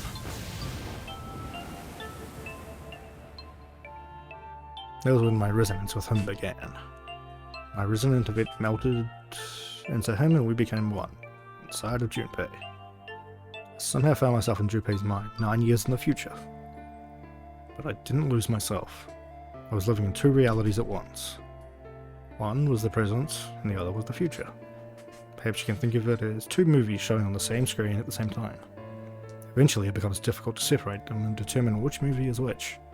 However, if I concentrated, I was able to focus on one or the other. That was why I was able to grasp what was happening in front of me. Come on, over here!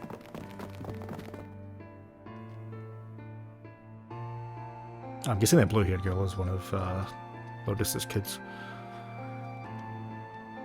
I followed him. Sorry, that's my brother Al. I followed him. Around me were 7 other children. They all look like they're about my age. Hurry up! He ran down a long straight hallway and burst into a large hospital room.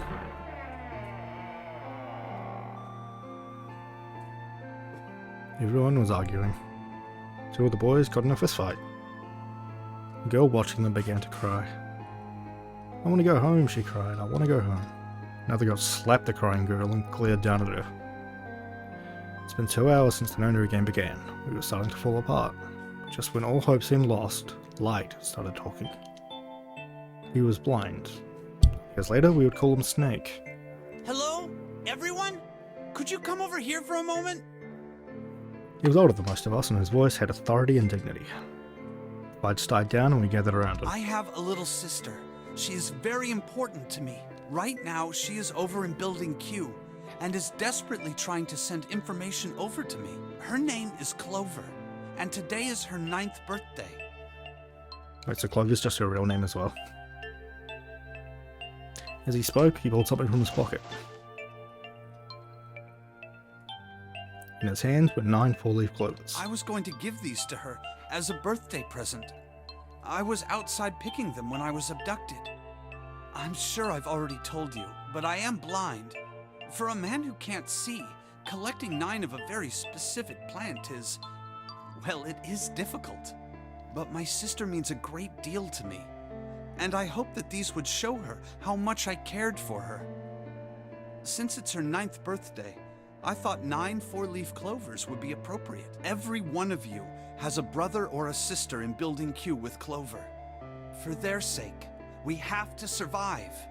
We have to get off this ship. Do you understand? If we're going to do that, there are 3 things you have to remember.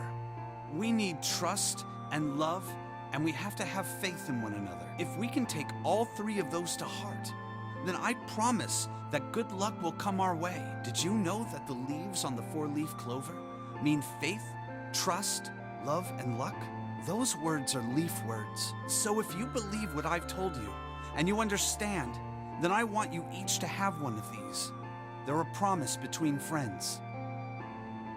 He had a clover to each of us. I took one too. Eventually, he was left with only a single 4-leaf clover. He had one last thing to say. Don't ever forget. So long as you have that, we will always be connected. Do you understand? When he finished, the tension of only a few minutes ago, of only a few minutes before, was gone. We were calm. After that, we ran around the ship for a while longer and opened several of the numbered doors until we finally found a door with the number 9 on it. In fact, there were 2 doors with 9 on them. When we found them in the chapel, we split into 2 groups and walked through the doors.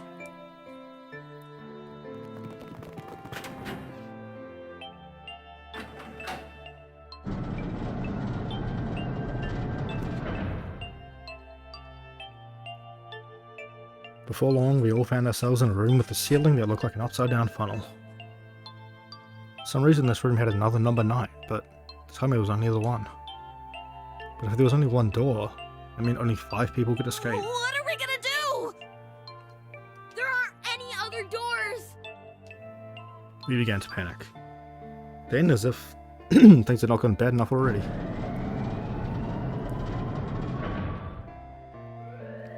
Warning. Warning. Emergency Incineration Command has been acknowledged. Automatic incineration will take place in 18 minutes. Please evacuate the incinerator immediately. Repeat. Emergency Incineration Command has been acknowledged. What? What's happening? What did that thing say? That didn't sound good. Brother swallowed hard and answered. I think it means this room is gonna burn. Burn! The plaque on the door says incinerator, and that voice said that the incineration is about to start. And incinerate means to burn. No! Help me! Abject terror filled the room as everyone began to scream and cry. Every pair of eyes was filled with despair. Then, high up on the wall, a door opened, and a man appeared. He was a huge, frightening mountain of a man, as large as a bear. And years later, we would call him Seven. Don't worry, kids. I'm not your enemy. I'm one of the good guys. I'm a detective. I'm here to rescue you. The rest happened just like Seven said it did. 4 of us who'd stayed behind were saved by Seven. We crawled through the vent, away from the incinerator, and slid down into the hole. Came out on the other side at door 9. On the wall opposite the door was a set of double doors. We went through those and began to run up the spiral stairs. As we ran, I led the way. Behind me were Nona, my brother, Snake, and Seven. But the other children, the ones who'd gone through door 9 before us, were up ahead. I could hear them cheering each other on. We ran and ran and ran. We leapt across as many stairs as we could. We kept running. The stairs spiraled upwards like a tornado. Eventually, I pulled ahead out of the rest. Perhaps Nona had slowed them down. I didn't want to lose them, so I slowed down as well. I didn't stop, but I glanced over my shoulder from time to time to see if they had caught up. That was when I realized. Oh, where is it? Did I drop Jumpy's present? I knew I had it with me when we passed through the vent. Then, had I dropped it as we slid out? I had to go back. I had to. I knew I couldn't tell the others. They would stop me, I was sure of that. I didn't stop to think, I simply moved.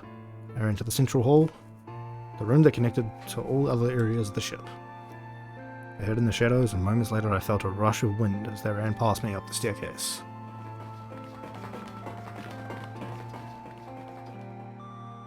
I waited until they were out of sight, and then I ran. I moved as quietly as I could, down and down. Finally, I reached the bottom deck. I ran into the hallway and looked around frantically. There it is! It's just where I thought it'd be, sitting under the opening of the vent. I ran over and snatched it from the floor, but as I ran back towards the stairs and freedom,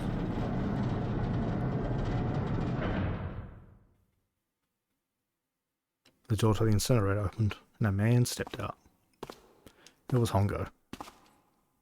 9 years later, we would call him Ace. Ah, how wonderful to see you decided to come back.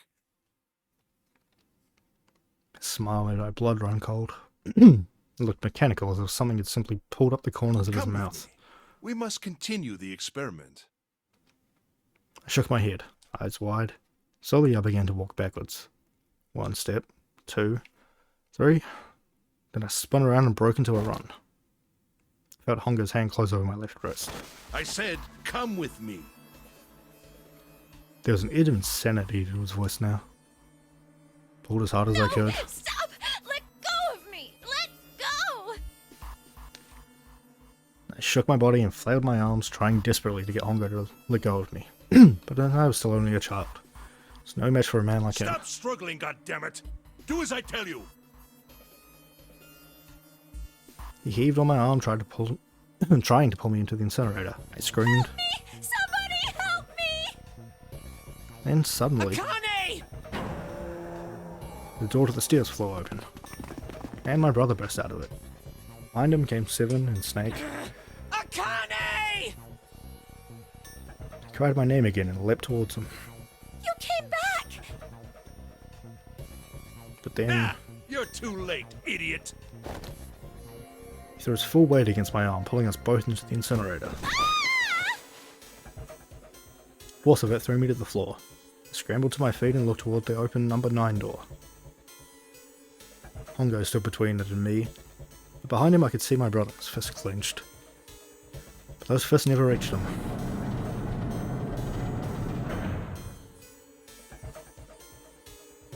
The cold, heartless screech of metal on metal, the door slammed shut.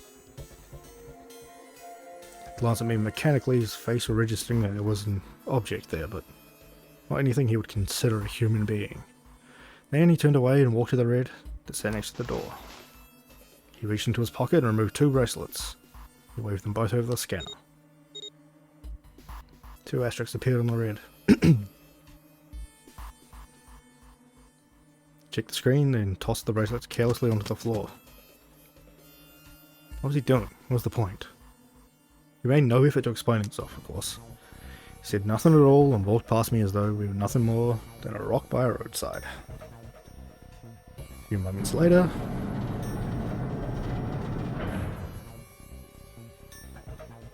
a few other doors slid shut as well.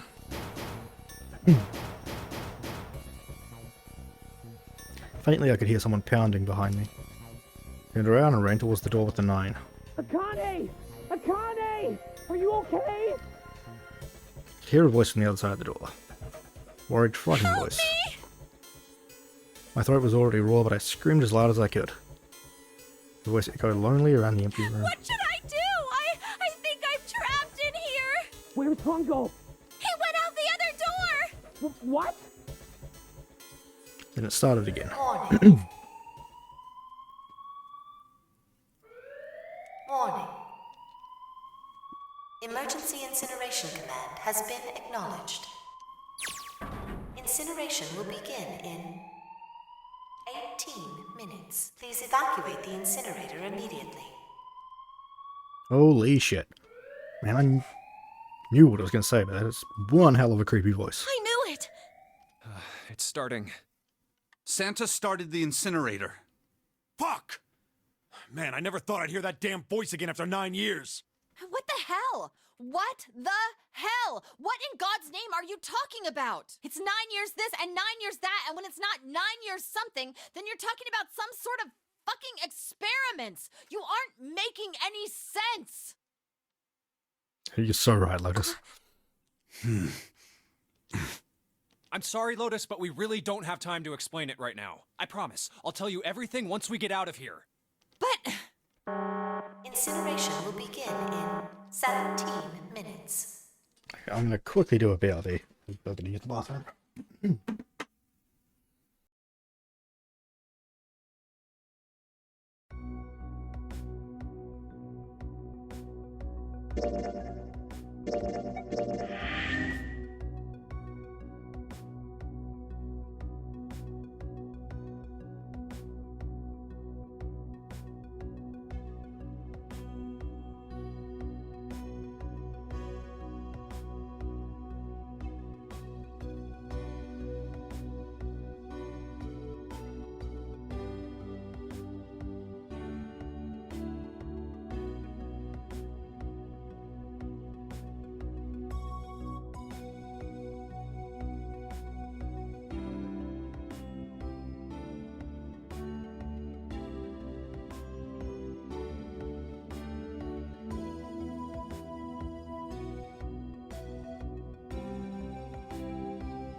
that means, right? Incinerate means burn. What kind of idiot do you think I am? I know what incinerate means. Well, God damn it! Okay, fine. I won't ask anything else. Talk about whatever you want. But you have to do something for me. 7, figure this out. What?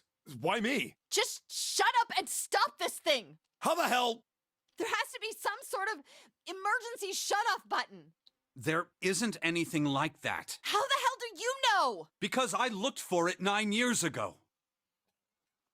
Yeah, Lotus isn't happy about that. Can't really blame her. Wait. The floor, it's moving.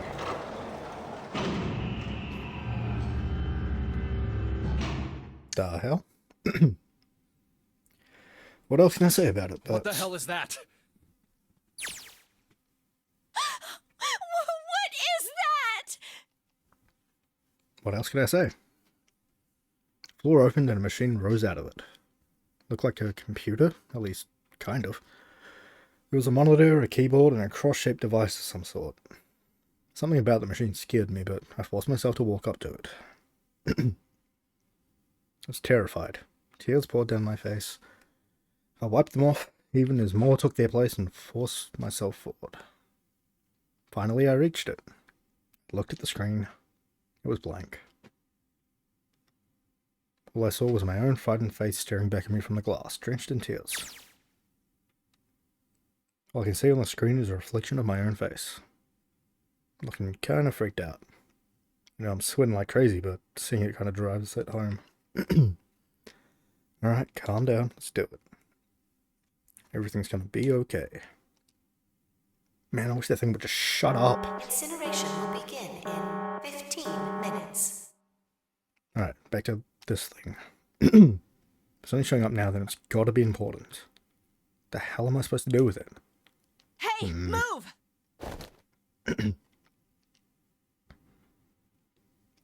Hey, we're all tense, lady. That doesn't mean you get to shove people It's turned around. on. There's nothing on the screen, though. Oh, this is bad.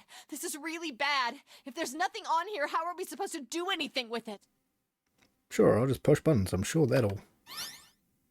Oh god, what is this? At least it's on there. What's on the screen, What is though? this? What's up? It looks like some sort of puzzle. Let's get a bunch of numbers and letters scattered across a 5x5 grid. Numbers range from 1 to 8. Do you think that if we solve this puzzle... The incinerator will stop? Yeah. Well, we can hope, right? Alright, puzzle, how do you work? Goddamn voice again. Incineration will begin in 13 minutes. Shit, 13 minutes. Can we really do this? Heart feels like it's gonna pop. My heart was pounding like it was about to explode. I stared at the puzzle on the screen. I'm sure I had to solve it somehow, but I had no idea how. My connection to Jumpy had been gone for a while. His mind was gone. I couldn't get any more information from him. But the seconds ticked by as I stared at the screen, completely lost. My cheeks felt hot, as tears poured over them. Then I heard a voice. Hey, what are you doing? It was muffled. I turned around. Pressed against the window in the entry, in the entry door was a face. Frightening, evil face. Oh god. It was Honker. How long has he been watching me? Don't know what to do? He was yelling, but his voice was still muffled. Simple, really. But I suppose I might as well tell you. Just solve the puzzle on that machine. His laughter was muffled by the door, but it still tore at my heart like the claws of a vicious monster. Bit my lip and glared at him, struggling to hold back hot tears. You a terrible person! I hate you! Oh my! How could you call a gentleman such as myself a terrible person? That's not very nice. I'm quite fair. I don't use tricks or play dirty, you see? I've even left you a way out. A way out? Didn't you hear me? All you have to do is solve that puzzle. Do that, and you can stop the incinerator. What's the point of stopping it? You'll only capture me and make me do this all again. I'm not going to listen to you. If you're goodness, haven't you listened to anything I've said? I told you, I'm a fair man. Huh? If you solve the puzzle, the verification function of the red will in turn activate. If this experiment is to deliver valid results, there must be a chance of success. If you succeed, you will escape. The verification function of the red? I remembered. Before he left the room, he had scanned 2 bracelets into the red. Ah, so you do remember. Right now there are 2 numbers in the red. The first is 1, and the second is 3. Say, Akane, what's your number? I look down at my left hand. 5. I ran to the door with a 9 on it. Grabbed the red and put my hand against the scanner panel. You really aren't one for listening, are you? I've already told you, didn't I? Once you solve the puzzle, the verification function of the red will activate. In other words, if you haven't solved the puzzle, you can't enter your number. What kind of fool are you? Why are you doing this? You could never understand. You don't know what it's like to spend every day surrounded by monkeys. Huh? Now start the experiment. Solve the puzzle. I can't! I don't know how! Of course you don't. Isn't that the point? You understand, don't you? Access the morphogenetic field and find the solution. I can't! Then you'll die. You'll burn alive. It's gonna be quite hot in there in a few minutes. I imagine it'll be very painful. Horrible laugh echoed across the room, and even after his face disappeared from the window, I could hear it. Incineration will begin in 10 minutes.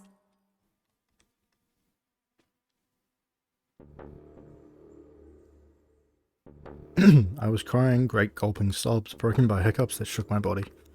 I was terrified. I could feel my fear pressing down on me like a tremendous weight.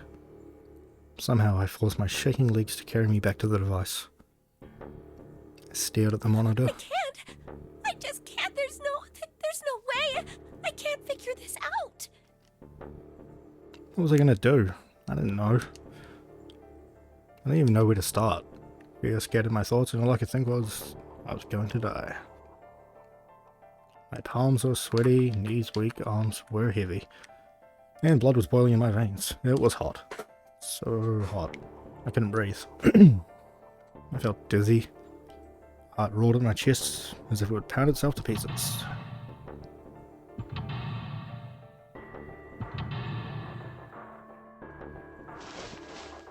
I reached into my pocket, wrapped my hand around the thing I'd come back to get. The doll Jumpy you'd given me. At least I had that. I held it tight with both hands and prayed. Help me! Jumpy! Help me! Help me! Help me! Jumpy! Jumpy! Jumpy! Please! Help me! Jumpy!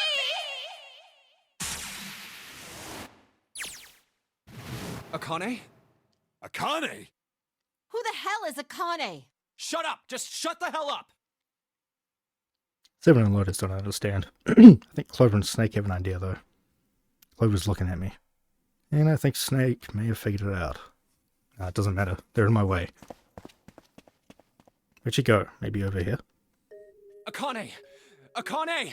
Can you hear me? Akane! Say something! Fuck. Something broke our connection? I swear I just heard her. Shit. Akane! Answer me! Akane! Jumpy? Spun around. Heard a voice. His voice. I looked around. He wasn't in the room, of course. But I'd heard it so clearly, like he was right there. Jumpy! Screamed as loud as I could. Akane! Jumpy! That's her. She's there. And that means... Akane! Akane! Are you in an incinerator right now? Yes, I am! How did you know? Couldn't believe that he knew that. Now I understand what Santa meant. There's only one way to help her. You were brought here to help my sister, to save Akane. I think I get it now. Incineration will begin in 7 minutes. Chubby, we don't have time! As quickly as I could, I told him that I had to solve the puzzle in order to stop the incinerator. Got it. And I do. I get everything now. At last, I finally understand what all of this means. I know why the Noto game was held today. I know why we were kidnapped and brought here. It was all for this moment. All of this was planned out to lead to this one moment. My god. It's insane. Can't believe it, but there's only one possible answer. June is 0 is Akane. She recreated the history of the future that she had a glimpse of 9 years ago. She tried to save herself that way 9 years ago. Well, she's trying to save herself right now. That means there's only one thing for me to do. Even if this is all some sort of insane plan, I will save her. I will save Akane. I must save her no matter what. Incineration will begin in 6 minutes. The voice reminded me of how much time I had left. Yeah, I know. Just hang on, all right? I promise I'll get you out of there. I'm not gonna let you die. I promise. So don't worry, all right? Just give me a few minutes, okay? Okay. My voice shook as I answered. It was hot in the room. Felt like my heart was on fire. 6 minutes or not, my heart burned with... Okay.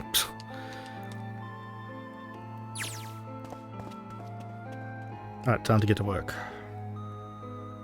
Snake talking to them about something. Whatever, doesn't matter. Get out of my way. Hey, what are you... Just trust me, okay? Sorry, Lotus, I didn't mean to snap, but there's a lot more at stake here than your pride. Apologize later, alright? Now, let's have a look at this thing. Got numbers all over the grid. I think the panels are out of order. So I just need to switch these out. Staring at it isn't going to accomplish anything. Just have to try it. Think of what I did all those times before. Oh god. I'm gonna do this on my own, with my own mind. I'm gonna solve this problem. Oh god, am I? Am I really going to solve this? I don't even know where to start.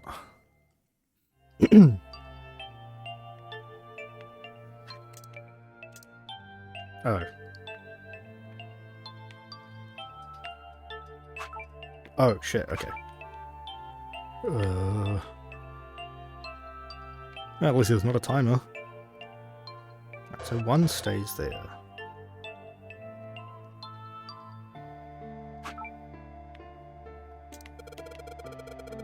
When I first hint, numbers appeared in empty spots on the grid. They're all single digits. I get the feeling the numbers change when I switch out the yellow squares. Square at the bottom. Why does it stay blank when I press hint? Square at the bottom.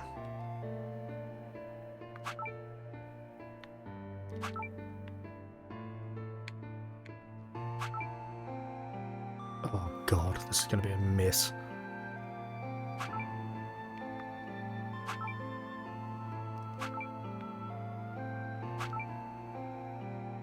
No pressure, yeah. All the pressure.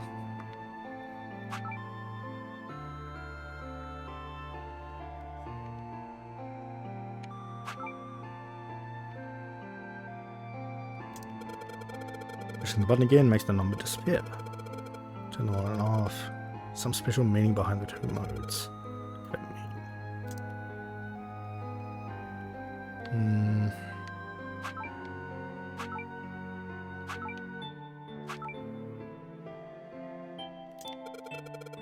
When you flip the handle off, all the empty spots look like the one in the bottom right. Does that mean they're supposed to match? Maybe I need to make all the numbers in the squares the same. If I switch out a yellow square, the numbers in that show up in the hint change too. Looks like all the numbers are affected by adjacent squares. Oh god. Switch out 3 with 5. The hint number is increased by 2.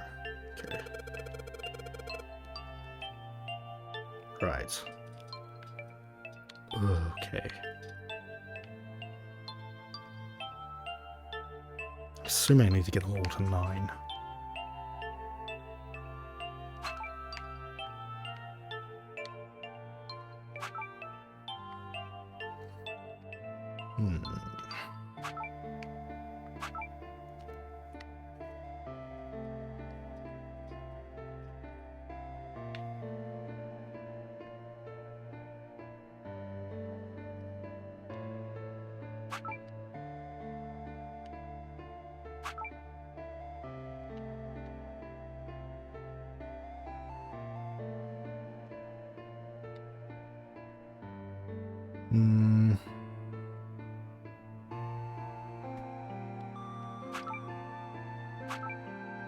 Nope.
Displays what chasing yellow squares outside.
Where's my pencil and paper?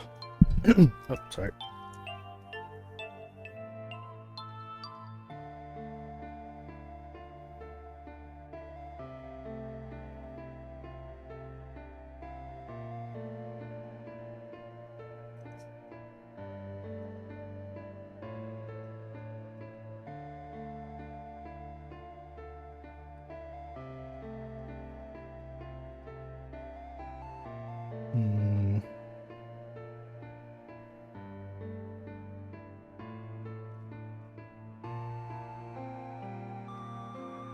Okay, so what letters do we have? 0. Oh, not 0. O. R, A, S, W, S, P, D. Okay.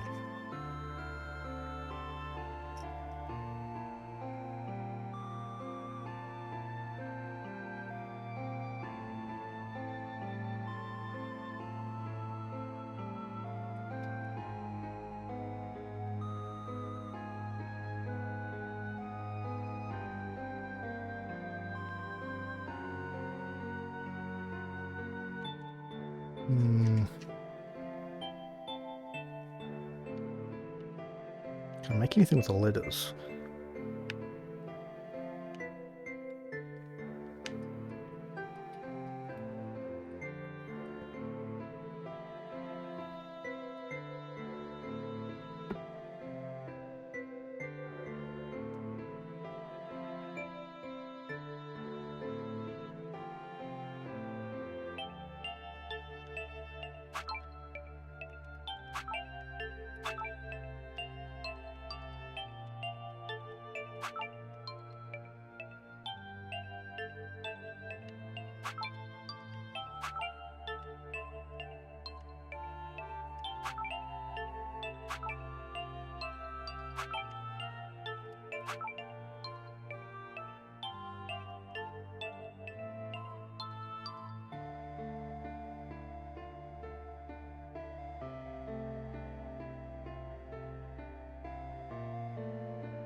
You know the word already, Khan? You're so clever. Wait a second.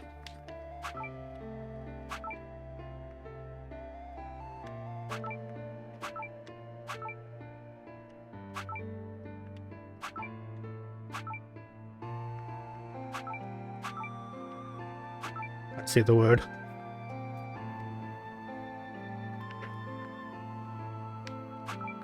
Oh god.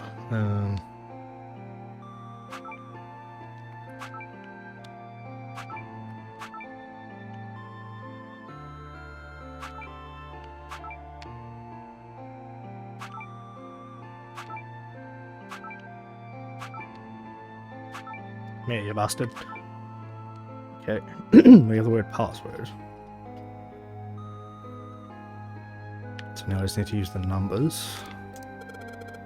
Add the numbers, but there are letters here too.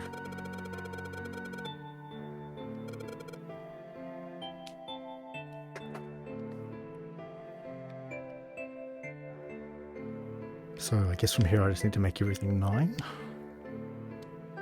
Oh god, this can be annoying, but...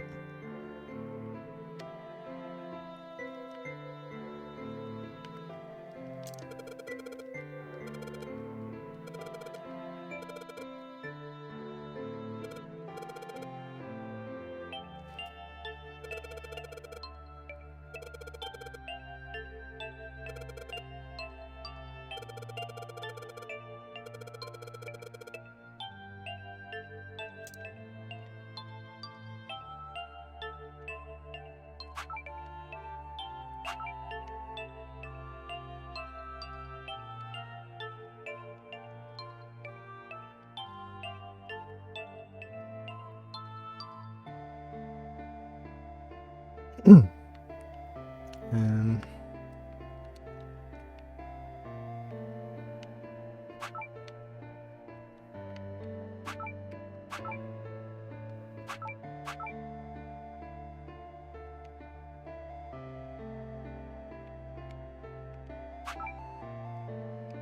so I can't swap them this way, that's annoying. Okay, reset. See if we can actually think this through.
Ah.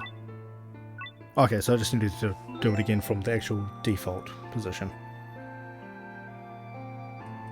No, okay. The password's what, 9? Hey!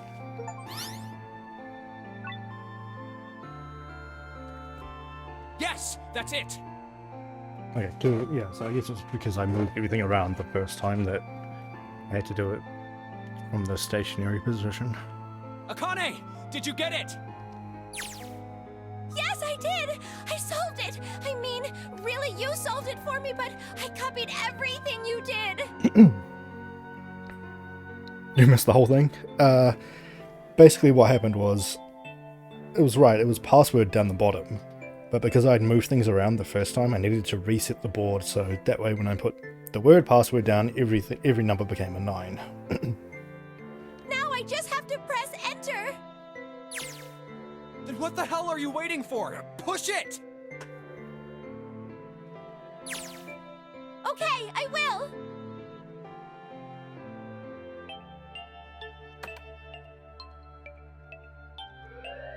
Emergency shutdown command has been confirmed. Yeah. Incineration system has been disabled.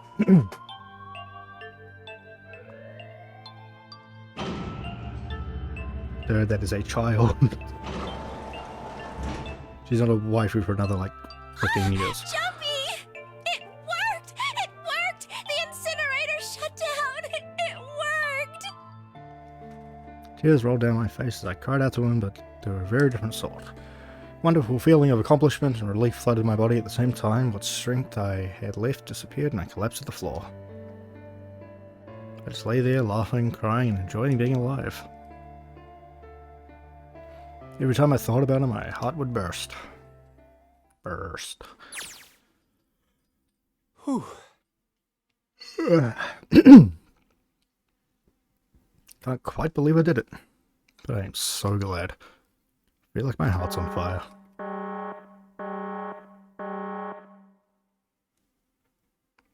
No, I don't have time to be thinking about that kind of shit. I need to tell Akane. Akane, sorry, but things are kind of busy over here. I'm gonna have to hang up now, okay? You're gonna have to hang up. You were just trying to cancel me. Okay, fair. Oh, of course, that's fine! Wiped the tears from my eyes and nodded vigorously, even though I knew he couldn't see. Ow! Bit my tongue. Then looked over to the corner of the floor. There were 2 bracelets he had left behind. Girl, get the hell out of there. Now. Well, Seven and Lotus don't look particularly happy with me. Not a very nice look to give someone who just saved your lives, guys. Junpei, are you... Okay. Shut it. Right, okay. So maybe they have a reason to be pissed off. So what if I haven't pressed the enter key yet? Alright, nothing holding me back now. Here goes. Wait. Incineration will begin in 90 seconds. What? It doesn't sound like it's stopping. What the shit? Why isn't it stopping? Does this motherfucker change the answer? I suppose because he doesn't know the answer. Just hit it again, and again, and again. Yeah, it's not working either. The alarm's still going off. What the hell is going on? Got all the right numbers in the right boxes. It's perfect. So why isn't it working? Incineration will begin in 60 seconds. Wait, of course. Ah. That's what the numbers that showed up after the puzzle mean. So I was right, he did change the answers to be 8, so we could get out. 2, 4, 5, 7, 8. Snake, Clover, me, 7, and Lotus. Then door 9 is actually door 8. Yeah. It's not even a number. What? It is hidden, but an exit can be found. Seek a way out. Seek a door that... Holy shit. Of course. Then you just have to put the right number into the red, and... Incineration will begin in 30 seconds. Run, guys! Get to the door! Run! Oh shit, oh shit, oh shit, oh shit, oh shit. Not much time. I sure hope they can just trust me on this or we are all fucked. Alright, no time to explain, just go. Verify your numbers on the red. Verify? Who? What combination? Everyone. All of us. We all need to verify. Why? You really think this is a good time to ask questions? Just do it. Hurry, hurry, hurry. Incineration will begin in 10 seconds. 9, 8, 7, 6, 5, 4, 3, 2. Central gate has been opened. Incineration system has been disabled.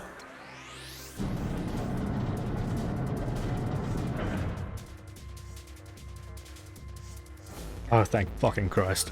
Look, no time to be happy. Time to go. Hurry! We've only got 9 seconds before the door closes. Go, go! Come on, guys, move it. Okay, they're all through. Move it, Junpei. Just in time. Safe, or kinda safe. There goes the door. Oh, don't calm down yet, you're not done. Still gotta find the dead.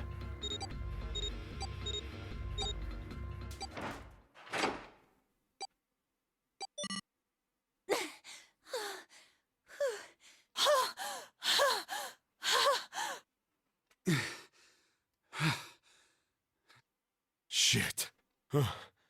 Looks like we made it, huh?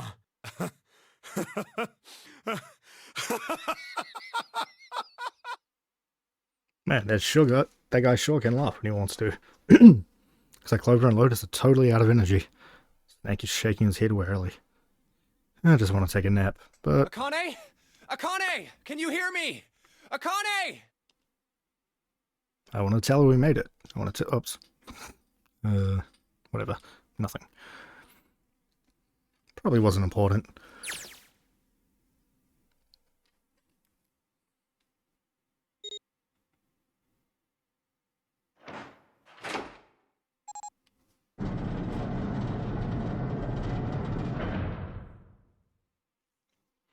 The door opened. Standing in front of it was my brother. Akane! Oi! Cried his name, even though my voice was almost gone from screaming, and I leapt into his arms. Oh, oi! Akane! I buried my face in his chest and cried again. Cried and cried. The steady thump of his heart in my ear made me feel like I was home. Its beat was almost like a lullaby. I wrapped my arms around him as far as they would go and held him as tight as I could. Just to be there felt like a miracle. I hadn't felt the warmth of another human body in what seemed like an eternity. I just wanted to stay in his arms forever, but I couldn't. And when I passed through the door, my bracelets had begun counting down to death. I leapt away from him and looked around. The door had already closed. I spotted the dead only a short distance away. Took me only a moment to get to and scan all the bracelets. I left the ones Hongu had dropped on the scanner panel. That was it.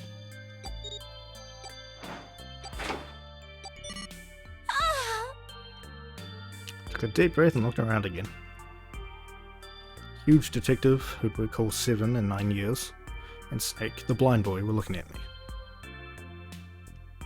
They seemed to have been utterly stunned by my sudden appearance. Their eyes were wide and their mouths hung open. Let's get out of here. If we don't book it, we might run into Hongo again. He was right. It's time we got moving. The mention of Hongo seemed to jar 7 and Snake out of their surprise, and they nodded. Took off running up the spiraling stairs to freedom. Time for more running. If they can get us out of here, no wonder we're running so hard. Heart's beating so hard I can barely hear. God, I can't wait to breathe really air again. 7 talking. Hey Junpei, can I ask you something? What's up? That door, the one with the 9 on it. Why'd it open? Yeah, all 5 of us verified our numbers on the red. 2 plus 4 plus 5 plus 7 plus 8 is 26. That makes our digital route 8. It shouldn't have opened. That's not like you, Lotus. I thought you would have figured it out already. Huh? Why? Because you were the person who taught me about the idea of bases. Based? Bases? Yeah. what are the two numbers in base 2? 0 and 1. How about base 10? That goes from 0 to 9, right? Then how about base 16? 0 through F. After 9, it starts at A and goes from there. B, C, D, etc. You're right. In other words, A in base 16 is 10 in base 10. B is 11, C is 12, D is 13, and so on. So, what about it? You don't get it? What if we keep going with that pattern? What if you go way past base 16 all the way to base 27? Base 27? Yeah. Well, the numerical digits are the same. So, I guess you'd add alphabetical digits. E is 14, F is 15, G is 16. H is 17, I is 18, J is 19, K is 20, L is 21. N is 23, O is 24. Yeah, and? What comes after that? Q. Ah. 26! And what does that mean? That wasn't a 9 on the door. It was a Q! A fucking lowercase q! Yep, that's pretty much it. I guess to put it another way, you could say that it was a 9 in base 10, but a Q in base 27. Time for more running. God, my thighs are killing me. So any moment now I'm going to tear a muscle. Feels like every single cell in my body is dying for air. And every breath I take is a chore now. Feel like my lungs are going to burst. Maybe just a short rest. Nope, can't stop. Don't have time. Come on, legs. Can't be many more of these steps left. Let's run. Run like a bullet down a rifled barrel. Like a tornado cutting through a sea of clouds. Oh my god. You have to say everything so poetically in your brain.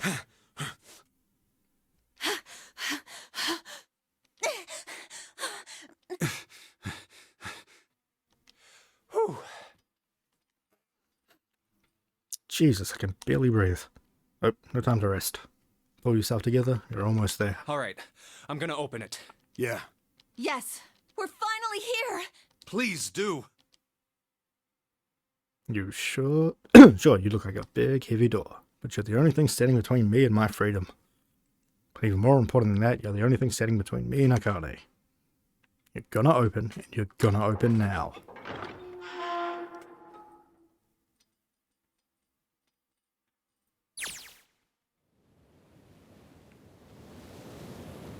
Felt a hand on my shoulder. It was Santa's. Gave it a small, reassuring squeeze. I was so happy I felt like I could melt. My heart was at peace. And not only because my brother and I were back together again. Oh, this is Akane's version. Thanks to the huge detective, all 9 of us who have been kidnapped. We're finally able to escape from the gigantic.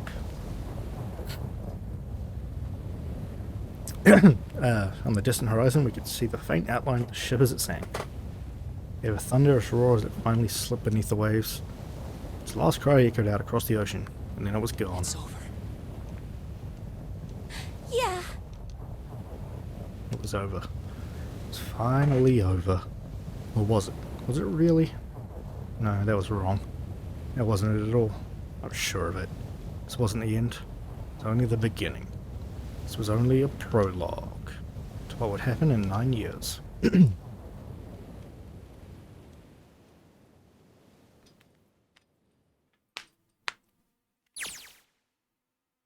Yes, finally. Yeah.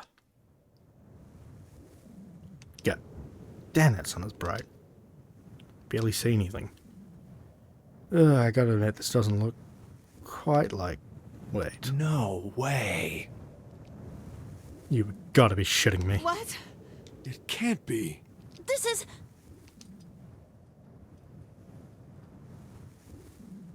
Aha! It's the facility. Oh yeah, because the real ship sunk 9 years ago. This is the building in the Nevada desert. the mock experiment building. It's the end of Portal 2. My god. This whole time we were in Building Q. Sure enough, that's a desert out there with mountains all around it. Hello there, son. Boy, am I ever glad to see you. I don't think I've ever been so happy to see a sunrise. Huh? Did I just hear something fall? Yay. Right, our bracelets. I guess I never really got a good look at the underside of one of these. Let's see what's inside of you. Just a little electronic chip, like in an ATM card. That's it. There's nothing else. Nothing that even looks like a detonator. There was never a detonator to begin with. Figures. Jumpy!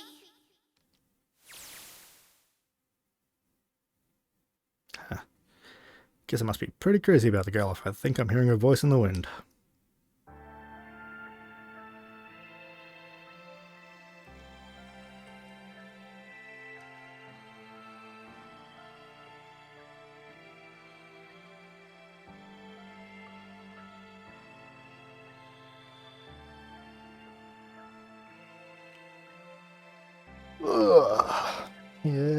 Yeah, we did it.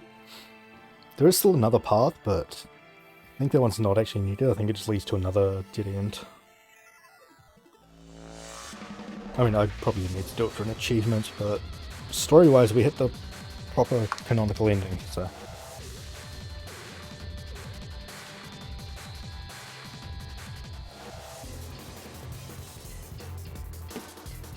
Seemed like a satisfying conclusion, yep. Everyone is still alive, so that's a win. Well, pretty much everyone is still alive. All the main people. Yeah, we got the canon ending. Yeah, the other one I'm pretty sure just leads to a dead end.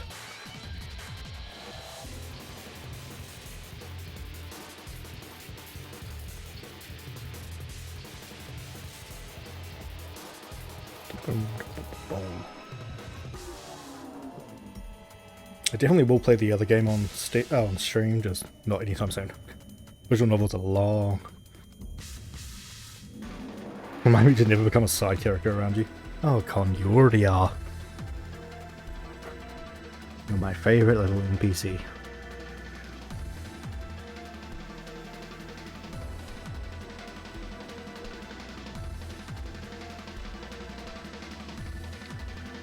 I always thought the sequel was better. Just because there's better characters and the puzzles are...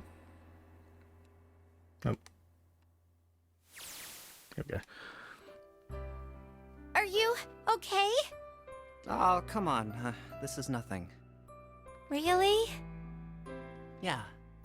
You don't look okay. It's just before the end of elementary school. Jumpy and I were sitting next to each other on a small hill looking down at the town as the sun slowly set. How does it look then?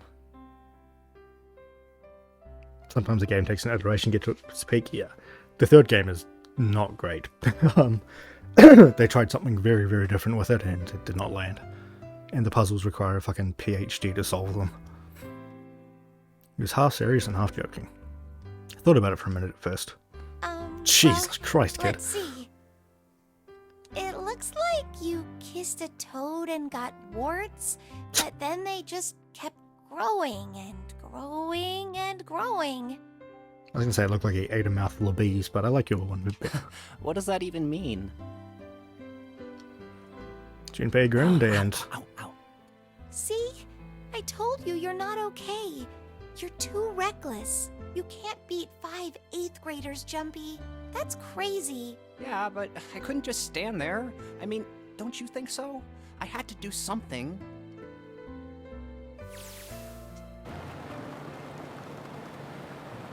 Look at the look at the Nevada desert go past. An SUV, this thing is a pretty smooth ride. Sure was nice of someone to leave it for us outside the building. Keys in the ignition and gas in the tank. Almost like it was a prison, you know? Anyway, we jumped in and now... here we are, screaming across the desert. Lotus is over there in the passenger seat. Snake and Seven and I are all squeezed into the back seat here. Still can't believe we let her drive. Woohoo! This is so fun! This is so awesome! Driving is so great when there's nothing around, and there's no speed limit. Hey, Clover, watch those bumps, all right? This car jumps even a little, and I think I'm gonna get crushed to death. Hey, shut it. I can't help if I'm big, all right? Suck it up. Why don't you drive, Seven? Why don't you drive, Snake? I'm a cop. I ain't gonna break the law. He doesn't have an international license. Yeah, but you could have sat in the passenger seat. Oh, hell no. There's no way I'm giving this seat up. And Clover, there's no need to slow down. The car Santa and June are in should be somewhere down this road ahead of us. Yeah, I saw some fresh tire tracks going out. There's no doubt about it. Then we've got to hurry if we want to catch them, don't we? Still don't know what happened to Ace. I don't know if Santa actually killed him or not. Sure thing. Or if they just kidnapped him. I don't know. I imagine they probably just killed him somewhere. Oh, shit. She doesn't have to drive so fast. Man, I didn't even think a car like this could go this fast. Sure throwing up a lot of dust.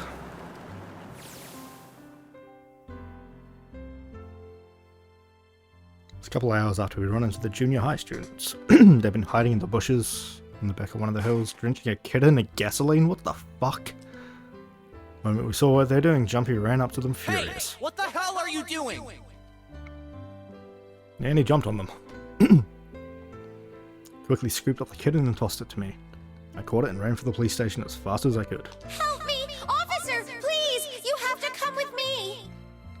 Policeman and I headed back to the hill.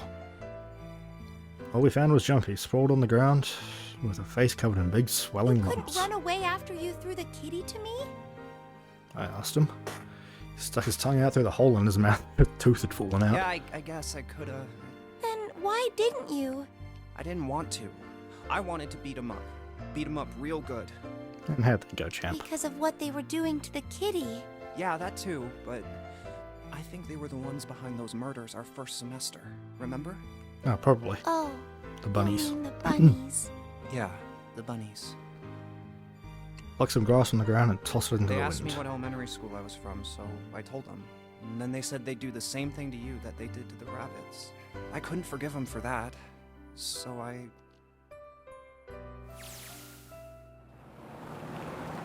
Hey, there's still some stuff I don't get. Of course, they probably don't know any more than I Like do. Ace. Well, I guess I should say Gentaro Hongo. Why did he create the Nonary Project? Anybody? Why don't you ask him yourself? Well, yeah, I guess I could. He's still in the trunk, I assume? Oh, that answers that question. Yep, he is. Still tied up. I'm assuming with his mouth taped shut. His eyes just look empty, no emotion. Looks like he's just given up. I wonder if he even cares what happens to him anymore. Hey, were you listening to us? Yeah, go ahead and try to pretend you weren't, you old bastard. Get that tape off your mouth. Come on, I know you were. Answer me. You could at least look at me when you talk, man. I only wanted to see the faces. Human faces. I thought if I could gain the ability to access the morphic field set, then perhaps I could see faces. By peering into people's minds, you could understand how they were processing the expressions of others. That's it? Yes, if you want to put it simply. But if you are looking for a more philosophical answer, I could supply that as well. You see, the human collective consciousness... Thank you. I think it's enough out of you, pal. Time for the tape to go back on. All right. So what's your second question? You said there were some things you didn't get, didn't you? Well, somebody's level Well, my nosy. next question doesn't really have anything to do with you two. This is for you, Seven. It's about the whole Alice thing. What's the deal with that? Well, you see, 9 years ago, after I escaped from the Gigantic, I kept going after Hongo on my own, hoping I'd catch him when he finally slipped up. During the course of my investigations, I learned a lot more about the Gigantic. I also found out about Gordain and Alice. You're not really answering my question. Was there actually a girl who wouldn't melt at room temperature? Sounds like Congo has something to say. Alright, fine, I'll let you talk, but you gotta behave. What? Alice doesn't exist. 9 years ago, I found Alice's coffin behind the library on the bottom deck. There was nothing in it but the root of a peculiar plant. My research determined that it was a member of the genus Mandragora, of the family Solanaceae. I was able to extract a particular alkaloid from it. I used that extract to create Soperin. Its creation was a tremendous boon to my firm. and we group. Nope, tape goes back on. Shit, this is gonna go on forever. Tape's going back on. The rest of my questions can wait a bit. Now, I think I'll just enjoy the ride.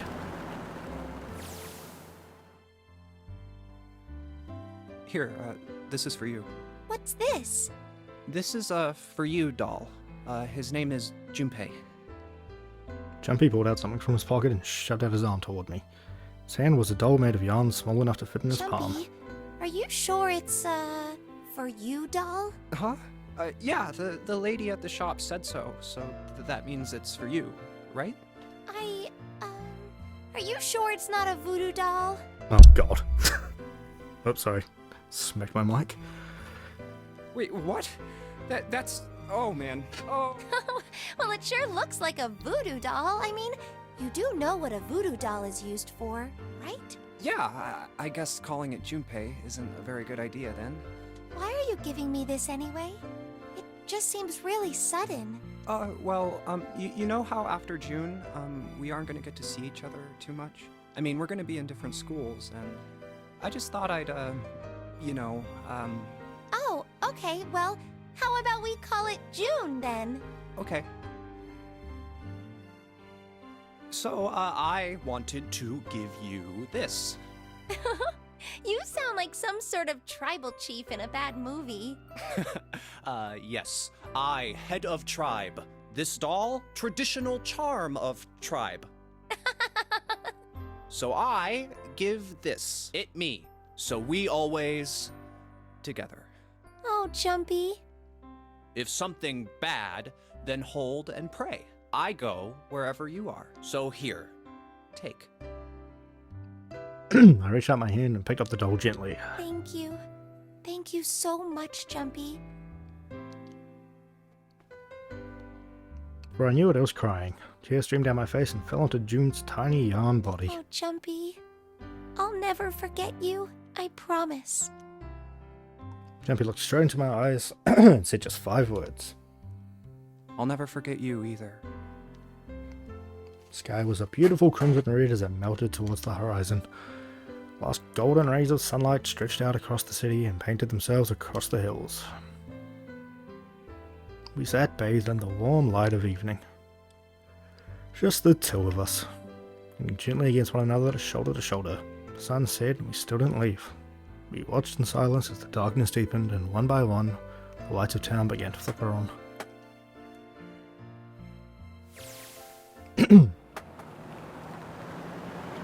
There's still one thing I don't get. To be honest, it's the biggest mystery as far as I'm concerned, and also the only one that's really important. It has to do with June and Akane. 9 years ago, she died in the incinerator on the Gigantic, but she's still alive now as June. But how? Because I tapped into the morphic field set and saved her 9 years ago? Alright, let's say that makes some kind of insane sense. If I did that, then how do I make sense of what Seven remembers? Snake makes sense, he's blind. He couldn't have seen her body anyway. But Seven, he said he was sure he saw it.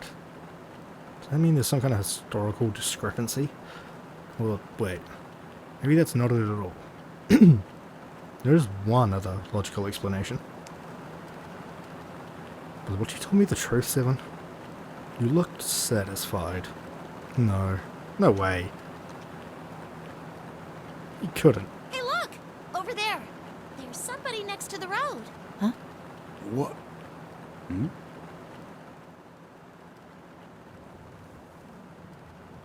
I do remember this part. We found her.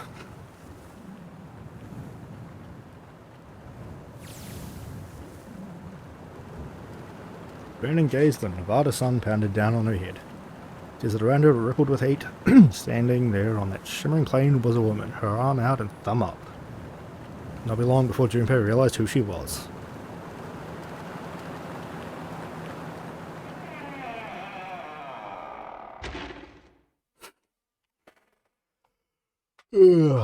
Alice. We did it.